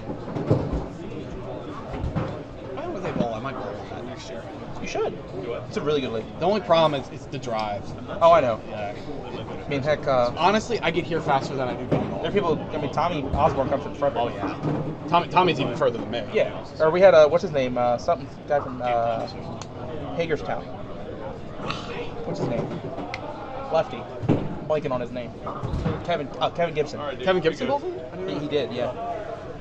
Red guy wins. Yeah, good call, Scott. Right, good call. All right, we're gonna be getting underway, I guess, if we get a telescore. Maybe turn it on there, Dougie. Would appreciate that. Yeah, it's a long drive on a weekday. No, I don't. Well, let me look. This bracket is sponsored by. Well, I imagine Canada Jason Dry is because he lost the roll. Canada. Please send this money to the Kofi account. Yes, please do that. Please don't. I know there's a couple of Canadians watching. 70-inch Jeff Young bowling. Jeff Young Hold on. and Jen Young. Jeff Young bowling. 70-inch 70-inch TV makes Chris's forehead look massive. Oh. Nuts even. Okay. Ball return 7 and 8. Ball return 7 and 8. Never mind, it's back. Hate those. I hate those kind of bowlers. There's nothing more infuriating than walking across the house to get a ball call and then it's not even there. But anyway, enough of my own personal struggles as a bowling alley mechanic. We are live in high def and in color. Are we high def? All right, let's get. No, I don't think we're high def. I don't think you can use the term high Are we def for watching what we both have. matches here? We're in enough We're depth. recording the other match. So 1 I'll and 2 post is that being up later. recorded. Okay, so what are we doing right now? 7 and 8. We're calling 7 and 8. Oh. You know what we need? We need a remote microphone so somebody can sit over there. That's what we need. Queenside reporter, like Kimberly Pressler. Are you guys doing callbacks or no? Yeah, what do you want? Yeah. Balls 7 and 8. Okay, we do need a ball return on 7 and 8. Wayne, ball return 7 and 8. Or Mike or whoever. All right, it's going to be an open frame for Matt at first. He ripped the middle out. Thank you. It sounds good with a blowjob too. Ah, Chris, come on. Come on. Oh, whoops, we're on YouTube. I forgot. All right, Matt Buckingham with the opening 9-box. Excuse our potty mouth. Okay, well, 9 bucks in the first. Callbacks through the stream. Potty mouth. We need an instant replay on that one, don't we? Yeah. Unfortunately, we don't have any. We don't have any if replay only today. some moron remembered to bring his computer, we'd have instant replay. Dumb. Unfortunately, you'll just have to rewind yourself today. But Jason Sauter in the first, and he's going to match the middle rip of Matt.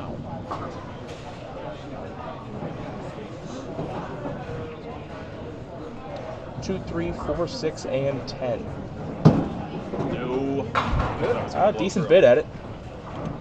Still got 2, 4, 10 up. All right, Donut King, hold your own. All right. Gonna hold the wood. Nope. Takes 8, so he's down 1, 9, 8. I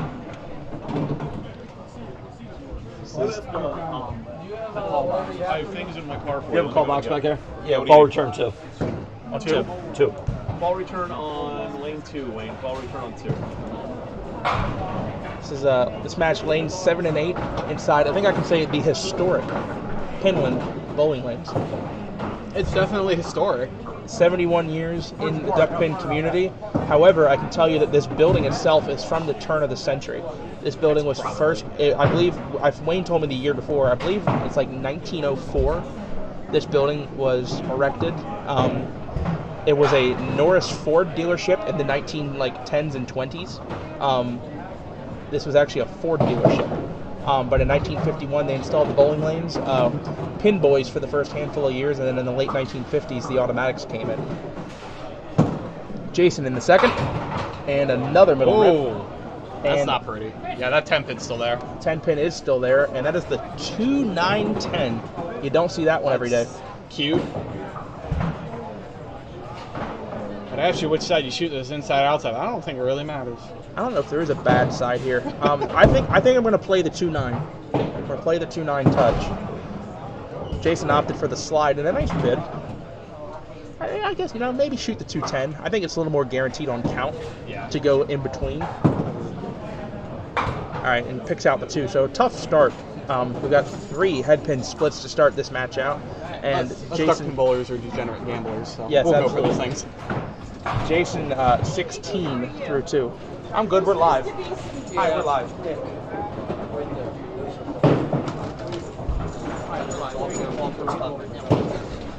Ball. Oh, heavy too. Good breakout. 7 pin up, and our first spare break of the round of 10. Looks like the viewership's starting to pick up now. Thank you all for spending your Sunday with us. 70-80s.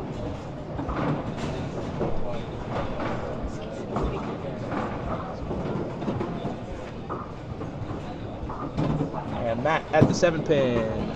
Yes, just got it on the left side. First mark of the round of 10. I don't think he liked how he released it. No, It held on he there. dropped it a bit at the line, but it's all straightened out enough. Of course, he's got to record that in his own scorebook as well. Yeah, you check all this stats. Matt is he's a bit of a math guy, so he does keep track of his scoring, including single pin percentage, 2-pinner percentage. I do as well, but I'm not paper pencil. He does average spare counts and such.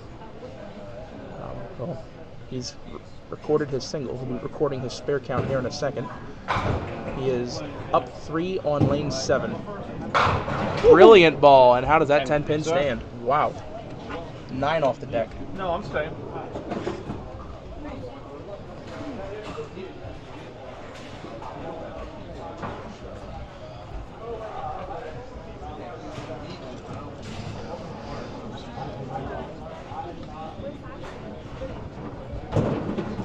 And no trouble this time. 2 singles in a row. I saw it. Yeah, he's left it a couple times.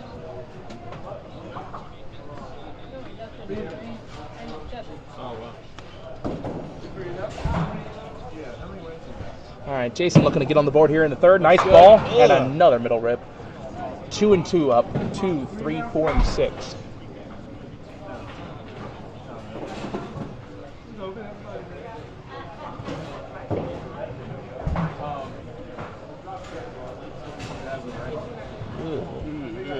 Racket didn't come down very nicely. Yeah, nice bit at it.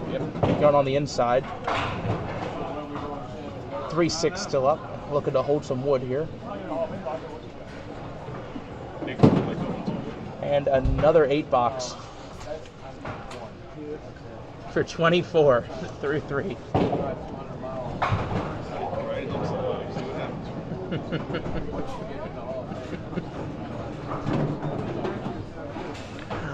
Jeez. Okay. So Jason unfortunately did not advance from the 2-box roll-off for that first round bye, but got a hole to dig out of here. He's down 14 and a hit going into the 4th. Good strategy. I think after Didn't rip the middle this time. I think if you rip the middle 3 times in a row, that's the perfect ball to throw. Off the side, 1-3-7. Got a chance, and finds that head pin and rips it again. Just commentary curse right now. Yeah. Should probably shut up. All right, a little better there. A 9-box this time, and 33 through 4. So Matt Buckingham with the green light to pull ahead here. If anybody needs a reset, take this out with me. Okay.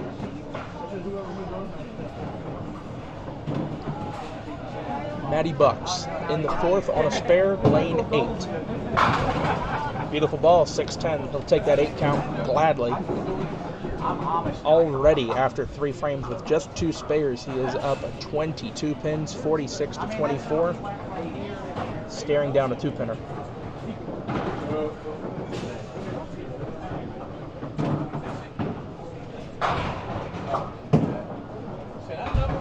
And shaves it. Gutter belt is not going to get there.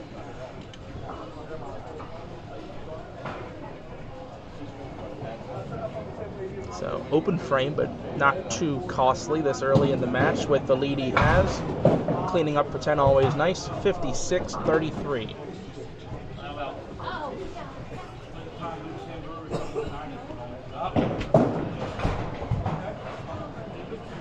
Oh, she said you didn't pay your bets up.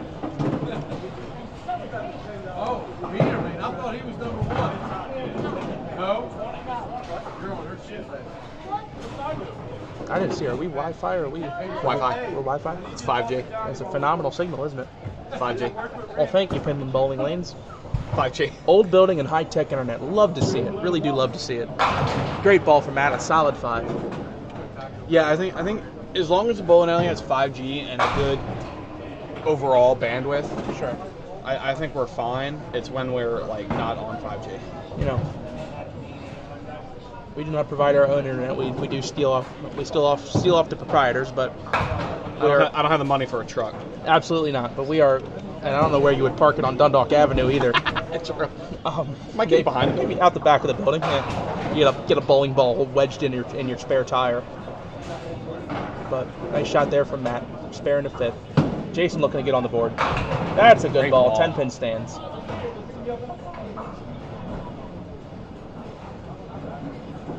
Yeah, we are.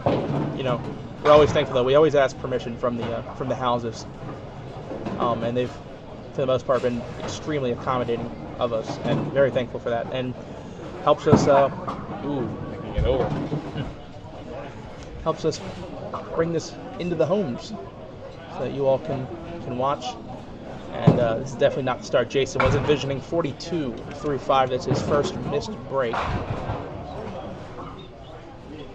He had 3 splits to start. He went off the side for 7 and then picked out the head pin in the 4th. And that was a 2-pinner there that he just slid by. It was a single. Slid by the single, comes back, makes it for 10, but Down 23 and a hit going into the second half. He's gonna have to start marking. Heavy, good breakout. Heavy and breaks it up.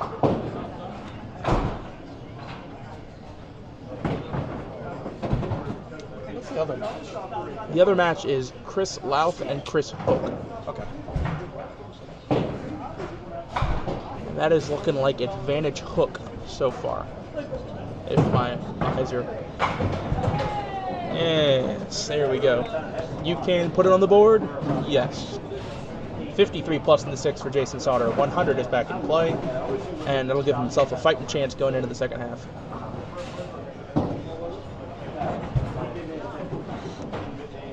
Matt with good count, though, the opportunity to take a 30-pin lead halfway through.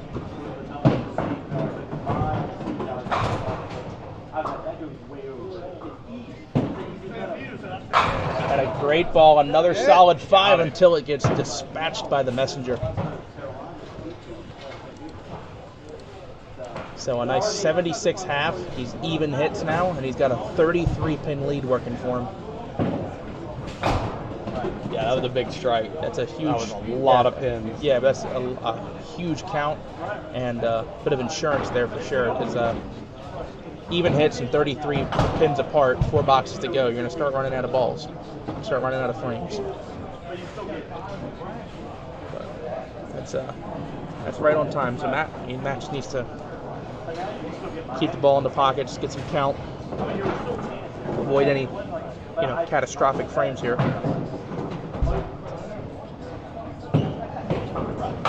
Another ball. A little heavy, but great break. Another 2-pinner.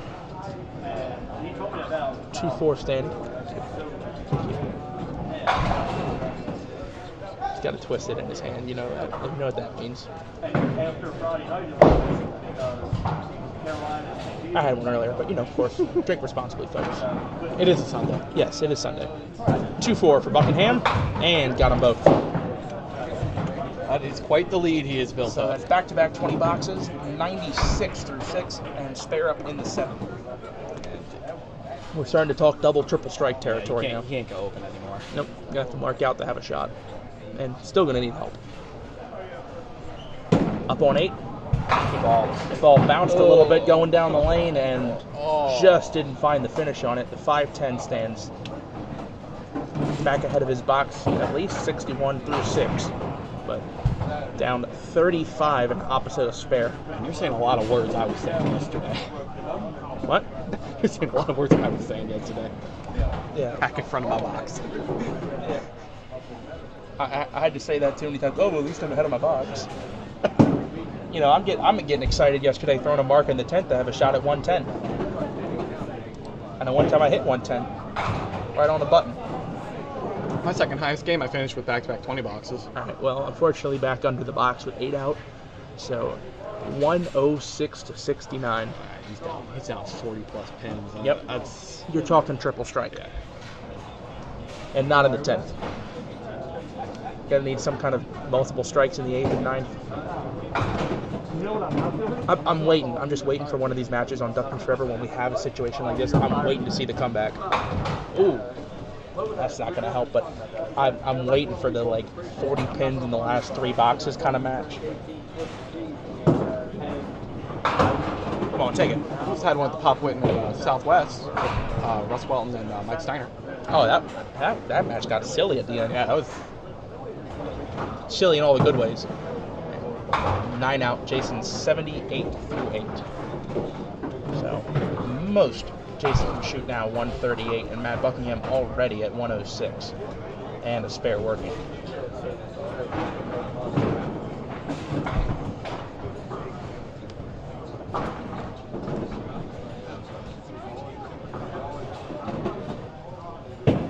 Good ball. And a great mix. That's sure. You know what? Yeah. We take those. But we absolutely take those. From all the breaks we've seen today, on flush hits, heavy hits, light hits, I think that is extremely fortunate. That was looking at out 5 pins. I was looking at a 5-pin split there. Ends up with a single, and what you doing, man? It's not going to cost you, I don't think, but that was not your greatest ball of the day. Just a bit inside. Yeah, he got forward on it with his shoulders. Did it again there. He's leaning a little too far down at the line. Well, that's what 5 games will do to you. You know, well, the reason you'll lose a lot of your form. The reason I can point that out is because I do the same thing myself. If I get forward in the shoulders, I pull it left. But with the head this gigantic, it's easy to let your shoulders fall down. There's a lot of weight to hold up. But it's looking like we've got a relatively close game down there, but about a 9. I think I'm seeing 123-114. Chris Hook over Chris Louth. And a brilliant ball, 5 from behind. And that's about all she wrote. Yep. And I am going to go take a score check. Right on the head. 3 and 4.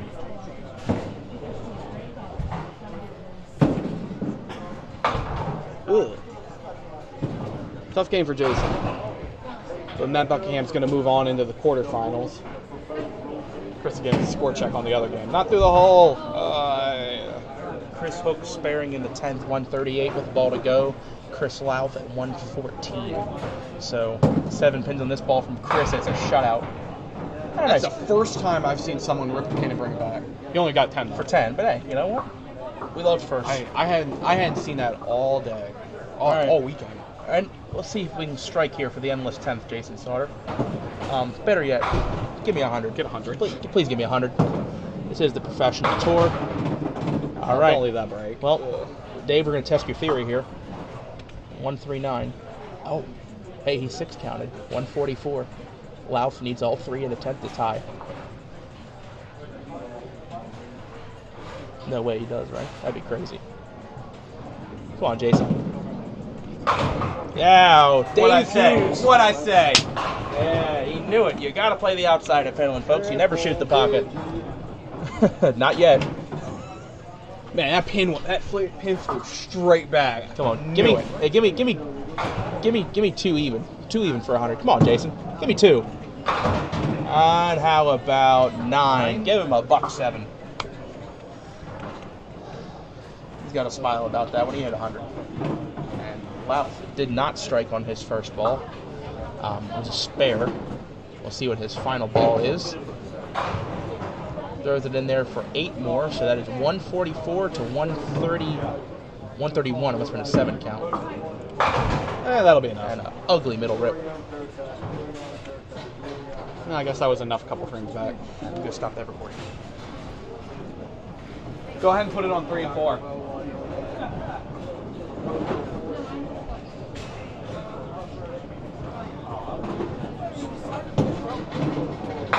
Ooh. Tough finish, but good game for Matt.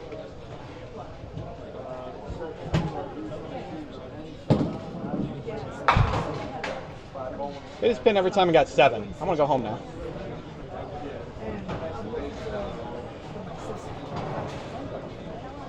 Alright, so Matt Buckingham, 147, Jason Sauter, 107. Matt will advance to the quarterfinals. I believe Chris Hook is also advancing. So we're going to take a moment to figure out where we're going to be set up. It's like John Biederman already figured out he's on 5 and 6. I'm thinking I'm going to turn the camera to 11 and 12, which looks like Jimmy Mulligan and somebody else. Hopefully not Matt. We just happened. Right ahead. Who's on 7? Who's on 11 and 12? Thanks. Okay, if for the first match today, Chris Hook defeated Chris Louth, 144 to 131. And Matt Buckingham defeated Jason Sauter. Chris Hook will go to lanes 3 and 4. And bowl a top seed, Matt Kruger, who was 5-0, 821. On lanes 5 and 6, John Biederman, who was 5th seed, 5-0, 686. Against Johnny Wilson, 4-1, 697. He was 4th seed. 6th seed, Joey Sears, he had 4-1, 708. This is on 11 and 12. Against Jimmy Mulvihill, seed 3, 4-1, 7-13. And Matt Buckingham will go second seed, Brian Santuccio Weaver, who was 4-1, 7-27. Ah!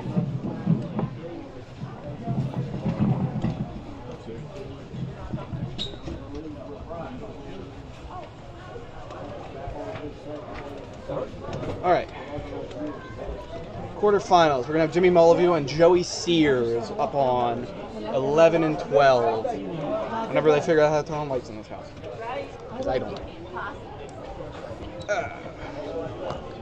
So take a moment to set this up. I think Jimmy Mulliveau is the higher seed. What match do we have now? Jimmy and Joey. 13-14? 11-12. Oh, will you turn those on? I mean, you can if you want.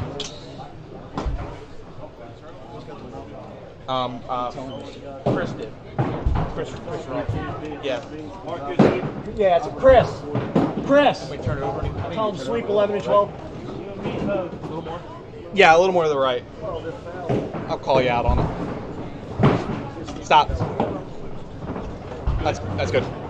That's good.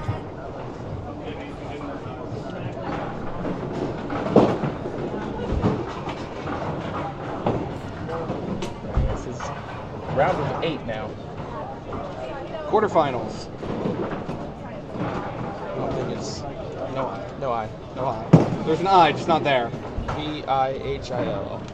Okay, we can spell right. Up to 81 now. Thank you all for joining. Appreciate it. Yeah, quarterfinals. 3 more games left. It's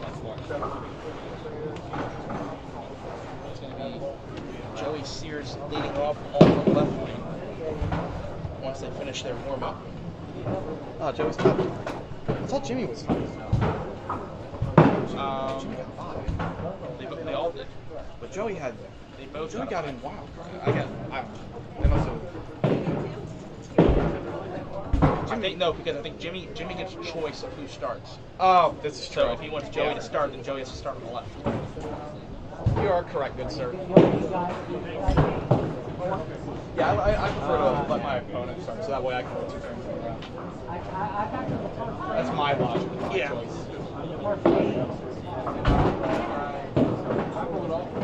Yeah, I think I agree with that. I think I'd rather.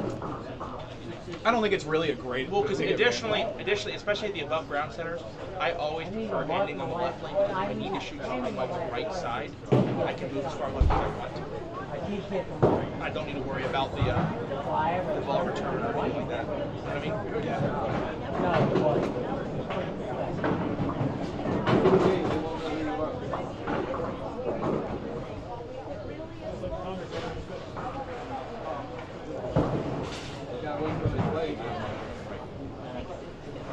So that first round there, we had Chris Lauf and Chris Hook. That match is being recorded, and that will be uploaded to Duck Pins Forever at a later date in the next few days.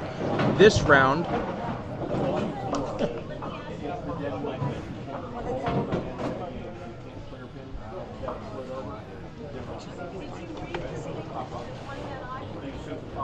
Okay, reset your lanes and start your competition. Keep the ball rolling.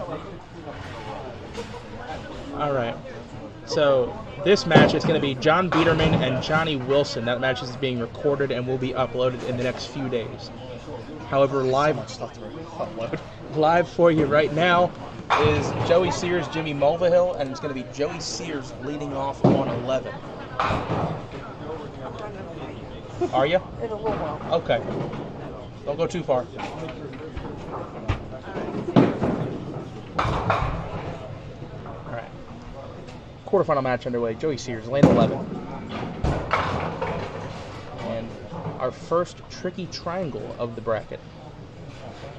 I was a little worried about that ball because it was tailing pretty hard on it. I thought he was going to hit really light on that cross-up, which triggers me as I bowl a Joey ball. has a very unique ball roll. He gets a lot of drive and a lot of mix, and for someone who doesn't get a lot of legs on the ball. Like, you watch his ball go down the lane, he doesn't have a lot of turn on it. He just moves pins. And that's why it's the tricky triangle. Yeah, it does kind of look a little bit like a knuckleball coming out of his hand. Yeah, but then as it goes down the lane, then it picks up and then it rolls. 9-0. 9 in the first. I believe this is a first-time sighting of Jimmy Mulvihill today. Yes. He was on Group Reset A. 11. Reset 11. Yeah, he was in Division Reset A. 11. Actually, these two were in the same division. Right. Well, we've already seen Joey in the roll-off. So these two have already seen each other today. Correct. I'm curious to know how that result went earlier.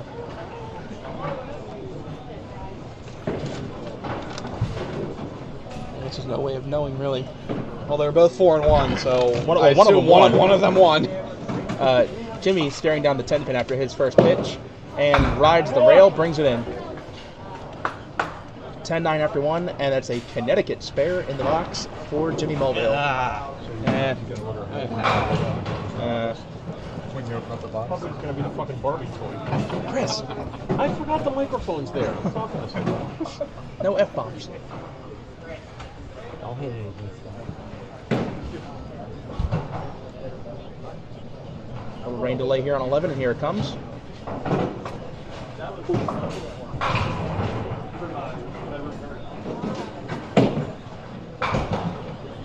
Yeah. Oh, that's romantic. That was not a good rack. And Jimmy, I'll take a re-rack there. My bedroom window curtain. I was like, that was amazing. Yeah, really. Now the question is, are they? Yeah, I figure they're going to reset that in the back. So where's the next Pro Tour? That's it. Highland? Next Pro Tour is Highland Bowl, and then we're back south in May at beautiful, gorgeous, sexy Suitland Bowl. What's your name? I think I've sent it to Facebook. All right. After that short delay, Jimmy getting up in the second frame on a spare in the first. And a good ball, just crept heavy. 2, 3, 4, 6, and 10. So 15-9 after one. 420 two games in this bowling alley in a 2x4 league, and the world record now is like 362. I've had 420 or better. A very interesting bid at it, going for the 2-4 and almost slid it over. I prefer shoot if I'm actually like intentionally trying to make it. I prefer the two side. I have a set of rules for after I work the middle, which side I shoot. That's a very interesting strategy, though. I usually will always shoot the 3. I think it's, for me, shooting the 3, it's a little easier to get that squeeze off the wall, just to get it to come back. So I will always shoot the opposite side of a back pin. So if the 8 or 9 are there, I'll always shoot the opposite side. That is so cool, Doug. Good to hear from you, Doug. You're in Honduras watching duck pin bowling. That is so cool. So that's where our one viewer from Honduras is. That is so cool. And you live in Florida now. Wow. But back to what I was talking about. If there's an 8 or 9 pin, I'll shoot the opposite side. Sure. But I like to shoot the 2 side over the 3 side because Joey taking an 8 pinner. Another 8 pinner. I'm not expecting that. I haven't seen 8 pinners all weekend, and now I've seen 2. So 19 plus to 23. Joey's got a chance to take the lead. But I find it easier if I have to slide it over. I like shoot the 2. Shoot the 2 because you can't carry the last corner all consistently. Interesting. That's my logic. But usually it's a turn whether the 8 or 9 still standing. Right. And I feel that's created for the Connecticut people that they didn't get hours work.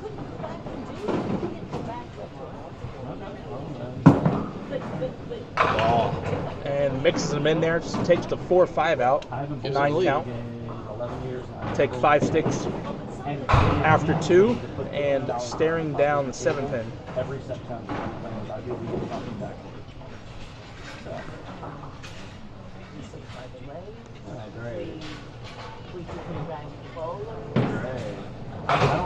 I've been honorable mention 20 times. Right through it. No trouble. But yet I can get 350, 400 tournament games over the season and carry 145 or 147. But all I get is honorable mention. I think that's more of a true average. Where are the other games at? I think that's Santuccio, Weaver, and Buckingham. And then on, what is it, the one floor we have Chris Cook and... Off the side, watch out! Oh, back it up. Woo. Clean up, aisle 12. There's 5 still sitting on the deck, and that was a 2-5 pocket hit for a strike. So 38-33 after 3, and Joey on a spare and Jimmy on a Y. I mean a strike. Just take one leg off that X. You folks on the stream cannot see this, but we are keeping score of this game in Connecticut marks. So we have a Y for a strike. Why? I don't know. Why are we doing this to ourselves? Jimmy for 2 Ys. Good ball. 4 out the middle. Is he the last Northerner left? He might be. Yeah, I think so. Yeah, he is. Oh, no, that's a shame. Somebody bowls in Southwest twice a week, and they bowl in the cup tournament and they get honored as the country and the country because they bowl down east and they have the best teams. I did bowl in the bowl tournament. 46-4. Tough break there. 4 out the middle, and then just taking the 6-pin on that spare shot. Yeah, that's 2 middle ribs for him and then 2 marks. My time is very valuable. For your play? Oh, thank you. Which one? Joey on a spare. And finds that dead sounded pin again, but takes a 9 count, just the 6-pin standing. So 47-38 after 3 boxes. Joey definitely in a good spot right now. Up 9 pins and staring down a spare break. Hey Wayne, reset 16, reset 16. Never mind, it went. See if Joey can bring this in to extend the lead. And no trouble. That's 3 singles in a row for Joey.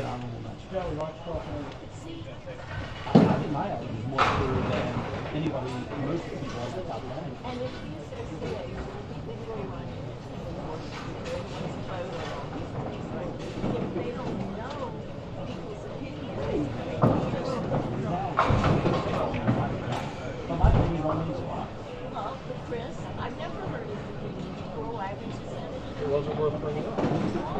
We have bigger fish to fry, and nobody was going to ever overturn that one. Especially, I can't even get Joey, who deserves to be in the Hall of Fame. Time is over. Get up. Great ball. Messenger takes down the 7. That's not a single pin. You know what? I don't think he would have minded 9 spare, but he'll take the strike. You got to realize my commitment is with my parents. I'm out there. So. I think it's beyond fixing. Beautiful ball. Oh my. He's not ripping the middle. That ball may have left the building. We're doing our thing. Well, it doesn't have to go far once it gets to the end. You know, I've sanctioned several things for you, and there has been 0 benefit from it. I do agree. But it has been 0 benefits in any bowl for any of the things that were sanctioned. 0. The scores were going to be the same. The lanes were going to be in the same condition. 0 benefits. And a huge double. Light hit swishes him up, and another 10 in the pit. 2 strikes in a row. Jimmy Mulvihill, he needed that. We'll get together and make the rules. I assure That was big. As long as he's not ripping the middle, he's getting some great breaks out of it. It's 3 strikes off 4 head pin hits. 4 pocket hits, I should say.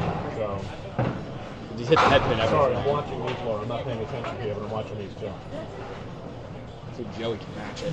You'll never sway me by that's it. I'm in the common bowl 22 Pro Tours a year. Oh no. It's fading on him. And to Mulvihill, maybe. Joey up 11 sticks, but staring down a double strike and now staring down a 5-10. It's about even right now. They don't call it even, but high scoring and even. Definitely higher score than we were seeing on these 6 lanes. This is what we've been waiting for. And then when something official happens, and then I get Good bid. What a great bid. I chose not to. Just behind the 10, but a 9 count, 86 at the half, and he might be trailing after 6. Or Southwest, or somewhere up north, like Johnny.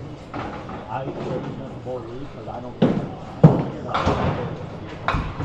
in the same ballpark.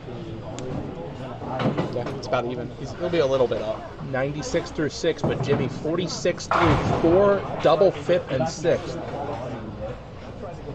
We got a high-scoring match down here on 15-16 as well. I saw Brian threw a double. Looks like Matt threw one too. Yep, match to double.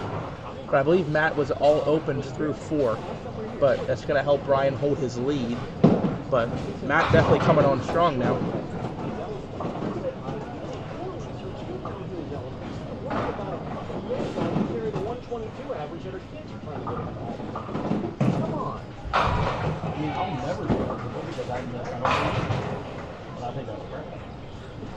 Joey on an open frame. Brilliant ball. There you go, Joe. Brilliant ball. Man, this is a good game here. 9 off the deck and 1 just gasping for breath left behind. A beautiful strike. We've had some real hammers in this game, but this is a pivotal ball in the match. Jimmy 46 through 4. After 4, he is down 21. But double, 5th, and 6th opportunity to really pull back some pins, but he's gonna still need a mark to stay in this match. Good ball. Uphill, slaps the 5 out, triple Jimmy Mulvihill. Wow. He's all over that head pin. Man, we got one now. So 76 through 5, he's down 10, but up on a double. Currently 96 through 6. That's a tie, but he will take the lead with whatever he gets on this ball. Even pins up 1 hit for Jimmy. Wow. Check those pins and make sure they're okay. That's what I'm saying. There are bombs everywhere.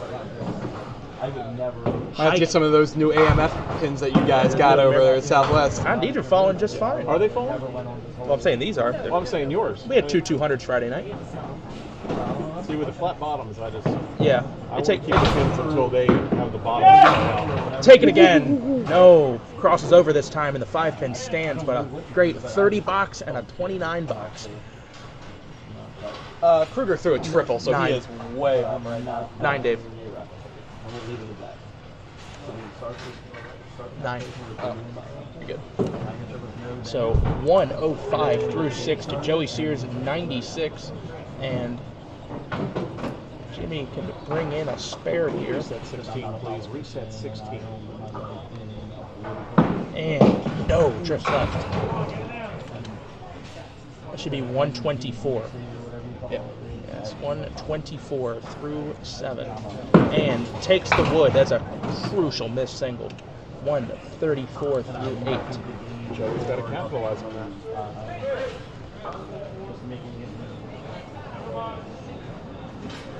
Never mind. Classic.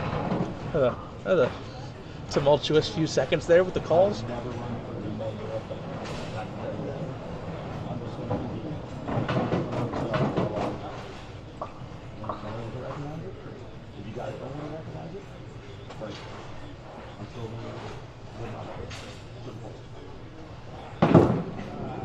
Dropped it. Dropped it. What is it we do or don't want to recognize? It's a debate we don't want to get in now. Why not? Not right next to our mic. Although I'm sure you'll get some opinions in the chat. Should be picked up. Because you got a hole and some popcorn house. And I'll let you, from my house, it's more true than all of you. I bowl everywhere. Joey at the 7-pinner. Good shot at it. Oh, a little light in the 10 stance. He really wanted that one, but the 9 count helps. So after 7, it is 124, 115, but both bowlers going to be on an open. 10-pin difference. Joey can get wood here to stay within a mark's reach. I got 11. Is 11 enough? That's not enough? Because I'm the chairman of that committee. You know, 11's not enough. There There you go. 134, 125 after 8. A very high-scoring back-and-forth game so far. Jimmy going from down 21 to up 9. That's a 30-pin swing, right? 30-pin swing with 2 frames to go. Joey fourth. Yes, he just threw the 4th. Yeah, Matt Kruger just threw the 4th. Put Matt Kruger on 200 watch. He goes high count spare. He can get there. Joey in the foundation 9th. A great ball for the 10-pin. He just got some practice of shooting this on 12 to see if he can bring it in on 11. If I could be a Hall of Fame, I would roll on 30 honorable mentions. I would do that.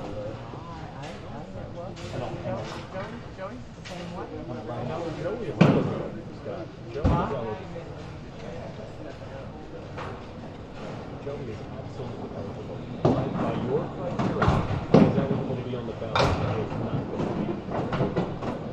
Man, that was another big game up on 5 and 6. Yeah, 148, 153. Wow.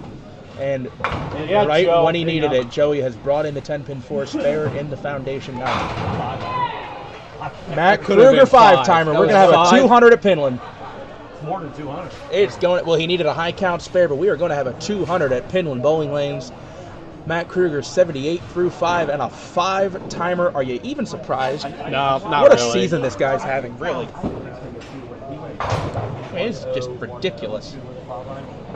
So 108, 138, 168. He's at 198 with 2 balls to go. Oh, tough one. Jimmy, that's going to make this interesting if he doesn't That's the first convert. time this game he missed the head. So he goes wood. It's 144. Joey 9 counts for a tie.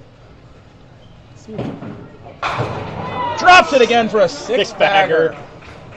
Matt Kruger 218 with a ball to go. Good comeback attempt, but I haven't bet on it. Been hard to make that shot this weekend, and I've only seen it twice all weekend. hoping to see it a 3rd time, but now this game just got real close. Wood important. And he's got the wood, 144 through 9, and there's a chance that he could be tied or trail. All right, I'm going to give you an update here. We're waiting on the final ball from Matt Kruger. Matt Kruger at 6 strikes in a row, 218 and a ball to go. To say the least, he's won the game. That's not what we're worried about, but what we're worried about is Matt dropping this final ball for a potential 228. Could have the last 7 in a row. When do you ever see that? 6-bagger.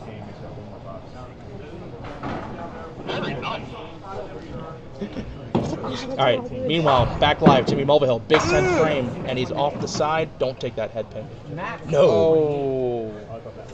3-7. Okay, off to our left. I know you all can't see it, but I'm going to update you on the final ball of Matt Kruger going for the last 7 in a row in a perfect second half. It's heavy, and it looks like it's 7, but what a phenomenal game. A 6-bagger and a 7 count to end. Matt Kruger, 225.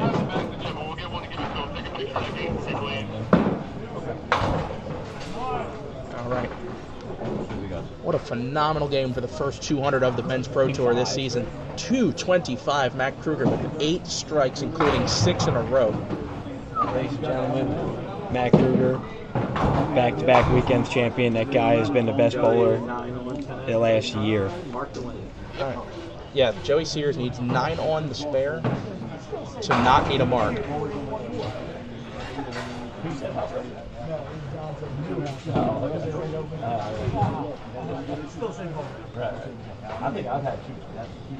Joey needs a big count. Strike for the win. Oh no, and he's in trouble. He's off the side for 5. That puts him down 4 after 9, 144 to 140. Jimmy finishing out with a 10 box for 154. Joey must make this 1-5, 6-9, 10 multi-pinner. That was not what he wanted to for the win. He's going to make this and count 5. I'd shoot this outside and start praying. See what happens. It's on the head pin. Oh! 6-pin stands. Can't throw it much better.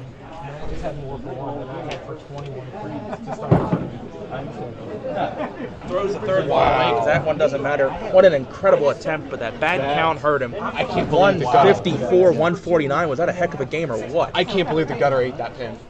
That pin looked went like it was into going the to gutter. Rewind that, folks. That pin went into the gutter and died. I had 201 for 2. There was a sniper somewhere who shot that pin right into the gutter.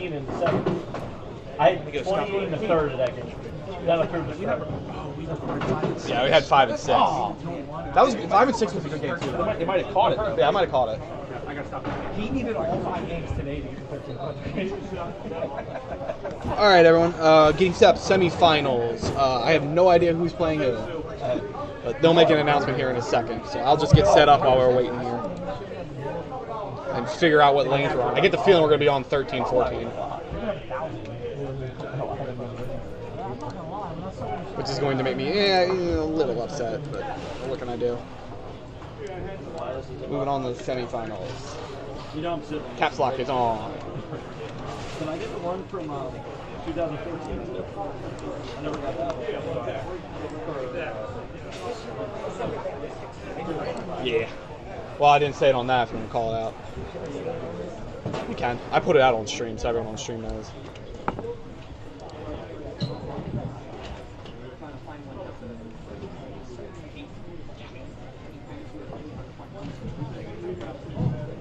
Okay, the winner of that match between Chris Hook and Chris Kruger.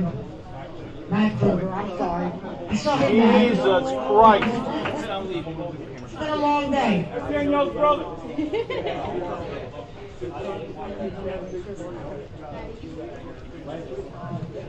Matt had 8 strikes that game with a 225 game. They will advance to lanes 7 and 8 and bowl against John Biederman, who defeated Johnny Wilson 153 to 148. And between Joey Sears and Jimmy Mulvihill 54 to 149. He will move to lanes 13 and 14 and bowl against Brian Santuccio Weaver, who defeated Matt Buckingham 143 to 129.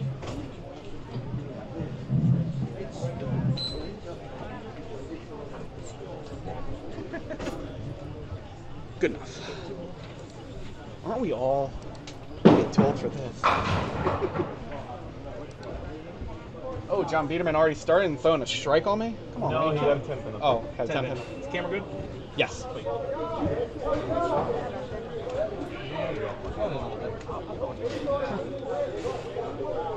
John Biederman. Oh, Matt Kruger. So spare in the first for John Biederman. All right, give me a second. We almost got this up. We're working, and boom, we're good. We're there. Hey Nick, you know tomorrow is Monday night. And you get the bowl with Colby. Yes. And Tom about. I just got the ball with Matt Kruger. This guy's unbelievable. I just want you to know Duke makes it to the title game next Monday, so I won't bowl, but Matt's doing something, so that's a win. Why don't we just take out for everyone? All right, Matt, see if he's got any more strikes left in him. You bet he does. Yeah, I guess he does. You bet. Throw in that. Okay, he's on the stream again. We got to mention it again. That comment. That comment is doing the dirty work today. That lovely pink and black. I mean, just watch that thing roll back. What a thing. What a piece of beauty is that? What a lovely orb it is. It's a comment. Yeah, he said it is. Chris Kruger said it was. Look, I don't care what it is. It's round, and he throws gigantic scores with it. Matt Kruger, strike in the first. Let's see if he throws another strike. Oh my goodness! Sure. I mean, that's what, 10 out of 14? 10 strikes in the last 14 boxes. Is this game even a challenge anymore? Sure that's not a 10-pin ball? That ball might weigh 8 pounds. That's why we need roll. Watch out for that bus. John Biederman got to do something here. And he is immortal. He is not immortal like Matt Kruger, so he drops 9. Fantastic ball, though, for the 6-pin. 19 in the first. And he's going to be trailing by maybe a mark. And FYI, the other match is Brian Santuccio Weaver and Jimmy Mulligan. That's on the right. Yes, that is being recorded on lanes 13 and 14. That'll be uploaded in the next few days. Biederman's got the 6-pin, and he's 2 great first frames. He's got a 9 spare and a 9 spare, 10-pin and a 6-pin converted, and he's trailing. Wow.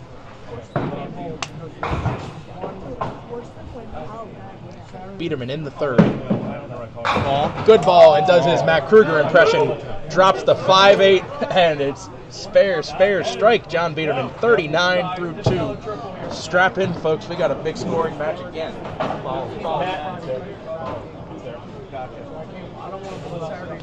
This score could go to the stratosphere. They keep this up. What a start. And both these bowlers have been bowling excellent. Yes. All tournament long. You got to think about just season-wide. Season. Oh, man. I'm going home, man. I'm going home. I mean, drop it in there again, will you? Oh, I'd love to see it. I doubt you right there. All the strikes were. I mean, Here we go. Matt Kruger in the 3rd, looking for the very rare opening triple. A little light. Why not? Light, and he's fine with that. Catches a break. 27 in the 1st, leaving a tricky triangle left side. That was actually my radio name. Left side. I like. If you're going to keep it PG rated, at least say wiener. Here, you can't say Wiener. At least say wiener so we can say you're referring to Connor. Yeah. Matt Kruger at the tricky triangle. Good shot. Oh, no, takes 2. 46 through 2. And has it for 10, 56 through 3. How hard is it to believe that Biederman don't have a star in this tour yet? It's pretty incredible. Yeah. And I mean, Matt either, but, you know, could just be a matter of time. I know, could just be a matter of time. Right. Today could be the day. It's down to the final 4. We got 3 people without a star yet. That's good.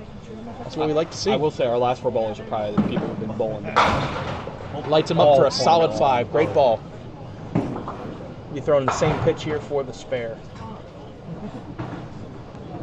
That 2nd strike was just ridiculous. I mean, Lane standing over top of those machines probably got hit with one of those pins. Probably took out 10 on the other 2 lanes too. Oh, gosh. If there were pins up on lane 9, he would have knocked some down on lane 9 too. That's just ridiculous power. At the 5. Yep. 66 plus He through called 4. spare. Haven't seen one of those in a while. There you go. That's what Scott Wogomuth feels like. 9 spare all the time. All right. Even though that was the most solid double you'll ever see, Biederman with a chance to take the lead. Double of his own. And hope, faith, and charity. You hit a little light here. You get the 5-pin in some corner. Plus, he gets his ball out on the lane, so if he doesn't have the time to get into the roll, it'll really deflect. 5, 7, 10. If he 7 counts, they are tied through 3. He 7 counts. All right. Well, I called that one, unfortunately. 56 apiece through 3. Outside. And a nice 9 out. 65 through 4. He's now down 1. Matt Kruger is up on a spare in the 4th. What a crazy start to this one, though. Biederman in the 5th. Great ball. Ooh. Heavy. 6-pin falls not quite into the 3. Take that break, though. That could have been bad. That could have been very bad. I think he's thankful for 9 there.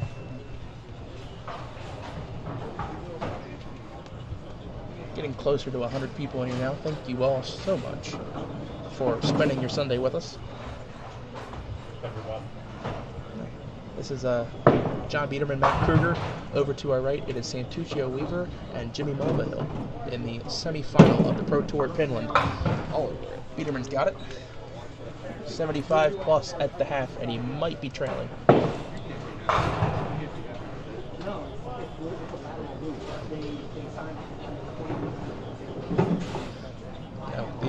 The pace we saw this morning, these are the matches we've been waiting for. Oh, yeah. Group C was a load of fun. You know, as a fan of bowling, too, these are the ones we love watching. Ooh. Matt just plastering the head pin, that time too much of it for 6 out the middle. 2, 3, 4, 6 to 2 and 2. He's been striking at will. Let's see if he pulls off one of those crazy spare shots. You may remember in September on Duck Pins Forever, he was making these unbelievable spares back to back. He made a middle rip and then the 5, 7, 10 consecutively to beat Matt Anastasi in that Pop Witten final. Oh boy, that was really lost that one at the bottom. Not expecting to see that. Lost that one at the bottom. He knew right away. He turned around and was like, what the heck was that, Matt? Just gonna clean up the wood. And only one, 7 out. So 79 at the half, and it is 75 plus for John Biederman. So now a chance that Matt is trailing after 5 with 79 at the half. He's on 158 pace. He could be losing.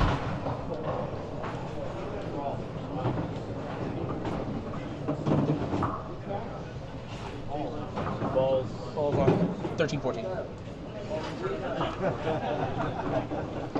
Matt Kruger in the 6th. Back in that pocket. No strike this time, but he catches it. He's amping up on it. He's amping up on that ball a bit. Yeah. I got it. All right. 8 count on that first ball. He's on and open, staring down the 4 and the 7.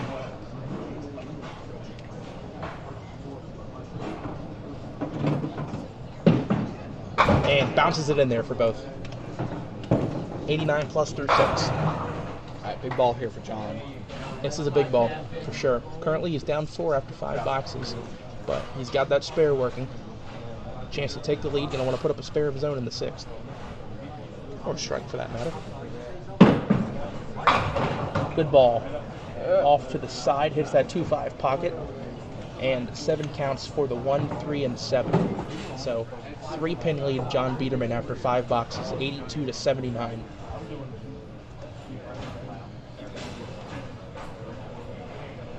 See if he can convert. Just leaks it out right. So again, momentum going to swing back towards Kruger. And gets one on the wood for 91.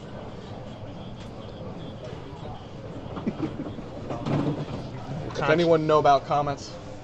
Look at that viewership. Yeah. Up just shot to 112. Thank you all so much for watching. We are getting down to the nitty gritty here. It's 4 boxes left in the semifinal, and then we're going to have the final match. Beautiful ball. 10-pin stands for Biederman.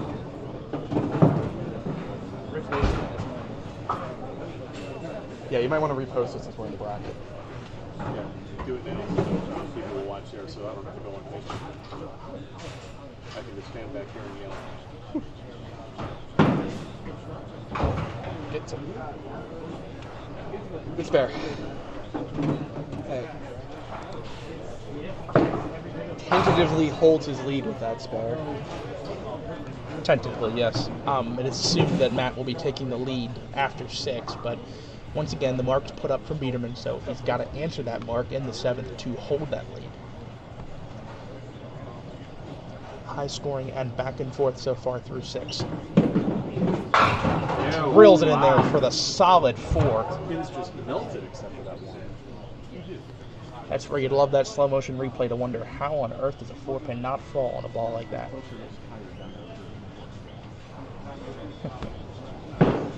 Tommy's also watching that ball. Tommy's also watching that ball. 98 through 6, 4-pin stands, and 4-pin is gone.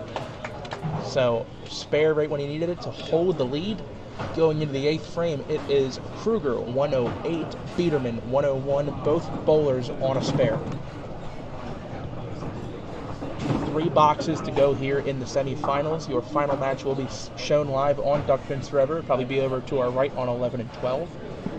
The other match will be the winner of Brian Santuccio Weaver and Jimmy Mulvihill. Jimmy Mulvihill, the only bowler from the north to make the final 8. And he's still alive in the final 4. Matt on a spare. And another solid 9. Totally melted except for the 1. This time the 7 stands. Jimmy got scared off. Shot that inside and didn't carry. 6-pin went around. I saw that.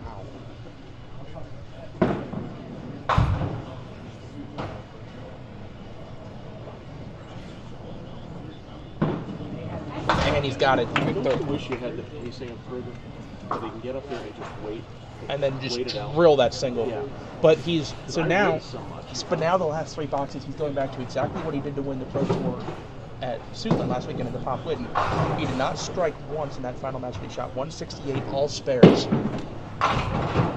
Biederman gets a great break. A little flat in that 1-3 pocket. 7-pin gets tripped out late. He's got 58. I see 57 through 6 for Jimmy. Wow. I've not seen that go here this weekend. There's a lot of shots I haven't seen. And Biederman slides by the 5 and looked good. Yeah, there's a lot of shots. And that's going to be costly. That's going to be very costly. So is that wood. 119 through 8. That was a big one.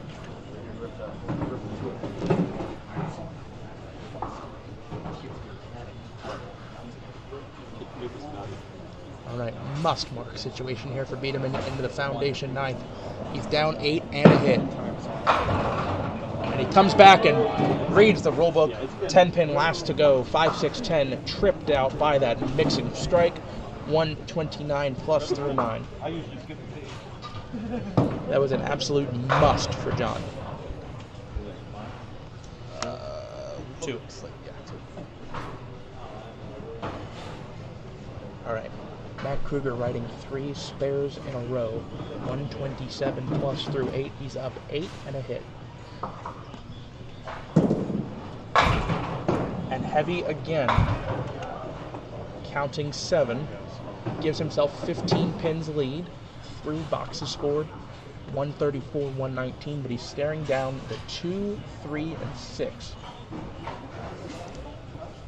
A little bit tougher shot than the 2 and 1 is.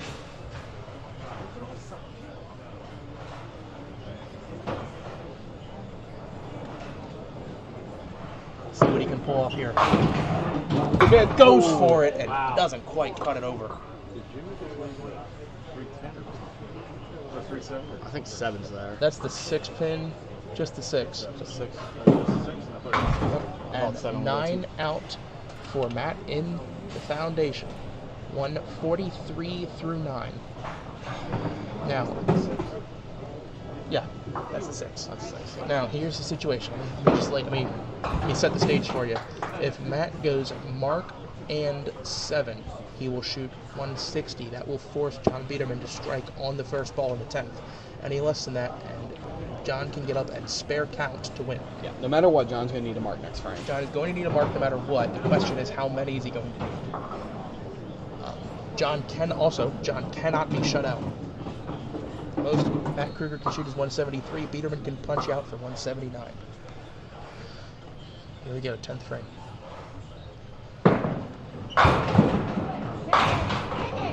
Heavy hit and a good break for 9. The 3-pin stands. Gonna need to bring this one in. Yeah.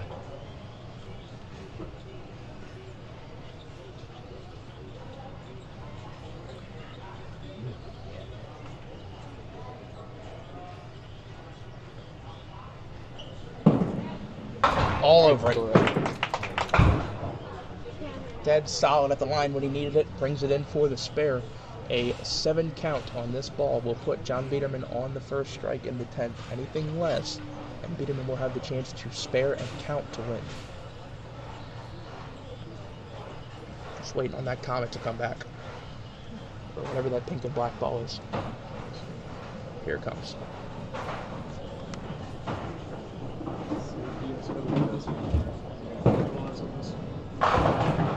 You're going to get a good break. That's what you're going to get. Got 8. This ball right here for Matt dictates how the 10th needs to go for John.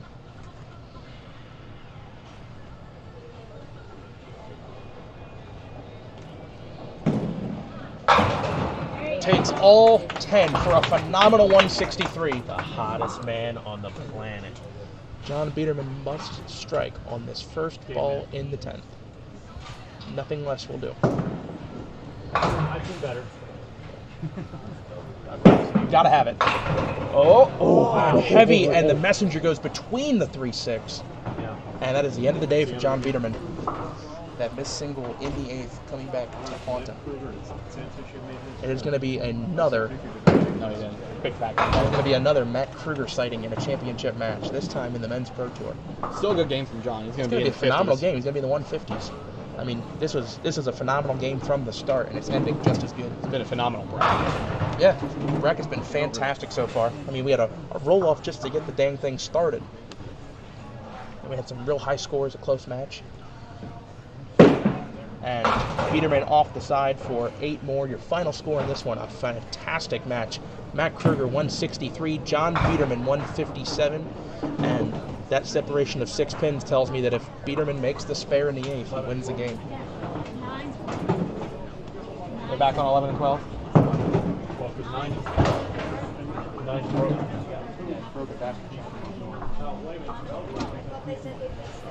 I'm not sure. Hold on one second. Hey Wayne, are they going to use 9 and 10, or are they going over to 11 and 12? They can use 9 and 10. Oh, okay. Sweet. One second. Alright, we'll turn them on. Oh. Hey, let him know 9's off in the back. Okay, 9's off in the back, it looks like.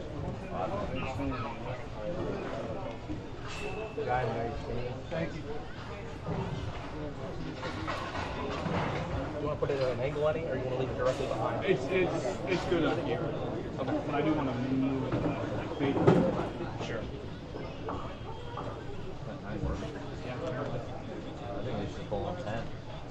No, do not put that bad juju on me, Ricky Bobby. Big. Start claiming all your winnings on your taxes. Big moment here. Look at this. Santuccio Weaver 3-9 at 105. Jimmy shooting 1 more pin. If he gets wood, it's 104. 105, 104. With a frame to go. Yeah, they got a tight game over there. Low scoring, but just as close. All right, so Matt Kruger will be back for our next game. I mean, what a just solid game that was. That was. All the bracket games have been excellent. I can't ask for anything else. I hope 228 and 163 is the last 2. That's 391. I hope all of you out there are happy with the games you've been seeing so far. And if you like it and you would like to see more, please donate to the Ko-fi link down in the comment, down below the video. It helps pay for some of the equipment that we're trying to get. Oh, excellent! What a ball from Jimmy. Drop the hammer? Yes. So Brian was up by 1 pin, but now Jimmy is throwing a strike. Jimmy just do So, just an item of note. I know it doesn't count because of the format, but Matt's last 2 games are 391, which is 1 pin higher than the current 2-game world record of 390. But these games do not. These games. I was a part of history, is what you're telling me. Cool. I don't believe these games can be used as. I don't as think world record. so. Yeah.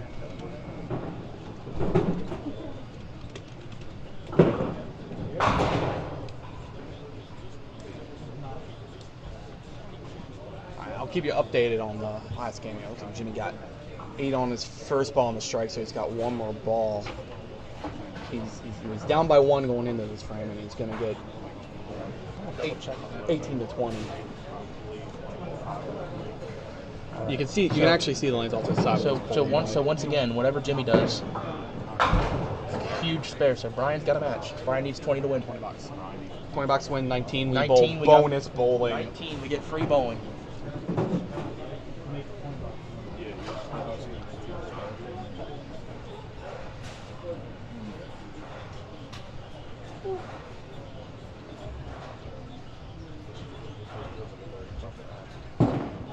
Oh, that one way right. Beats the corner for 3.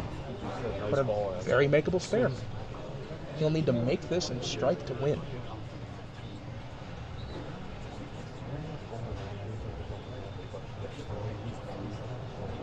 How about this? What an errant shot that was. Let's see if he comes back. Yes, he does. Okay, here we go. Brian Santuccio Weaver has beat the corner for 3 and come back and made it for the spare. He needs 9. 9 to tie, 10 to 9 to tie, and a strike on this final ball to get himself a spot in the championship match. A much lower scoring match than our other one, but this is right down to the final ball. here we go on lane 14, Santuccio Weaver meeting a strike for the win. Off the side, and it's only 8. He loses by 1.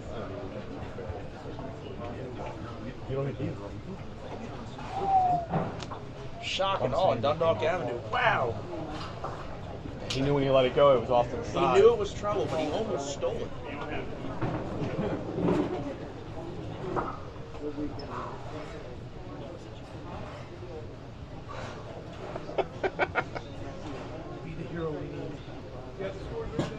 All right. You all have the scores? Sue, you got the scores? Okay. Yeah, get the scores 24 to 23. So our final will be Jimmy Mulvihill versus Matt Kruger. Looked under a rock. Okay, our final match will be taking place on lanes 9 and 10 against Matt Kruger and Jimmy Mulvihill. Matt Kruger defeated John Biederman 6.63 to 157, and Jimmy Mulvihill defeated Brian Santuccio Weaver 124 to 123.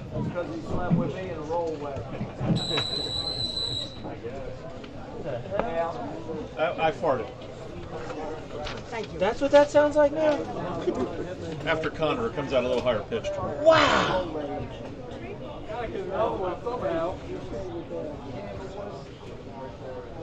Should be a good match here. Well, let's hope. All right, so no, I was just making sure that does not count. You getting on the commentary? I'm getting in. Nick, you want to get in the middle here? I will.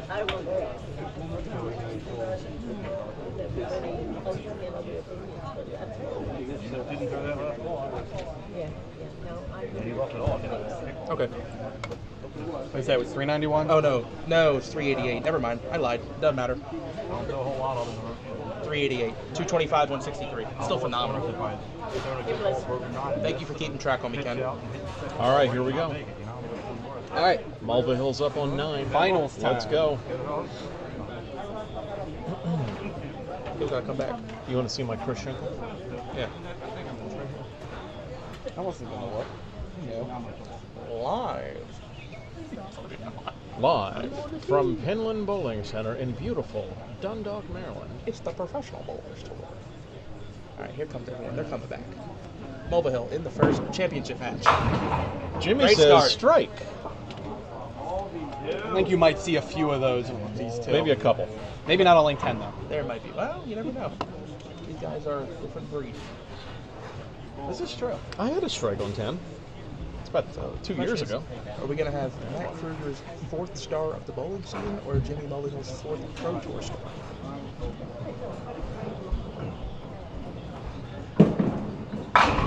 Ooh, good break. Roll that 2 out.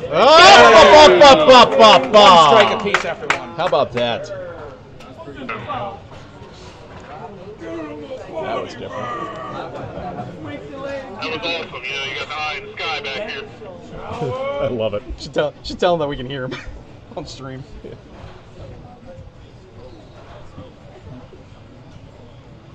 All right, that was a boring start. 10 apiece. 1 ball each. You want to fish Kruger's? Or does he have it? Yeah, there it comes. That's right. On the way now. Gracias. I take. Hey, you know what, Ken? I take that for 3-2. You're right. I'm having a bit of a struggle lately. That's just phenomenal scoring, though. Look at what he's averaged today. Yeah, I don't think I hit that for 3 at Walkersville the other night, actually. Here's Kruger in frame 2 here. Matt for the double. Good ball. That's beautiful. That 10 pin is well. That was even better than the strike. So they, Barons was telling me he was sitting on top of the machine when he threw a couple there on down 3 and 4, and the machine just shook. Oh, I believe the it. Sherman just shook. Yeah. Sherman was in fear. I mean, he was threatening the back wall. That ball might have just kept Might have hit right my through the car. bush. At the 10 pin. No. Oh. Did you hear it, Kruger? Awesome. Gotta stay focused. Got him at 10. 29 through 2.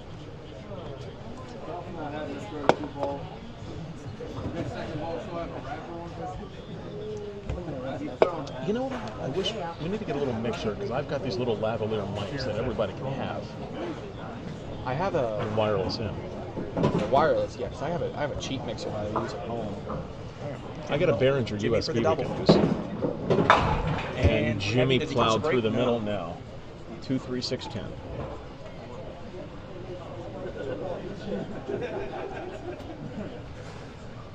Yeah, I am working on getting. I think a new mic is probably the next thing I do. This thing's nice. It's actually surprising how good it is. Yeah.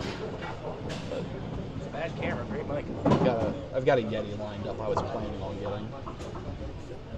I actually. Oh, look at Jimmy! Wow.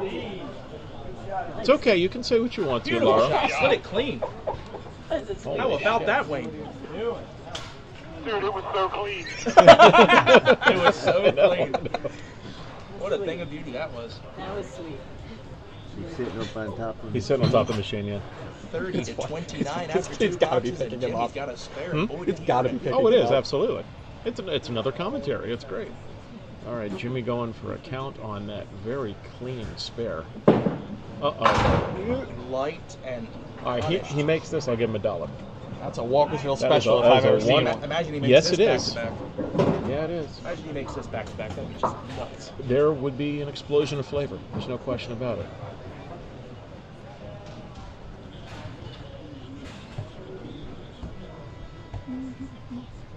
Here we go. 4, 5, 7, 8, and 10. Uh-oh. And 4. He tried. You see it hit the top? Yep, hit the mat up there. Yep. 5, 10 still there. Up 6 after 2 boxes, 35, 29. Hey, Button.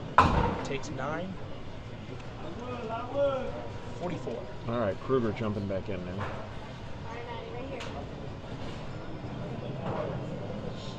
What an unbelievable shot that was on the rim. Slide that pin directly sideways.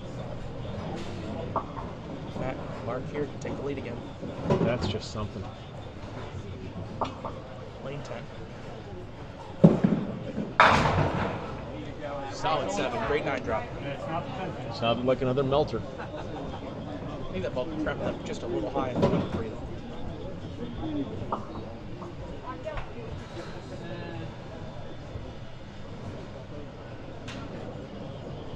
All right, going for the 7 here. So he gets time to get to that ball to return.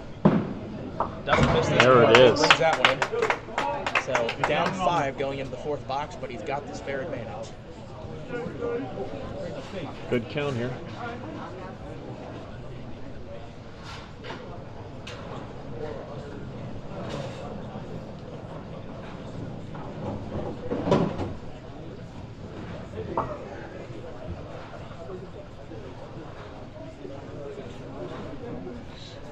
All right, Kruger going for a big count. For the big count. You bet! Much like that. 5 off the wall. It just melts the Another pen. strike for Matt. Let's go.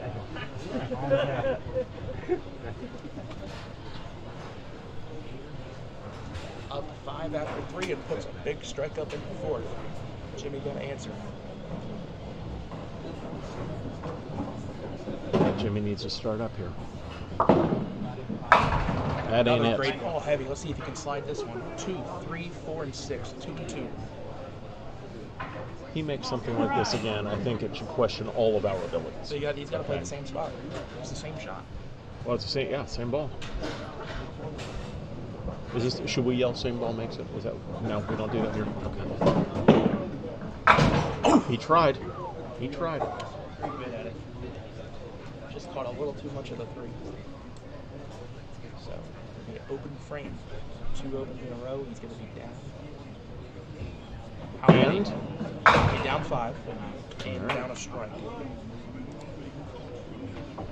Tough break there. 2, 3 frames. Actually, hit the head with every frame. He's got a strike, a split conversion, and then 2 more splits.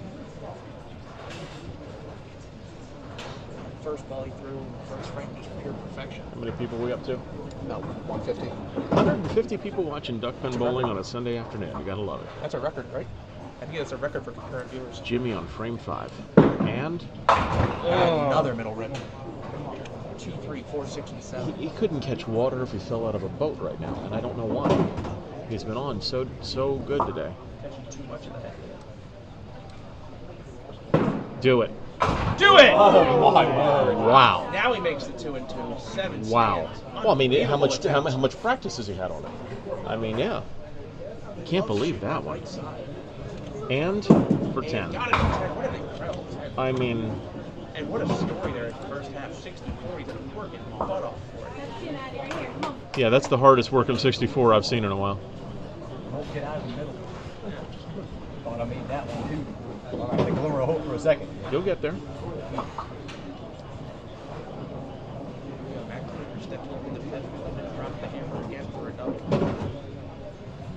And what does Matt say here? Hello. I mean, I'm not a betting man because I'm a good Christian, but I knew that was going to happen. I think it's. I would have bet the Is there mortgage any on bowler in all forms of bowling in better form right now? What a No, nobody else. fantastic mix there. That pin came screaming across the deck. One more time, Austin. Can we get an That opinion joke was from funny Wayne on when that you one? used the. Get a what? Get an opinion from Wayne on that one. Did you see that one fall? That's fine. Push the ball. We were just looking for your opinion on camera after you were on top of the machine for that one. I actually took a video of it. I'm going to send it to you. Can't wait. All right, here goes Matt. I'm going to say another one. In the third, double, fourth, and fifth. See if he catches it. Do it again. To really open this game up. But look at that confidence when he's up there. Bam. Oh. Solid 6. He got the old C block on that one. Pass interference. As soon as this ends, call him back there and tell him to come up front right away. Okay. Are you okay? That's for the presentation. Oh, okay. Yeah, It's making sure there wasn't a gun in the bar or something. All right. Matt Kruger, 78. Staring down a 6-pin. And there it All is. strikes and 9 drops so far. You know, he said, Wayne said he's going to send a video of the last one up here. Yeah. That was sick. I mean, look, there's a lot of paper up there. Let's not count Jimmy out yet. There's a lot of paper there. Absolutely. He's going to be plastering that. These guys haven't missed that. I mean, but he has to do something right now. Ball. Great ball. Twist in there. Oh. Big Roll butt. up. His bottom ain't big enough. Roll it up. And the 5 stands. Great ball. I've never seen a cat keep score before. Meow. Meow? Meow. Sunday sweater.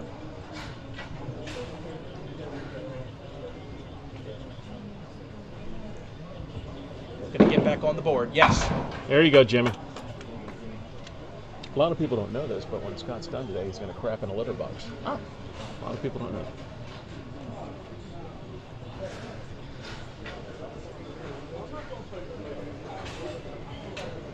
Yeah, it's because Nick's standing a little further away. I invited him to get closer, but he doesn't want to be close to me. He says I smell.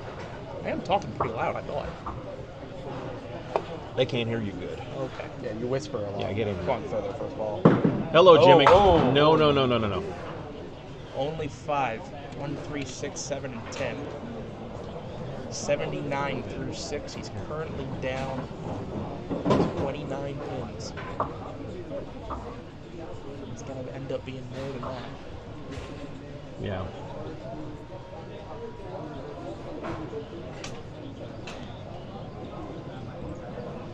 Going for it. Just creeps up on Damn that it. pin Wow. again. Hi, Jackie.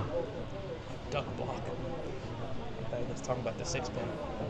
And Wraps around the 6-pin for the 3-10, 8 out, 87 through 7. Just another tough break there. Off the side that time, just a bad count. So Jimmy can get to 177 here. Kruger is sitting 108. Ready with the spare working. Looking for 5 marks in a row. It's been all strikes and 9 drops so far. How about another? And there's another one. I mean, look, Nothing to it. when it's your day, it's your day. Nothing stops you when it's your day. The resume this season. There is literally no bowling. This is just ridiculous. In the world, any form of bowling better for him right now. No, not at all. It's not even close. No, you look at 10 pins right now. Even Belmo ain't this solid right now. Tier performance. Yeah. I mean, just absolutely lights out when the camera's on Sunday. He had to resort to the 9 spares sooner, but today he's just dropping nukes. Bold statement, Cotton. Come on, let's see another 200, man. Drop one in there again. Up on lane 9. 5 marks in a row, looking for his first or second double of the championship. Get in there. Oh, now take another one. Damn it. Just incredible. Beast mode. Unbelievable. All right, Matt. Nothing to it for this guy. Hey, Matt, what's it like having hair? Sort of. All right, come on, Jimmy. Finish one. And Jimmy says, oh, Jimmy's there, another one. Hey, take a bow. Everyone gets one. Oh, take a bow.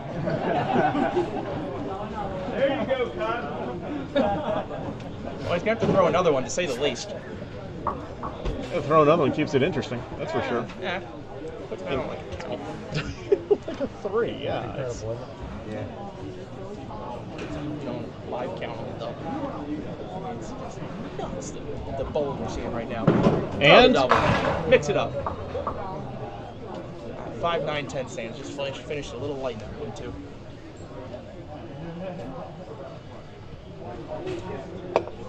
So Jimmy's now sitting 160 something. Remember, except the 5 off the side and the 7. Jimmy's been all over the head. Absolutely. Well, I think he had to try something different. Right, and Because unfortunately the didn't head end up pin was working out not for working for him at all. him. Good try. I actually made that once this weekend. I mean, but look at the phenomenal start there. The strike and then that beautiful slide of the middle rim. He just couldn't get off. Couldn't get off the front of that head pin. Yeah, when he stayed on that head pin, that did it in. And Matt just put the foot on the gas. Matt, his last 6 boxes is going spare, 9 spare, double, 9 spare, double. Patterns would say another 9 spare. I'd love to see a triple. Oh, absolutely. Match is actually already won. He's already shut him out. Matt Kruger going to win his first Pro Tour start. Do it again, Matt.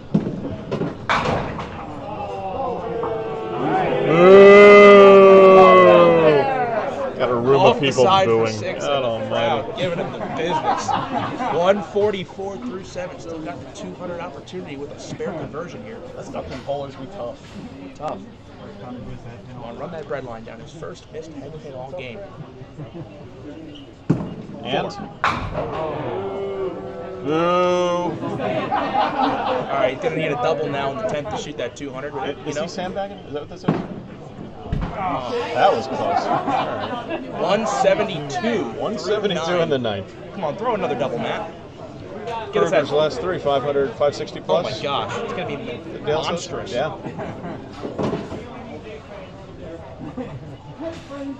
Oh, that'd be a house record in Mount Airy. He's currently 560 through 3 for the last 3. He's got 560 and 29 boxes.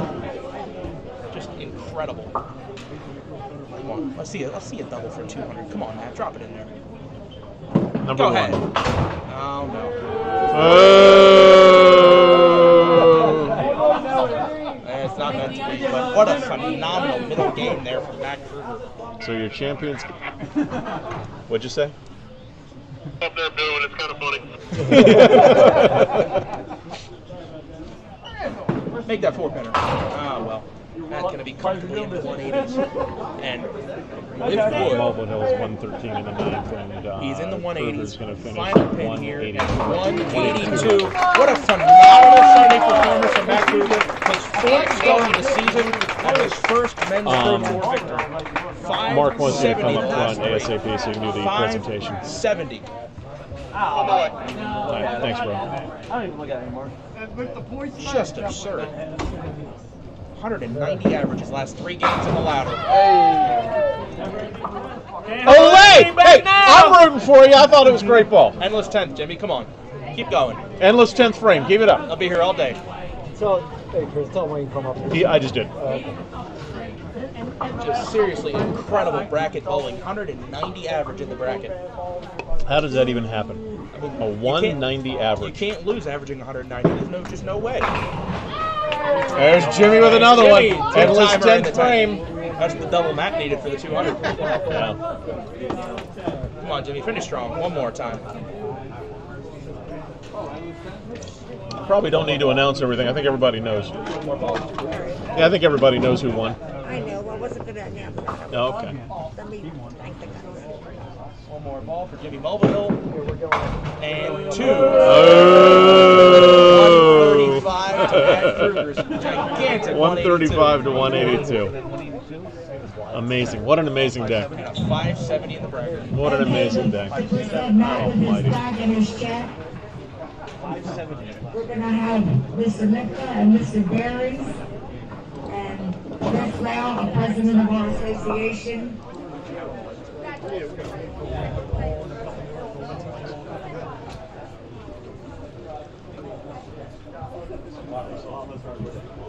We'll keep the stream on through the awards ceremony, guys. Once again, I'd like to thank Pinland for hosting us again. These guys have done a wonderful job. A big hand of applause for Pinland.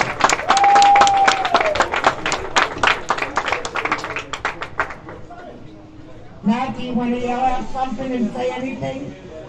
Yeah. Hard work! Hard work!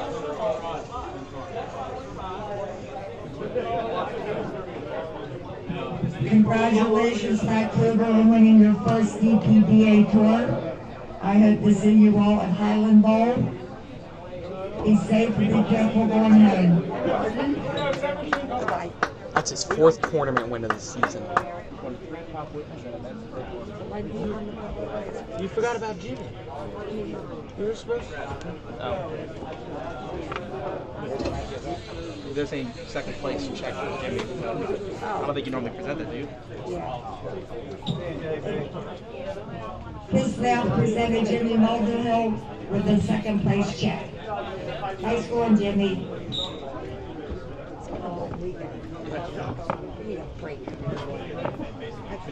All right, everyone. Thanks for coming. Thanks for watching. Stream held up well. I'm going to have to thank Mark for letting me borrow his laptop. Hold on. Here. Mahoney. Yeah, I have to thank Mark for letting him use his laptop so I could stream because some moron who shall go unnamed just unplugged it. unplugged it. Kind of forgot. Whoa. No, you guys can still hear us. Is it okay? Yeah, that's fine. That's fine. You guys can still hear us here. I'll even turn that off. Here, put it on us. There we go. There. Yeah, thanks everyone for tuning in. Yes, that was awesome. Anything else I'm forgetting? Definitely check out that Ko-fi link. I hope you all enjoyed that as much as we did. That was simply sensational. Best bracket that we've had so far. Best bracket yet, and just unbelievable firepower and just destroying the pins. Yeah, so I'll have the videos that we had on the backup camera. We'll have those cut up and eventually put up over the week at some point. We never stopped that recording, by the way. Did you stop it now? No, it's still up there. Oh, I think it's still over there recording. Yeah, it is. Oh well. Anyway, guys, thank you. Thanks, guys. Appreciate it. Yeah, thanks for letting me borrow the laptop, man. No problem. I'm glad it actually worked. Yeah. You were able to get it working.